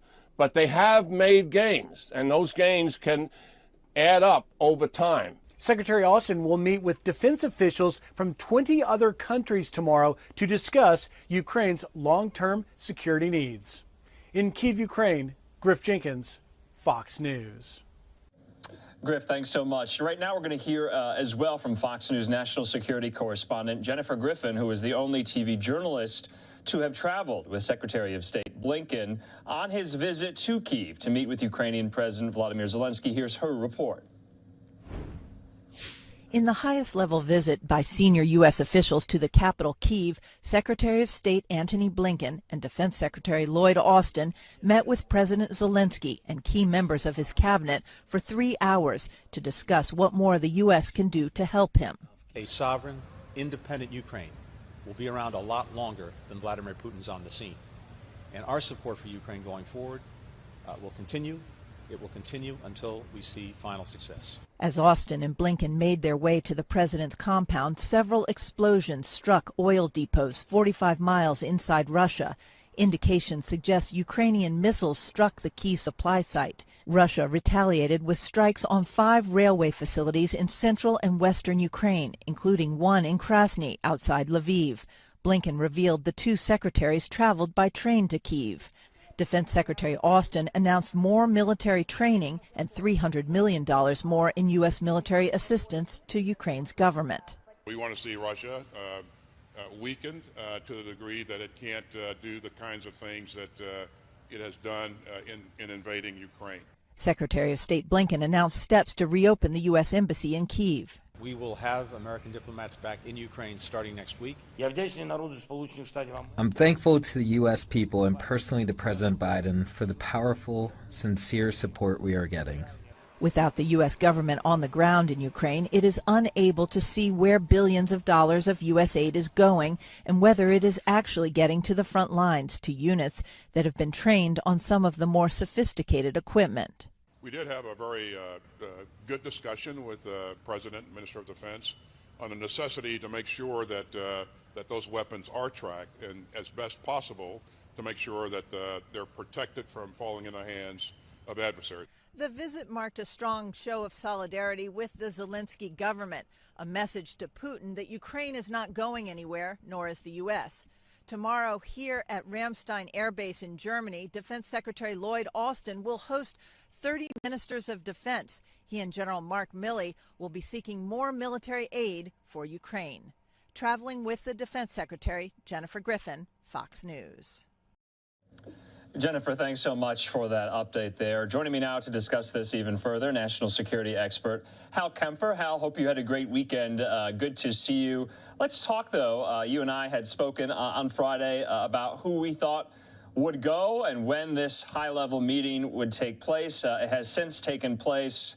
It's getting a lot of play. One thing that's getting a lot of attention, especially in foreign policy circles here in the United States, is this comment that Lloyd Austin made answering questions about Russia. And he essentially, and I'm paraphrasing here, said he wants to see a weakened Russia.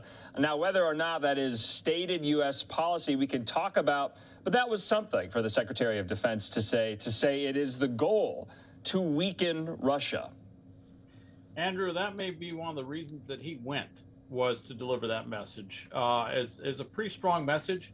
It actually indicates a shift in policy. There's a lot that you can put under that phrase, weakened. We've said the same thing in other countries, the Middle East, dealing with Iraq and other countries about, stopping their ability to pose a threat to their neighbors. This is typical language. Weakened in the way that the context in which he described it, whereas they can't do something like they did in Ukraine again. All right. That implies, number one, they're not going to succeed in Ukraine. They're going to get kicked out. And number two, that in the process of kicking them out of Ukraine, that their military will be so debilitated, so destroyed, not just defeated. North of Kiev, the Russian forces were defeated. We're looking at the eastern and southern portions of the country. The language I keep hearing is that they won't just be defeated, they're going to be destroyed. In other words, they will not have the ability to conduct military operations. The attrition will be so great that they're no longer effective as military units in any way, shape, or form. And I think that's what the goal will be, that basically they will be so decimated by the time they get done that they literally will not be able to pose a threat to its neighbors. Keep in mind, when this thing started, 75% of the operational combat ground units in Russia were surrounding Ukraine. That's what went in, and it went all in. I mean, they all went in. Now they have a conscript thing going right now, the 1 April draft, if you will, that goes every year over in Russia. They're pulling up reserves from all over. They're grabbing Libyans and Syrians. They're trying to throw everything they can at it. Sustainment's a big issue. And there was another thing that was said today too, that this is becoming a war of logistics. If more logistics can get to the Ukrainians to defeat the Russians than the Russians can put with their forces, that really will decide the battle. Yeah, and Hal, just some more diplomatic headlines. Kind of welcome news, I would imagine, to Ukrainians that U.S. diplomatic staffers will come back to the embassy very soon. Those were Antony Blinken's words. To Kiev, of course, following in the footsteps of so many European allies who are doing the same. Let's talk, though, about this other diplomatic announcement. President Biden finally naming a nominee to be ambassador to Ukraine after all these months. Do you think that will make a difference? I think it'll help. I like the optics of it. And it's an ambassador, multilingual, the ambassador of Slovakia right next door. Obviously, very conversant in everything that's happening with Ukraine. I thought the choice was a good choice. All right, you have someone who's going to hit the ground running. The other thing is that it was stunning when this thing kicked off that we did not have a named ambassador. We had an acting ambassador, and that was kind of I don't know if you want to say an oversight, but it was certainly a real problem with how we're doing business. So having a named ambassador, particularly at this time, particularly at such a critical juncture in our relationship with Ukraine and also the situation on the ground, I think it makes a lot of sense. I hope that this can move through Senate confirmation very quickly so that we can get this back in place. You know, it was interesting. Friday, we were talking about if Secretary Blinken went, and I think that was our guess. I'm going to tell you, I did not think they would send both. All right, I thought No, it you would be didn't. one. Yeah. and I thought it was Blinken. So I was half right. It was Blinken, but they sent Austin along too, which I thought was a great idea. And I think part of that was to put more gravitas. It shows the seriousness of the White House on this, that they sent two, are basically the head of our national security team, if you will, which kind of offsets the fact that we literally cannot get the president of the United States or vice president really there logistically. It's just, right. It's in the too hard category right now. So I think that was a good call. But we did talk about the fact that when he went over there, one of his duties would be to open the embassy, if you will. And whereas he didn't physically open the embassy, he announced the embassy is opening, which is pretty close to what we thought he was going to do. So I'm really glad to see that. The European Union's opened their embassy. The United Kingdom's opened their embassy. A number of European nations are opening their embassies.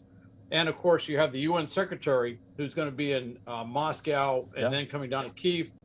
I think the timing of this is well designed, if you will. Okay. Are you optimistic on that? That was my next question. UN Secretary General Antonio Guterres meeting with Lavrov, meeting with Putin tomorrow. And he is going to push. He's going to push Putin to get back to the table. Putin, over the weekend, said he has no interest in doing that. So we could maybe see some movement toward progress, maybe. Well, the only thing I would say I'm optimistic of is that he's going to get really frustrated meeting with Putin and Lavrov, okay? And then he's going to come down and meet with Zelensky. And frankly, if the goal of this was to strengthen the relationship of the United Nations hierarchy, if you will, with Ukraine, then I think that will be accomplished. But I think really for the Russians, particularly for Putin and everybody around him, whatever they do is dictated by what happens on the ground.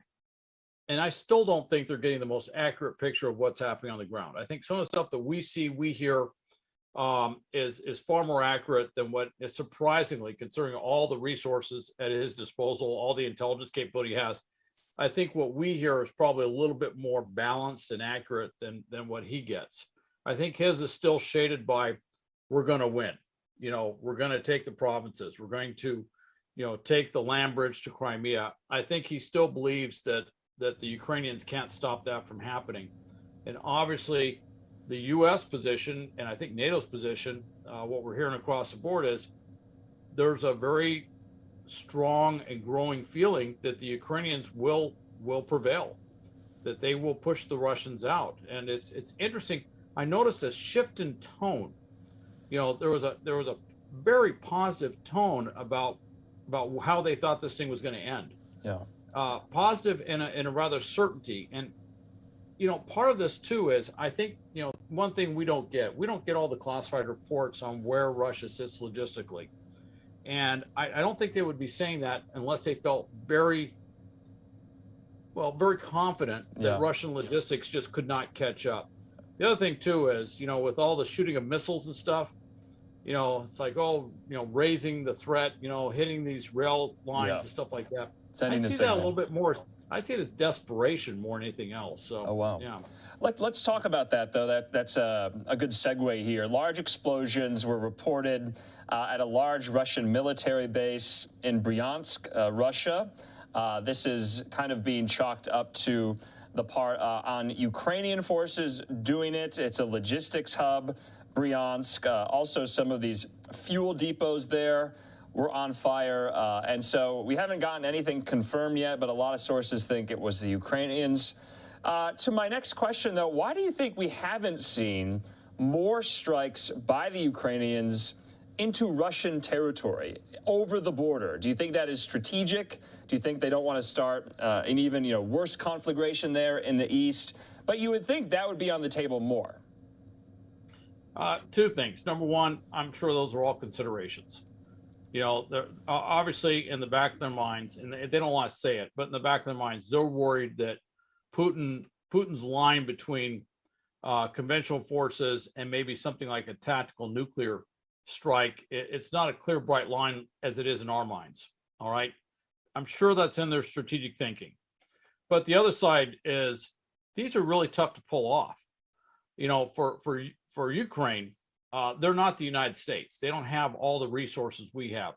So for them to do these deep strikes into Russia, spectacular, high payoff, if you will, in terms of what they achieve, but they are difficult to pull off, whether you're using missiles or helicopter strikes or some sort of special operations element that goes in there commando style and takes them out.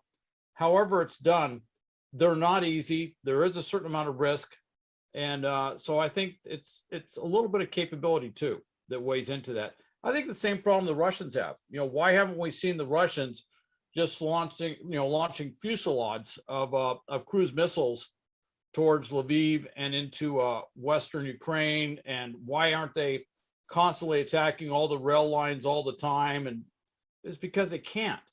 They don't have the resources to keep up that sort of sustained tempo. So each side has limitations that they have to deal with.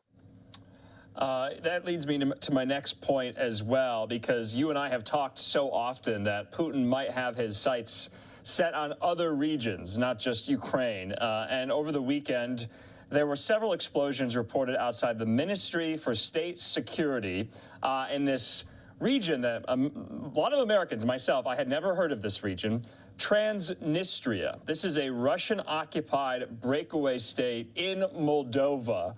Do you think Moldova is next? What's going on here? It's a breakaway state that has Russian troops on the ground, all right? They actually have Russian forces there. And what's interesting is Lukashenko did this thing at the beginning of the war where he was briefing his battle staff, and he had this big map up.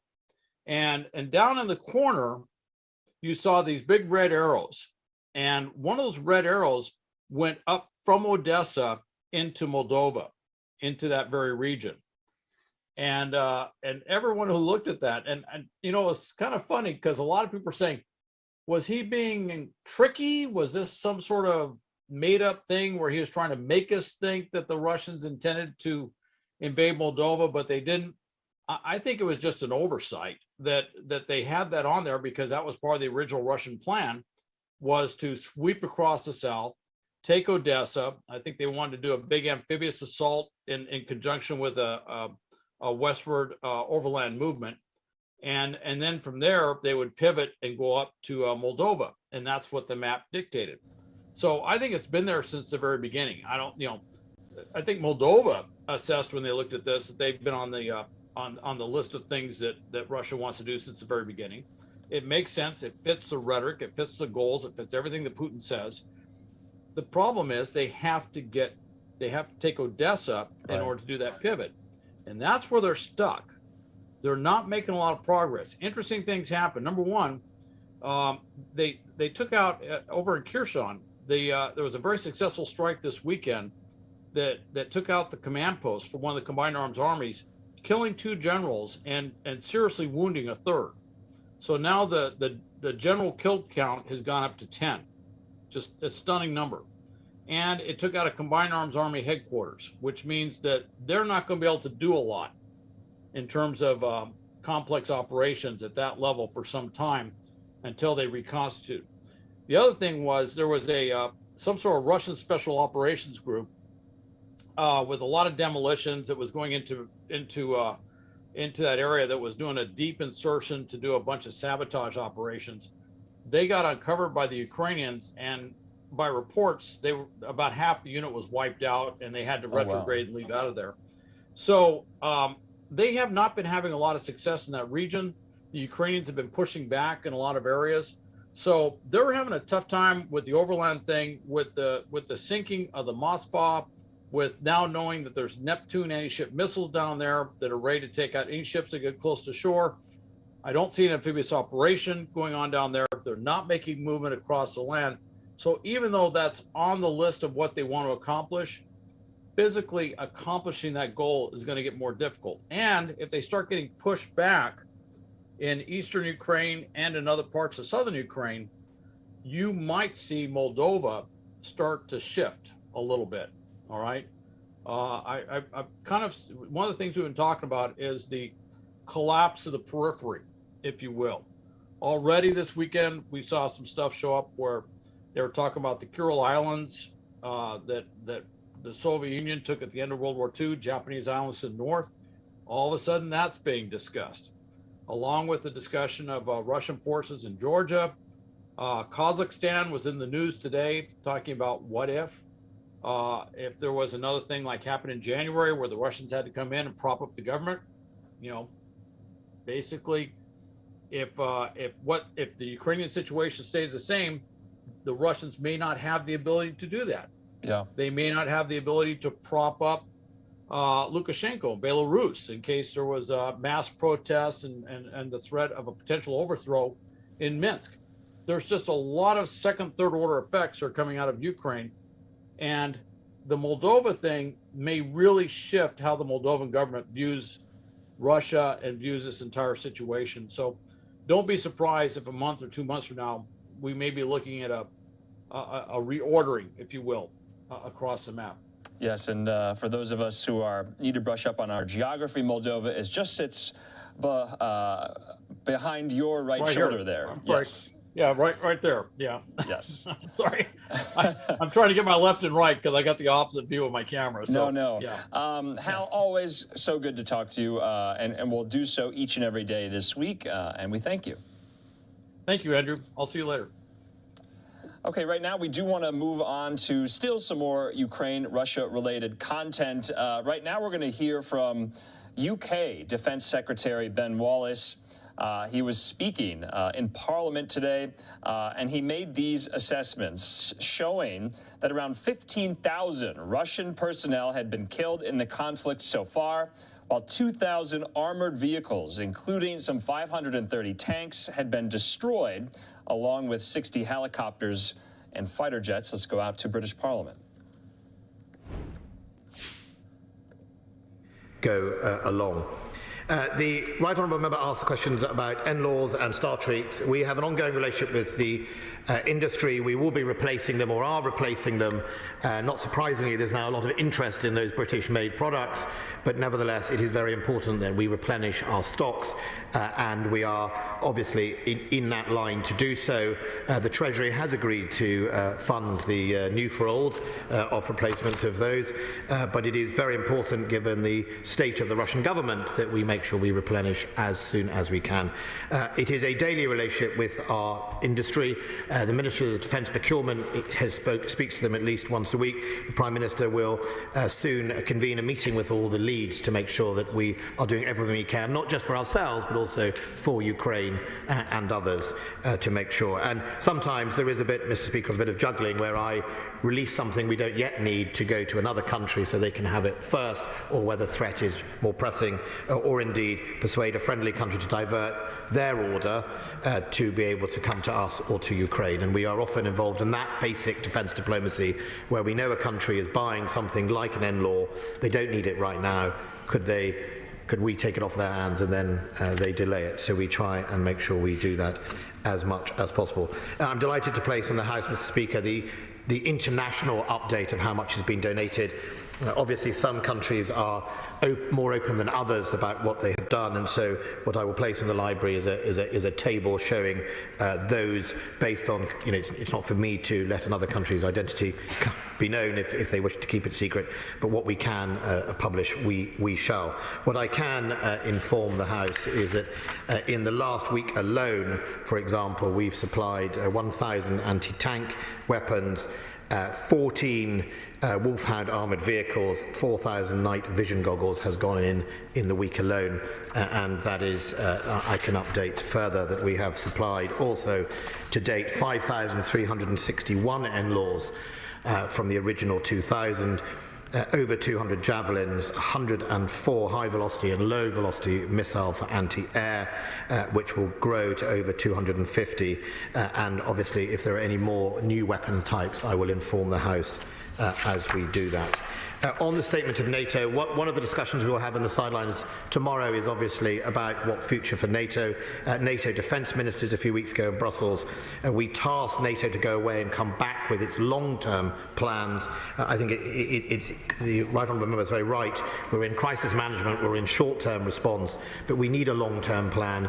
We need to know what will NATO look like and how will Western Europe, or Europe including many of its new members, contain Putin after all this this has passed because we have a man who has clearly been involved in an illegal invasion of a country, war crimes against the Ukrainian people, and how are we going to live with that neighbour in Europe should he still remain, and that is an important consideration for all of us. And it does go to its heart of defence reform and our spending. Of course, as I've always said, as the threat changes, so must our defence posture, and indeed funding. Said publicly, here and now, Mr. Speaker, we are getting the spending we need, but he is right to raise the issue of medium and long-term funding, which we will definitely be looking at. In addition to his point about we are now the only country, that is because we were the first country, Mr. Speaker, when we had our £24 billion settlement. No one else had gone there yet in NATO. Sweden had gone, but they weren't in. Australia had gone. So the Right Honourable Member's comments are slightly punishing Britain for being the first, because it was way before the invasion of Ukraine. A lot of these increases have been afterwards. That isn't to say that we shouldn't look at what more we can all do and how that knocks into other areas. Thank you. That's good. We now come to the Chair of the Select Committee, Tobias Elwood. Mr. Speaker, you heard it there first. There's a request for more urgent questions, which I'm happy to oblige. Could I very much welcome this statement here today that focuses on the operational. A reality is now dawning, however, that this conflict could last months, indeed years, but also more widely that Europe has actually entered a new and dangerous era of insecurity. So I pose two fundamental questions to the Secretary of State. Firstly, what does success in Ukraine look like? Are we doing enough to prevent Ukraine from losing, but not enough to make sure that they win? What is our strategy? Is it to push Russia back from the pre-February lines, or indeed liberate the entire Donbass region? If it's in Europe's wider security interest to see Putin humiliated in Ukraine, then the entire mainland must be liberated. That must be our strategic aim. And the second fundamental issue, and he touched on it, is our defence posture. Threats are increasing, but pressures on our armed forces are growing, as indeed is our equipment as well. Is it not now time to increase defence spending to 3%? Secretary of State. Thank you, Mr. My right honourable friend is a doughty campaigner for 3% of spending, and I consider him my long-range artillery when it comes to potentially the lobbying in the long term, whatever we see as a result of Ukraine. Look, our strategic aim is twofold. One is that Putin must fail in Ukraine, he must fail in his invasion, and I think he is on course to do that, actually. He must fail in his occupation of Ukraine, and I think he has definitely failed in achieving that. To the fine-tuning of that is as much a matter of Ukraine's choice as it is of anybody else. That Ukraine gets to choose where it wishes to settle for peace. We will do everything we can to support them. For my part, Mr. Speaker, I want Putin not only beyond the pre-February boundaries. He invaded Crimea illegally. He invaded Donetsk illegally, and he should comply with international law and, in the long run, leave Ukraine. And overall, the cost and the consequence of what he has done, he needs to wear it on his shoulders. We now come to SNP spokesperson Dave Dugan. Thank you, Mr. Speaker, and I'd like to thank the Secretary of State for advance sight of his statement. We, on these benches, welcome the sight of the additional measures taken to support Ukraine on behalf of the United Kingdom, and we also welcome the engagement that I know the Secretary of State has had with the SNP leadership in this place. Mr. Speaker, his statement highlights the bravery of Ukraine's defence forces, but I'm sure he also acknowledges that alongside this bravery is an exceptional tactical efficacy in stark contrast to the Russian invaders, and I'm sure he'd have no hesitation in agreeing with that observation. The Secretary of State highlights in his statement Russia's apparent reduced ambition to consolidate in the east of Ukraine around Donbass, and through Mariupol tried to secure a land bridge to Crimea. Can he reassure the House today that enduring economic pressure and further military support will continue to frustrate this Russian ambition of aggression? It was a great pleasure for me to meet the Royal Marine Commandos from 4-5 Commando in Arbroath in Warsaw earlier this month. But what more can be done by NATO allies to ensure that our partners on the eastern flank of NATO are further reassured around NATO's determination to stand firm against any and all aggression towards our allies? And finally, I welcome the details of the $100 million for higher grade equipment, including anti-ship missiles. As the Secretary of State will be all too well aware, you don't get an awful lot of higher grade equipment for £100 million. So I'd welcome any further advice he can give us on that. And in terms specifically of anti-ship role, can he confirm that brimstone missiles have no role in that application? And can he discuss with us, if possible, what role the UK's Harpoon missiles will have in that application? And if we're not donating UK stocks of Harpoon missiles, is that because we don't have enough ourselves? Thank you. Minister. Thank you, Mr. Speaker. Just on the Harpoon, we're not at present providing Harpoon. Our Harpoon missiles are launched from ships, whereas very few nations, I don't think any nowadays, launch from land Harpoon. It was there's a lot of media around this invasion, Mr. Speaker, and there was an a day go past where I have to counter just stories that have appeared somehow made up, some of them, I think. The AS-90 going to Ukraine was another story that appeared in the Daily Express this weekend. No, they're not. So I don't know where that came from, but it is not. So on that, on brimstone missiles, we made a commitment, I think nearly 18 months ago, 2 years ago, when we were selling fast attack patrol boats to Ukraine, that we would sell it armed with maritime brimstone missiles. We would do that. They are not at present in the country. Those ships have not been yet purchased or delivered. However, if we wish to provide brimstones in whatever guises they are, I will inform members of this House when we do it. I don't close it off as an opportunity. I think it is a perfectly legitimate thing. There are different sophistications between Block 1, which is just land brimstone, to developments that we've never bought that they can do at sea. So they range in their capabilities, and I think first and foremost we will look to provide, if we do, brimstone for the land using stock we already hold but not as yet on the sea. What more can we do for our eastern colleagues? I would always advise colleagues, and many of you here already know about the Joint Expeditionary Force, which is a tremendous group of the 10 Nordic countries. I recently asked my colleagues from around the House to the dinner when we had the Jeff Summit here in the UK. They are Scandinavian and the Baltic states, United Kingdom, Iceland. They are a tremendous grouping of people. Some people describe them as the beer-drinking nations.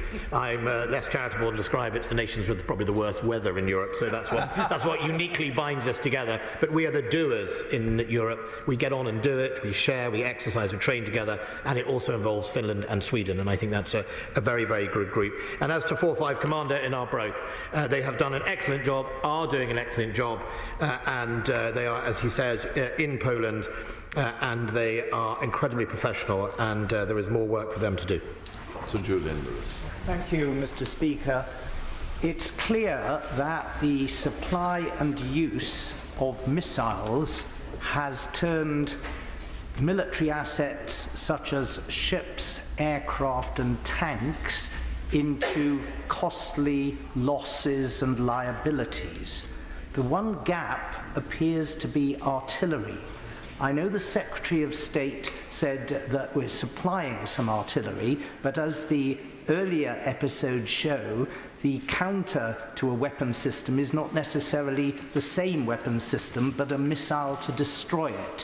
What can be done to prevent the one area that Russia still seems to be succeeding in, which is the use of artillery to raise cities to the ground without engaging Ukrainian forces properly? First State. I think my right honourable friend has put his finger right on the heart of the current race, and the race is on to equip Ukraine with the same long-range capabilities that Russia has, so that they are not outranged and indeed pinned down. That's why we first and foremost started with sourcing around the world 152mm, so Soviet caliber, so they can keep going with that. And in parallel, a number of nations we are exploring with providing either 105, which is our main sort of lightweight guns, and the 155 in more mobile versions than the big armoured AS-90s, because one of the things that this modern battlefield is showing is you better move quickly once you've fired your guns, because you can be found very quickly by pretty cheap off-the-shelf UAVs. And so exactly as he said, in parallel there's a race on. We've now seen a number of eastern countries providing 155 howitzers. That unlocks NATO ammunition. We'll play our part and make sure it gets to them. In addition, you've got to improve the intelligence that goes around artillery, so we are exploring counter-battery radar, so that as soon as Russia fires a shell at you, you know exactly where it comes from and you can return the favour. Speaker, the Secretary of State may have heard that I've been calling for more regular performance. I'm a great admirer of his, but I've just been starved of his company. I'm very pleased to have this statement today, but is he aware that many of us are encouraged by the information we've given today, but people in Mariupol have been dying of starvation and no water? We have a navy. Hasn't it been possible to supply food, water, that sort of stuff by sea? It may be that I'm not a logistics or military expert, but it seems strange those people have been starving and we haven't sent food. I understand his deep sense of frustration, not from listening to me, but obviously from regards to the people of Mariupol.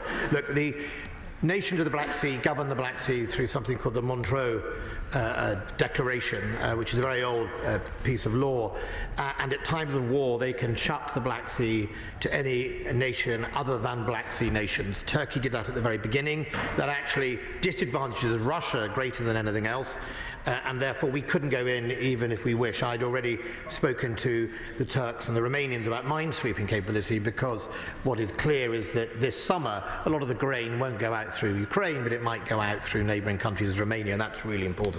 But at the moment it is not possible for us to put ships into the Black Sea, and Russia will not be able to replace its ships, but it does give them at the moment another sense of strength of trying to control the area.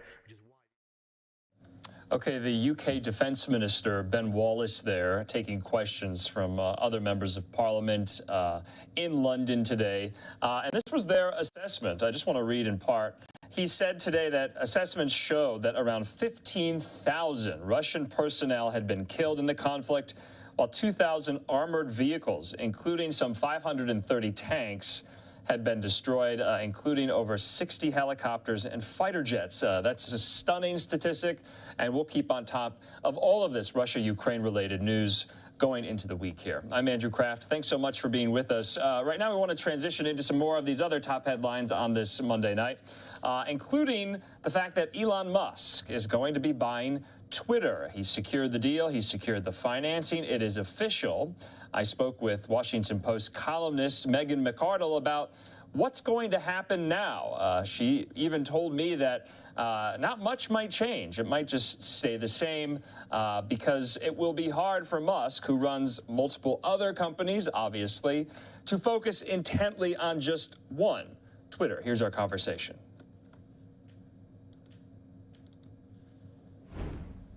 Fox to discuss this major purchase or intended purchase by Elon Musk today. For Twitter is Washington Post columnist Megan McArdle. Megan, good of you to be with us. And I read your piece in the Post today. Well, I think it was yesterday, rather. Yesterday. Anticipating the sale. You were somewhat pessimistic that it was going to go through, or that Musk was actually going to get the financing, but now he has. What say you about that? Well, yeah, it wasn't even that I wondered if he could get the financing. It was more that I wondered if Elon Musk was actually. And joining us here on Live Now from Fox to discuss this major purchase or intended purchase by Elon Musk today. For Twitter is Washington Post columnist Megan McArdle. Megan, good of you to be with us. And I read your piece in the Post today. Well, I think it was yesterday, rather. Yesterday. Anticipating the sale. You were somewhat pessimistic that it was going to go through, or that Musk was actually going to get the financing, but now he has. What say you about that? Well, yeah, it wasn't even that I wondered if he could get the financing. It was more that I wondered if Elon Musk was actually going to care enough to pursue this. I mean, you've had these announcements that he was going to buy, that he was going to take Tesla private. He was, he likes to troll people on Twitter. And I confess that I suspected that this was just another troll, but it's not. I mean, he secured the financing, and then today it looked like he was getting close to a deal with the board, and indeed they've announced that it looks like they're going to go through with it. It could close as soon as this week. So, or get settled. The terms could get settled as soon as this week. So I think that, you know, this is now happening. The question is, I think, first of all, this deal doesn't make a lot of financial sense for Elon Musk. He's going to be paying $1 billion a year in interest costs in order to do this deal, which is a lot even for Elon Musk. He's the richest dude in the world, but it's not like he has an actually unlimited money tree in his backyard. And so as he thinks harder about that, if he might, you know, he might sort of have second thoughts, and there are all sorts of ways that you can pull out of the deal before it actually closes if you want to.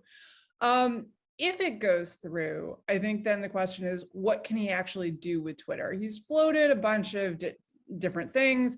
He could make it a subscription model. He wants to get rid of the bots that are these automatic software programs that, you know, tweet at people, comb their tweets, pretend to be followers so that people can feel more important than they actually are. And I think that these are interesting ideas, but I'm sort of skeptical on the business basis. Is there really enough interest in Twitter to have, say, a $3 a month subscription? Yes, for people like me who are just addicts and we're on the site all day, every day. But are there enough of us to substitute for the advertising that is currently driving Twitter's profits? I think that's a big question. And here's the thing is, Elon Musk can afford to lose some amount of money on this. He is, again, the richest man in the world, but he can't afford to lose unlimited amounts of money on it. So how much money is he willing to lose, and how much play does he have with the business model if indeed, you know, he really wants to change it to be more of a free speech, no holds barred kind of old style internet platform rather than the heavily moderated place it is today? Yeah, and that kind of goes to the point, you know, you and I live on the site each and every day. But, you know, for those of, you know, Americans who are, you know, really big fans of Elon Musk, who are not on Twitter, this might not affect them so much. But for the people who are on the site, it seems like people have their hair on fire over this announcement today. And you see this kind of splitting, as is per usual, into ideological camps. We got word from, you know, Senator Elizabeth Warren. She says this deal is dangerous for our democracy. She tweeted that out. The NAACP president put out a statement saying that disinformation, misinformation, and hate speech have no place on Twitter. And they kind of are, you know, a 4-alarm fire status over at the NAACP, thinking that former President Trump is going to be let back on Twitter. But, you know, like you mentioned in your piece, this really might not have an impact on the day-to-day website itself, or even in the day-to-day, you know, up in the C-suite for workers who are employed by Twitter. So look, I think for the very big high-level decisions, is Trump going to be allowed to be on Twitter or not? Elon Musk can make that decision. He can make it stick. He can allow President Trump back onto Twitter if he wants to. But for the more common things that people have been worrying about, something for those who are not deeply in the know, something called shadow banning, where you're not actually banned from Twitter, but you don't show up in people's feeds. They've kind of just quietly de-emphasized your tweeting. You don't show up in the search engine when people search for your name. That stuff is harder to change. And the reason it's harder to change is, look, Twitter has 7,500 employees, and Elon Musk is running other companies. It's hard enough to change a company when you are single-mindedly devoted to the task. And you talk to turnaround experts, and it's amazing. You know, they'll say, like, people just often have to take a nuke it from orbit approach to the company's workforce, where you just literally fire everyone and make them reapply for their jobs, or you move the company to another city, actual thing that has happened, in order to, that most of your workforce is not going to want to follow. And the reason that they do this is, look, people who are working at a company that works a certain way, they're there because they like the way the company works. So when you come in and say, we're going to do something completely different, they're going to tend to dig in. And the bigger the change, the more the digging in. And you would be surprised how often managers just spend trying to figure out how to get workers to do the thing that management has decided they will do. It's actually a lot harder than it sounds at any company. And when you're only running it part-time, so a lot of this is going to depend on, can he get a CEO in who he trusts, who is competent, who can run this place well, and who will do his bidding. And then, this is the worst time in the world to be firing a lot of people, which is often how these things go when you want to do a turnaround, because the labor markets are so tight. Where are you going to get the replacements? Yeah, and there was an all-hands meeting at Twitter today for their employees, and it doesn't look like there's going to be any layoffs in the immediate near term, and so we'll just kind of have to be looking out for that. Though, some think Twitter will now become more of a cesspool, more disinformation, more animosity. But like Elon Musk, on the other side of that, he thinks this is going to be a great moment for free speech to be flourishing, more so than it has been on Twitter, less about content moderation and the like. So politically speaking, I guess when it falls on those fault lines, are you optimistic that Twitter can become a better place than it is right now with Musk at the helm? Look, I came up in the old internet that was basically unmoderated. I liked that better than the kind of crowdsourced cultural revolution we now have going on Twitter, as I said in my column.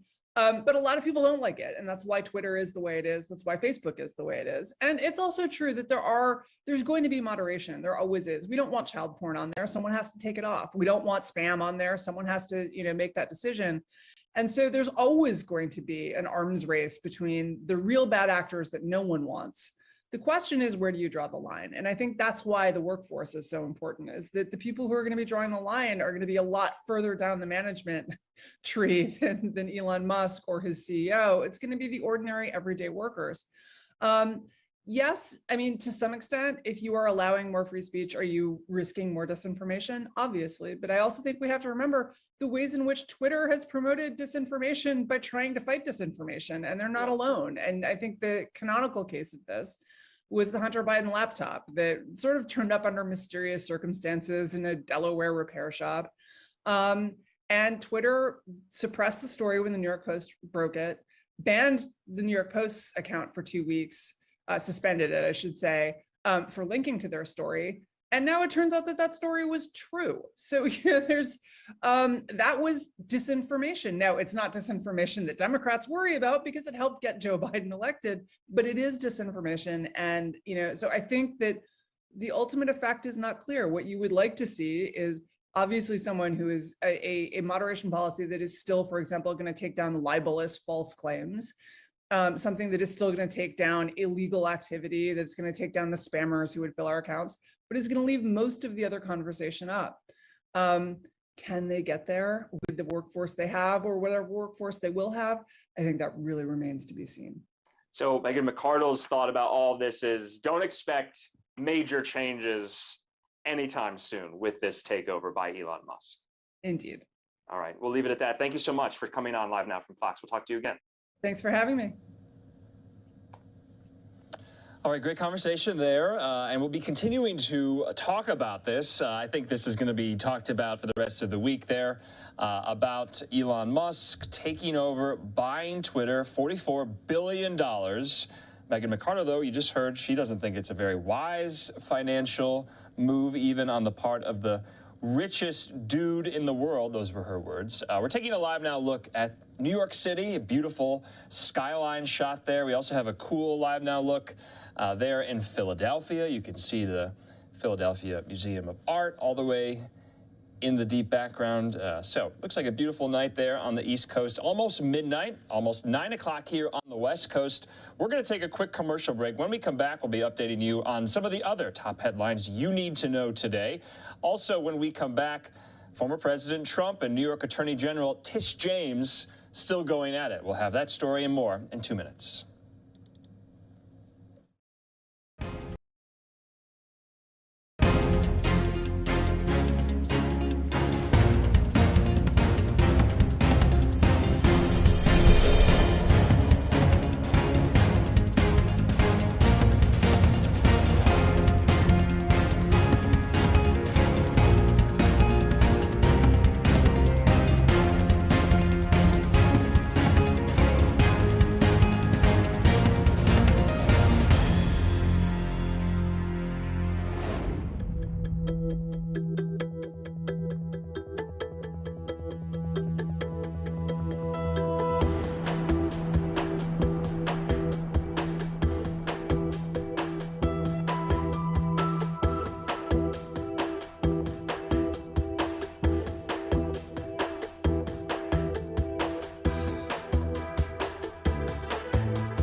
Now from Fox, on this Monday night, a New York judge found former President Trump in contempt of court and set in motion $10,000 daily fines today for failing to adequately respond to a subpoena issued by New York State Attorney General Tish James as part of a civil investigation into the business dealings of the Trump organization. Well, earlier today, Tish James tweeted, "In a major victory, a court has ruled in our favor to hold Donald Trump in contempt of court.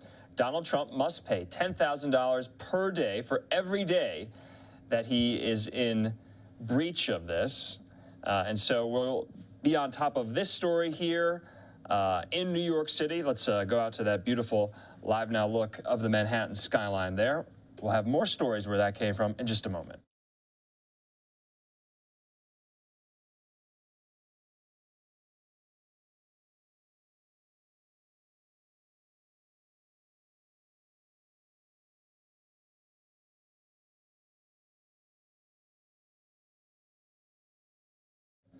And continue with what Tish James tweeted here. She said, "Donald Trump must pay $10,000 per day for every day he continues to defy the court's order to turn over documents to my office." She said, "Today, justice prevailed." Now, Judge Arthur Engoron said a contempt finding was appropriate because Trump and his lawyers had not shown that they had conducted a proper search for records sought by the subpoena. In the filing, it says, quote, "Mr. Trump, I know you take your business seriously and I take mine seriously. I hereby hold you in civil contempt and fine you $10,000 a day until the terms of the subpoena are met." Moving on to our next top headline, we have an update in the Patrick Lyoya shooting. We also heard from his family's attorney today. Ben Crump was speaking on mortgages, African Americans who face mortgage fraud and faulty lenders. He was speaking there.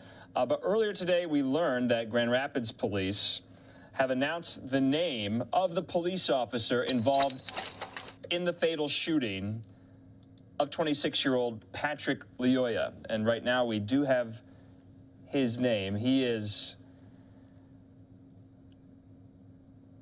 Christopher Schur. I had to look for his name there. That is the name of the police officer. Grand Rapids Police Chief Eric Winstrom today released that name. He shot and killed Patrick Lyoya on April the 4th. The chief of the Grand Rapids Police Force said, quote, "In the interest of transparency to reduce ongoing speculation and to avoid any further confusion, I am confirming the name already publicly circulating. Rather, Christopher Schur as the officer involved in the April 4th officer-involved shooting. Beginning this week, as required by law, the Grand Rapids Police Department will be releasing documents in response to requests made under the Freedom of Information Act relative to this incident. Schur is 31 and he remains on paid administrative leave without police powers while Michigan State Police investigate the shooting. And of course, just on Friday, we showed you so many of the really somber sights and sounds and remarks from Patrick Lyoya's funeral. Speaking there, Ben Crump as well, also the Reverend Al Sharpton. So we just wanted to hit some of those top headlines on this Monday night. We'll be back with more in just a moment.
Welcome back here to Live Now from Fox on this Monday night. We're about to listen to a police update out of Washington, D.C. about that terrifying shooting near that school in the Cleveland Park neighborhood of the nation's capital.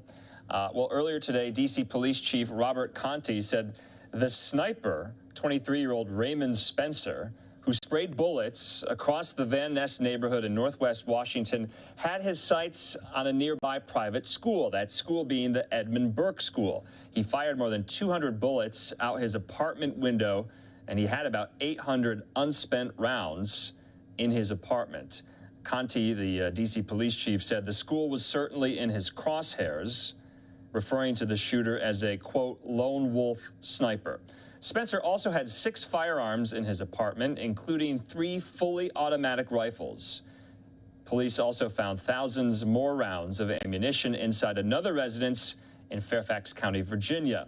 Authorities said they still have not learned of any connection Spencer might have had to the Edmund Burke School or a motive for the shooting that wounded 4 people. Right now, though, we do want to play out some of the press conference earlier today from the D.C. police chief, also from Mayor Bowser as well, who was in attendance, updating the public on this shooting investigation. Here's some of that from earlier.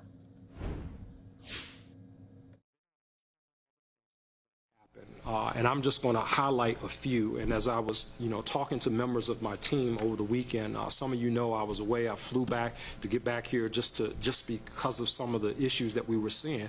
And I mean, I wish I could categorize this some other way, other than to just simply say that the level of ridiculousness that we are seeing in some of these instances. There was a man in a wheelchair shot in the 7,000 block of Blair Road. All this, again, is going on while MPD is dealing with the triple shooting, while MPD is also dealing with the sniper on Connecticut Avenue. We have a man shot in a wheelchair on Blair Road. It's reported to us that that man got into some type of argument with 3 young men, and some person decided that the responsible thing to do was to shoot a man in a wheelchair. That is unacceptable anywhere. And I don't know what program we have for that. I don't know what people are expecting to see for that, but people like that deserve to be in jail because they have demonstrated that they cannot function in community. They cannot abide by the community norms that everyone in this room expects to live by.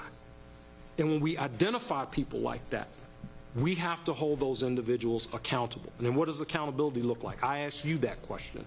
What does accountability look like to every person in this room and every person watching this? And are we truly seeing the accountability that we want? And if not, then why not? What does that look like? Who has responsibility for that? I decided a month or 2 months ago, you know what, at the end of the day, I'm going to be responsible for, and I'm going to make sure that I'm doing everything that MPD can do. I can't worry about other parties in this.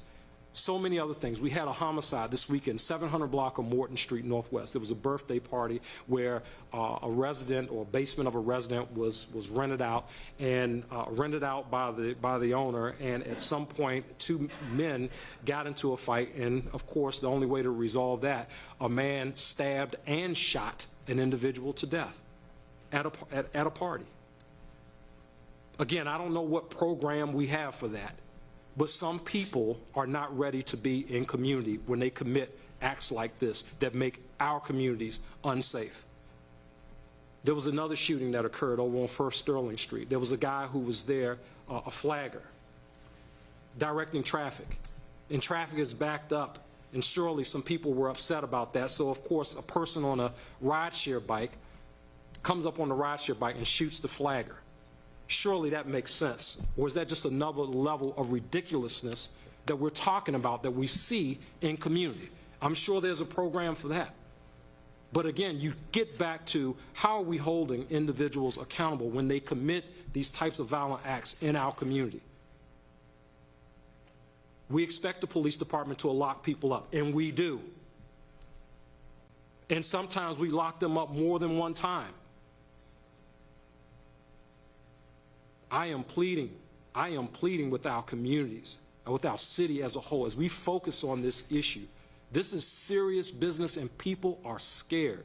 And when people are scared, we have to take a different approach, a different look in terms of how we're doing the things that we do. Some of the violent crime that I want to talk about really quickly. We went back and we did a look at violent crime going back to 2014, looking up to 2022. And when you talk about overall violent crime, you go back to like 2014, the numbers of violent crimes overall for the last 8 years has actually decreased. But the number of violent crimes in the space of gun crime, since the pandemic, since 2020, those numbers have continued to increase in 2020 as well as in 2021. And that is an area of concern. It's an area of concern for me. It's an area of concern, I'm sure, for many community members. When we look at violent crime across the board, right now in the District of Columbia, we are 263 violent crimes over where we were the same time last year.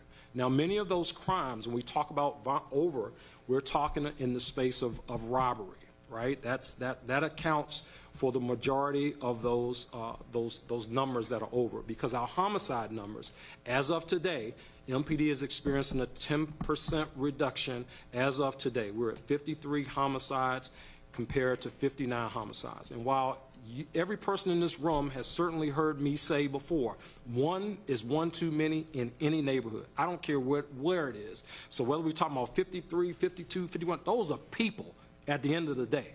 All of those numbers, those are people behind every last one of those numbers. So, I don't get too caught up, oh, we got 5 left, 6 left, whatever, but I certainly know that if we were 7 over or 8 over, whatever, that also would be the story. But that's the real number in terms of where we are as of today.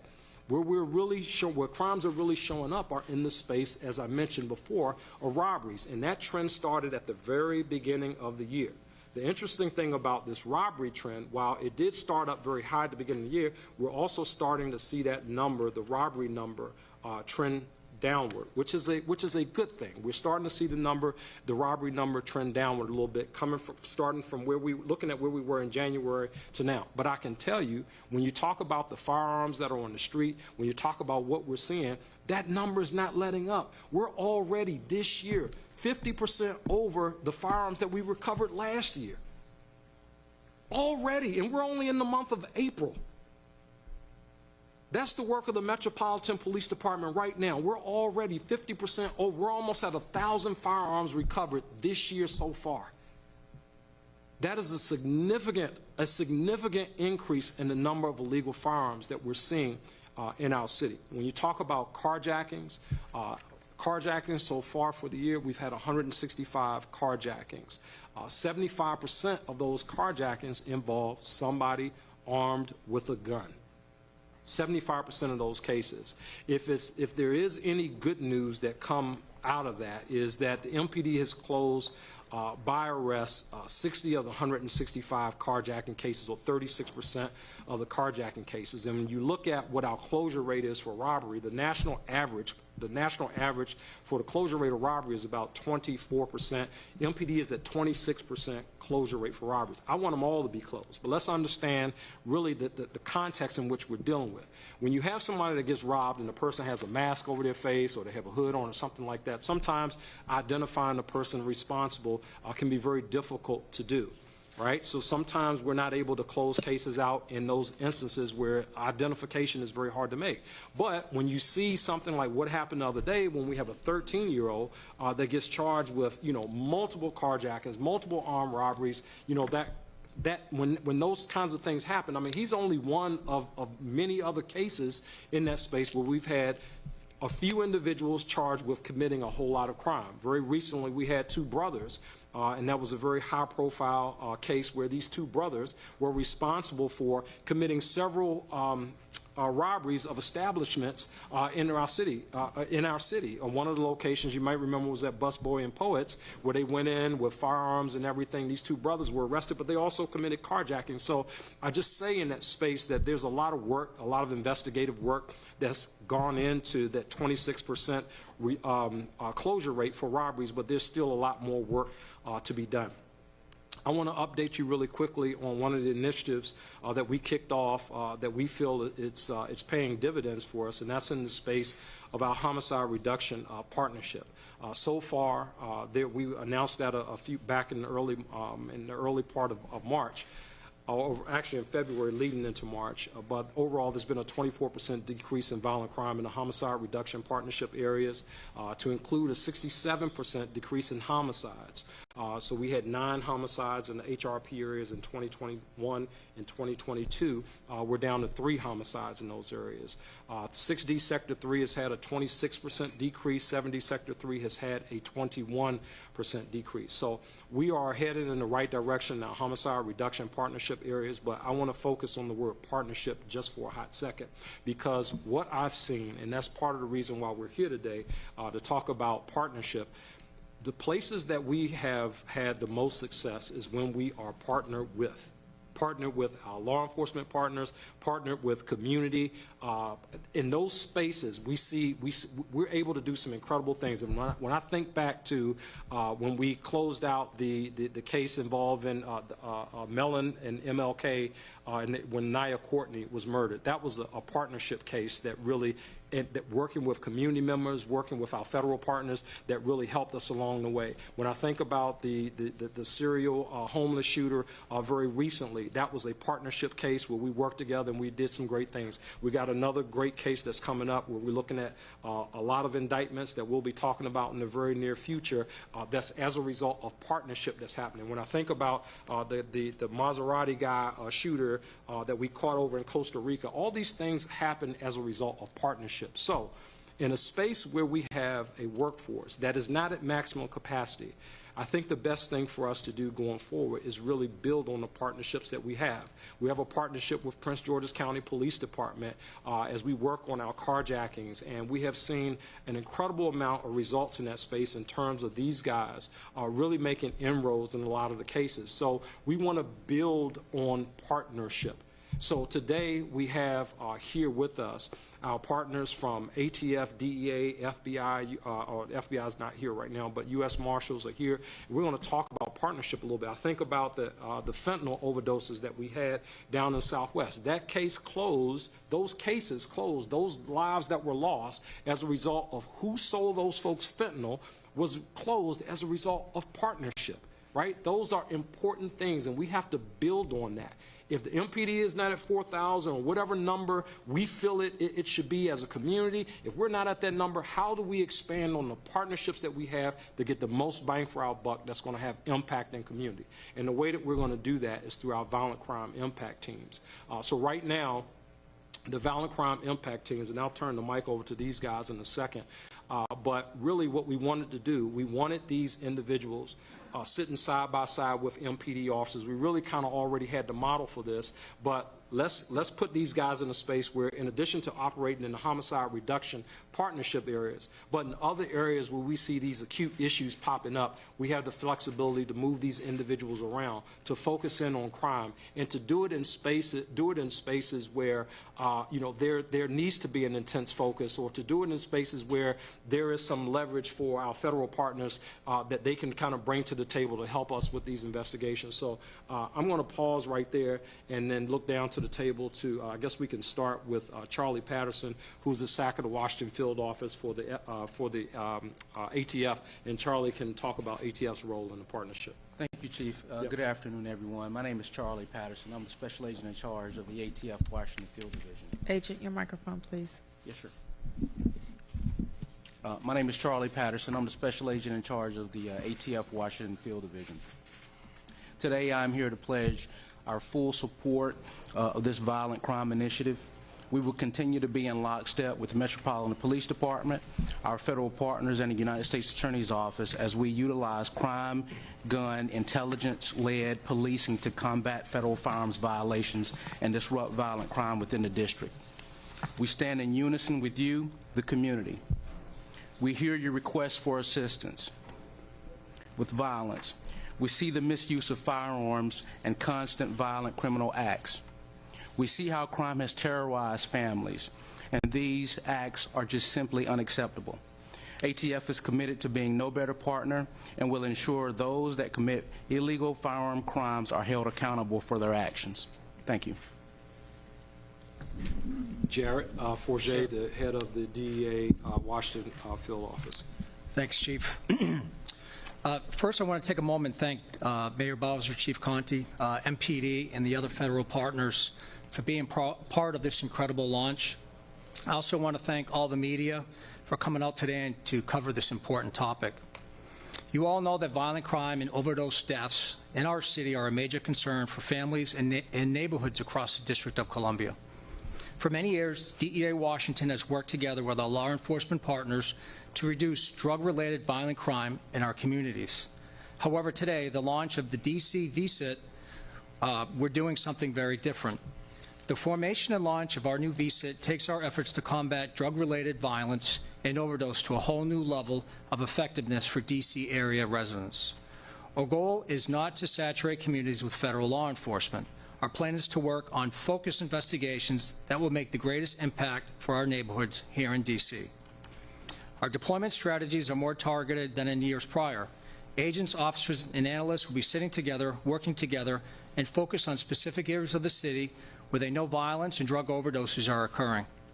Investigations will be focused on those drug trafficking networks and specific individuals known to be furthering the most violent crimes. With the new VSIT, our enforcement efforts on this problem will be more efficient and impactful, making a real difference for all our city residents, especially those in our hardest hit communities. Along with our work here, it's important to remember that law enforcement alone cannot solve this problem. We need your help. We need the help of all of our residents. The last few years have taught us that effective proactive work like this cannot take place unless our community supports these efforts. Making a real difference in combating the incredible drug overdoses and gun violence we're seeing in this city takes work from all of us. We're here today to stand up and tell you about how we are doing. Okay, so in addition to just kind of a general update about crime statistics in the nation's capital, we did get an update from Chief Conte there from the Metro Police Department about this shooting that took place on Friday. Remember, here at LiveNOW from Fox and Fox 5 DC, partnering to bring you all the latest updates in that shooting investigation that left 4 people injured. Thankfully, no fatalities. That 23-year-old suspect, though, Raymond Spencer, dead, and you saw the photos by now of all the weapons, all the ammunition that police found in his apartment. They said it was kind of like a sniper-style setup, and so very, very scary situation. That school, that investigators don't know if it was targeted or not, it remains closed, the Edmund Burke School. So if we get any more updates on that story here, we'll bring it to you on LiveNOW from Fox. In the meantime, we're going to take a quick commercial break, though. When we come back, our story focuses on yet another instance out of Washington, D.C., this time, though, at the Supreme Court. We're going to be diving into a case involving a football coach who led his team in prayer. Now he is suing. More on that in 2 minutes.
Welcome back here to Live Now from Fox. Former high school football coach Joe. And our next story involves a story at the Supreme Court. They will hear a high-profile religious freedom case asking the question of whether a public employee, a high school football coach, can engage in public displays of faith without potentially entangling the school district in what critics argue is an improper endorsement of religion. This is a story you might have heard by now. We want to go out to Fox News' chief legal correspondent and anchor of Fox News at Night, Shannon Bream, who spoke to the football coach in question. I don't want to take things to the Supreme Court. I don't want to have these big battles. I don't want to be on all the cameras and the lights. I just want to coach. But if former high school football coach Joe Kennedy hopes to get back to his players in Bremerton, Washington, it means his legal team will have to win over at least 5 justices when the nation's highest court hears his case on Monday. The First Amendment means that no one should be fired from their job simply for engaging in a private act of prayer by themselves, at least at the 50-yard line after a football game. The parties to the case don't even agree on those facts. Kennedy, years ago, says he felt compelled to begin offering prayers by himself on the football field after games. He says students asked if they could join him and eventually invited opposing teams as well. At some point, prompted by a compliment about the practice, the school district began investigating.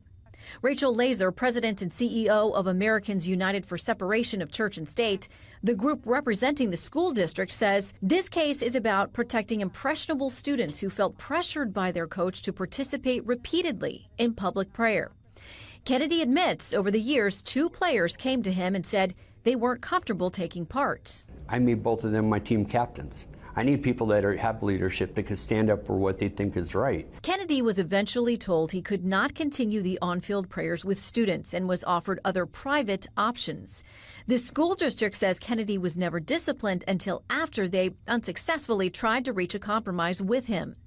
The parties disagree about the details of what happened next, but Kennedy ultimately lost his job, and the subsequent legal battle has been raging for 7 years.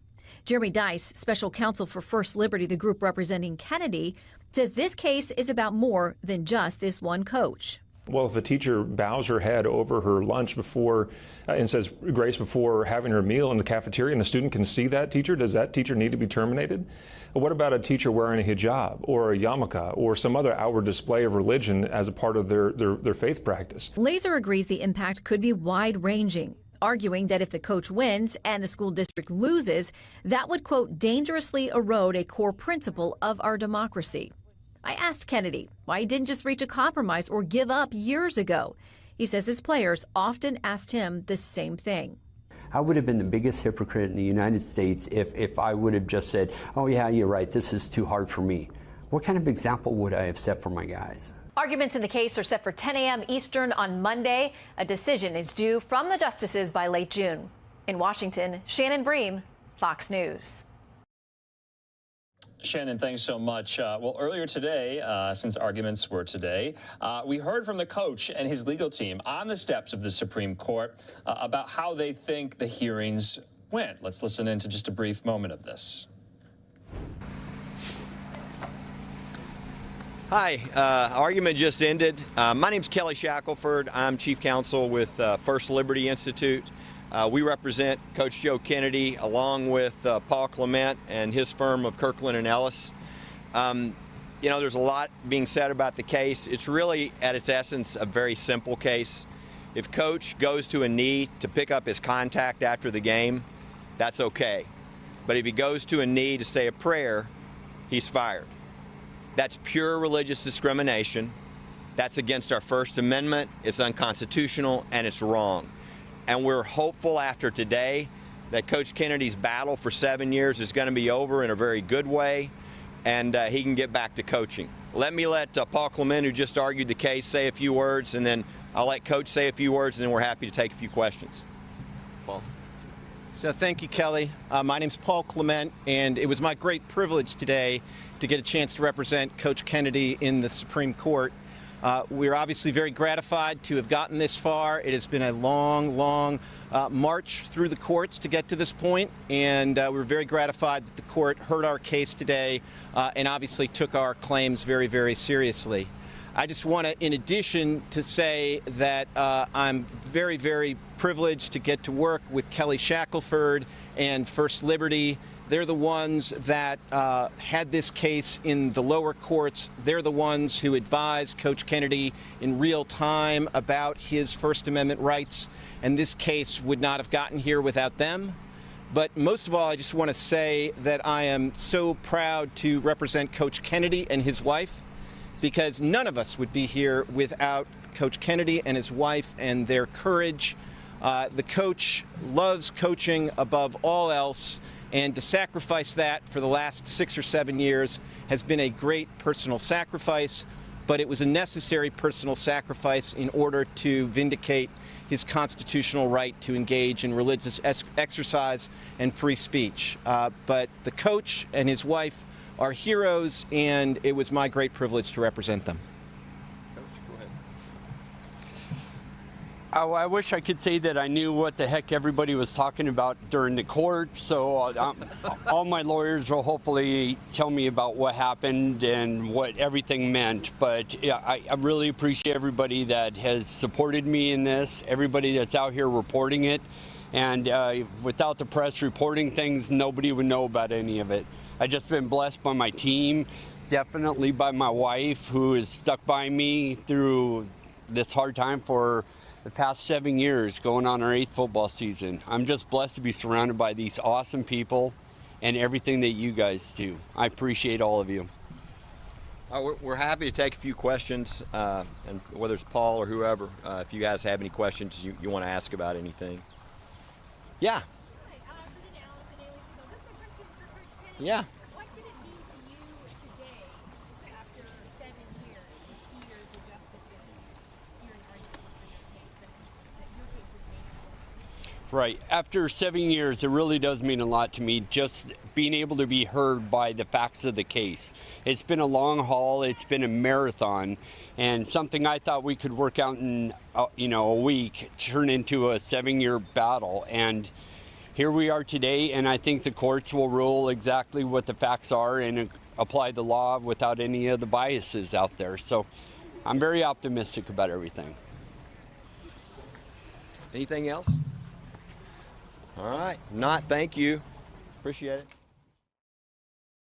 Okay, such an interesting religious liberty case there at the highest court in the land. And of course, the justices will have their decision, have their ruling in June, along with so many of these highly anticipated rulings that the country is waiting for. This one here, also on some abortion cases as well, some gun rights cases as well. I'm Andrew Kraft. We're going to take a quick commercial break. When we come back, we'll be talking about something that happened regarding Capitol Hill over the weekend, losing one of their own, the longest-serving Republican senator in history, Orrin Hatch from Utah, dead over the weekend at the age of 88. We'll have more on his life in 2 minutes.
Welcome back here to Live Now from Fox on this Monday night. And we just wanted to take some opportunities to remember, alongside so many on Capitol Hill, late Senator Orrin Hatch, who passed away over the weekend at the age of 88. He was the longest-serving Republican senator in history and a fixture in Utah politics.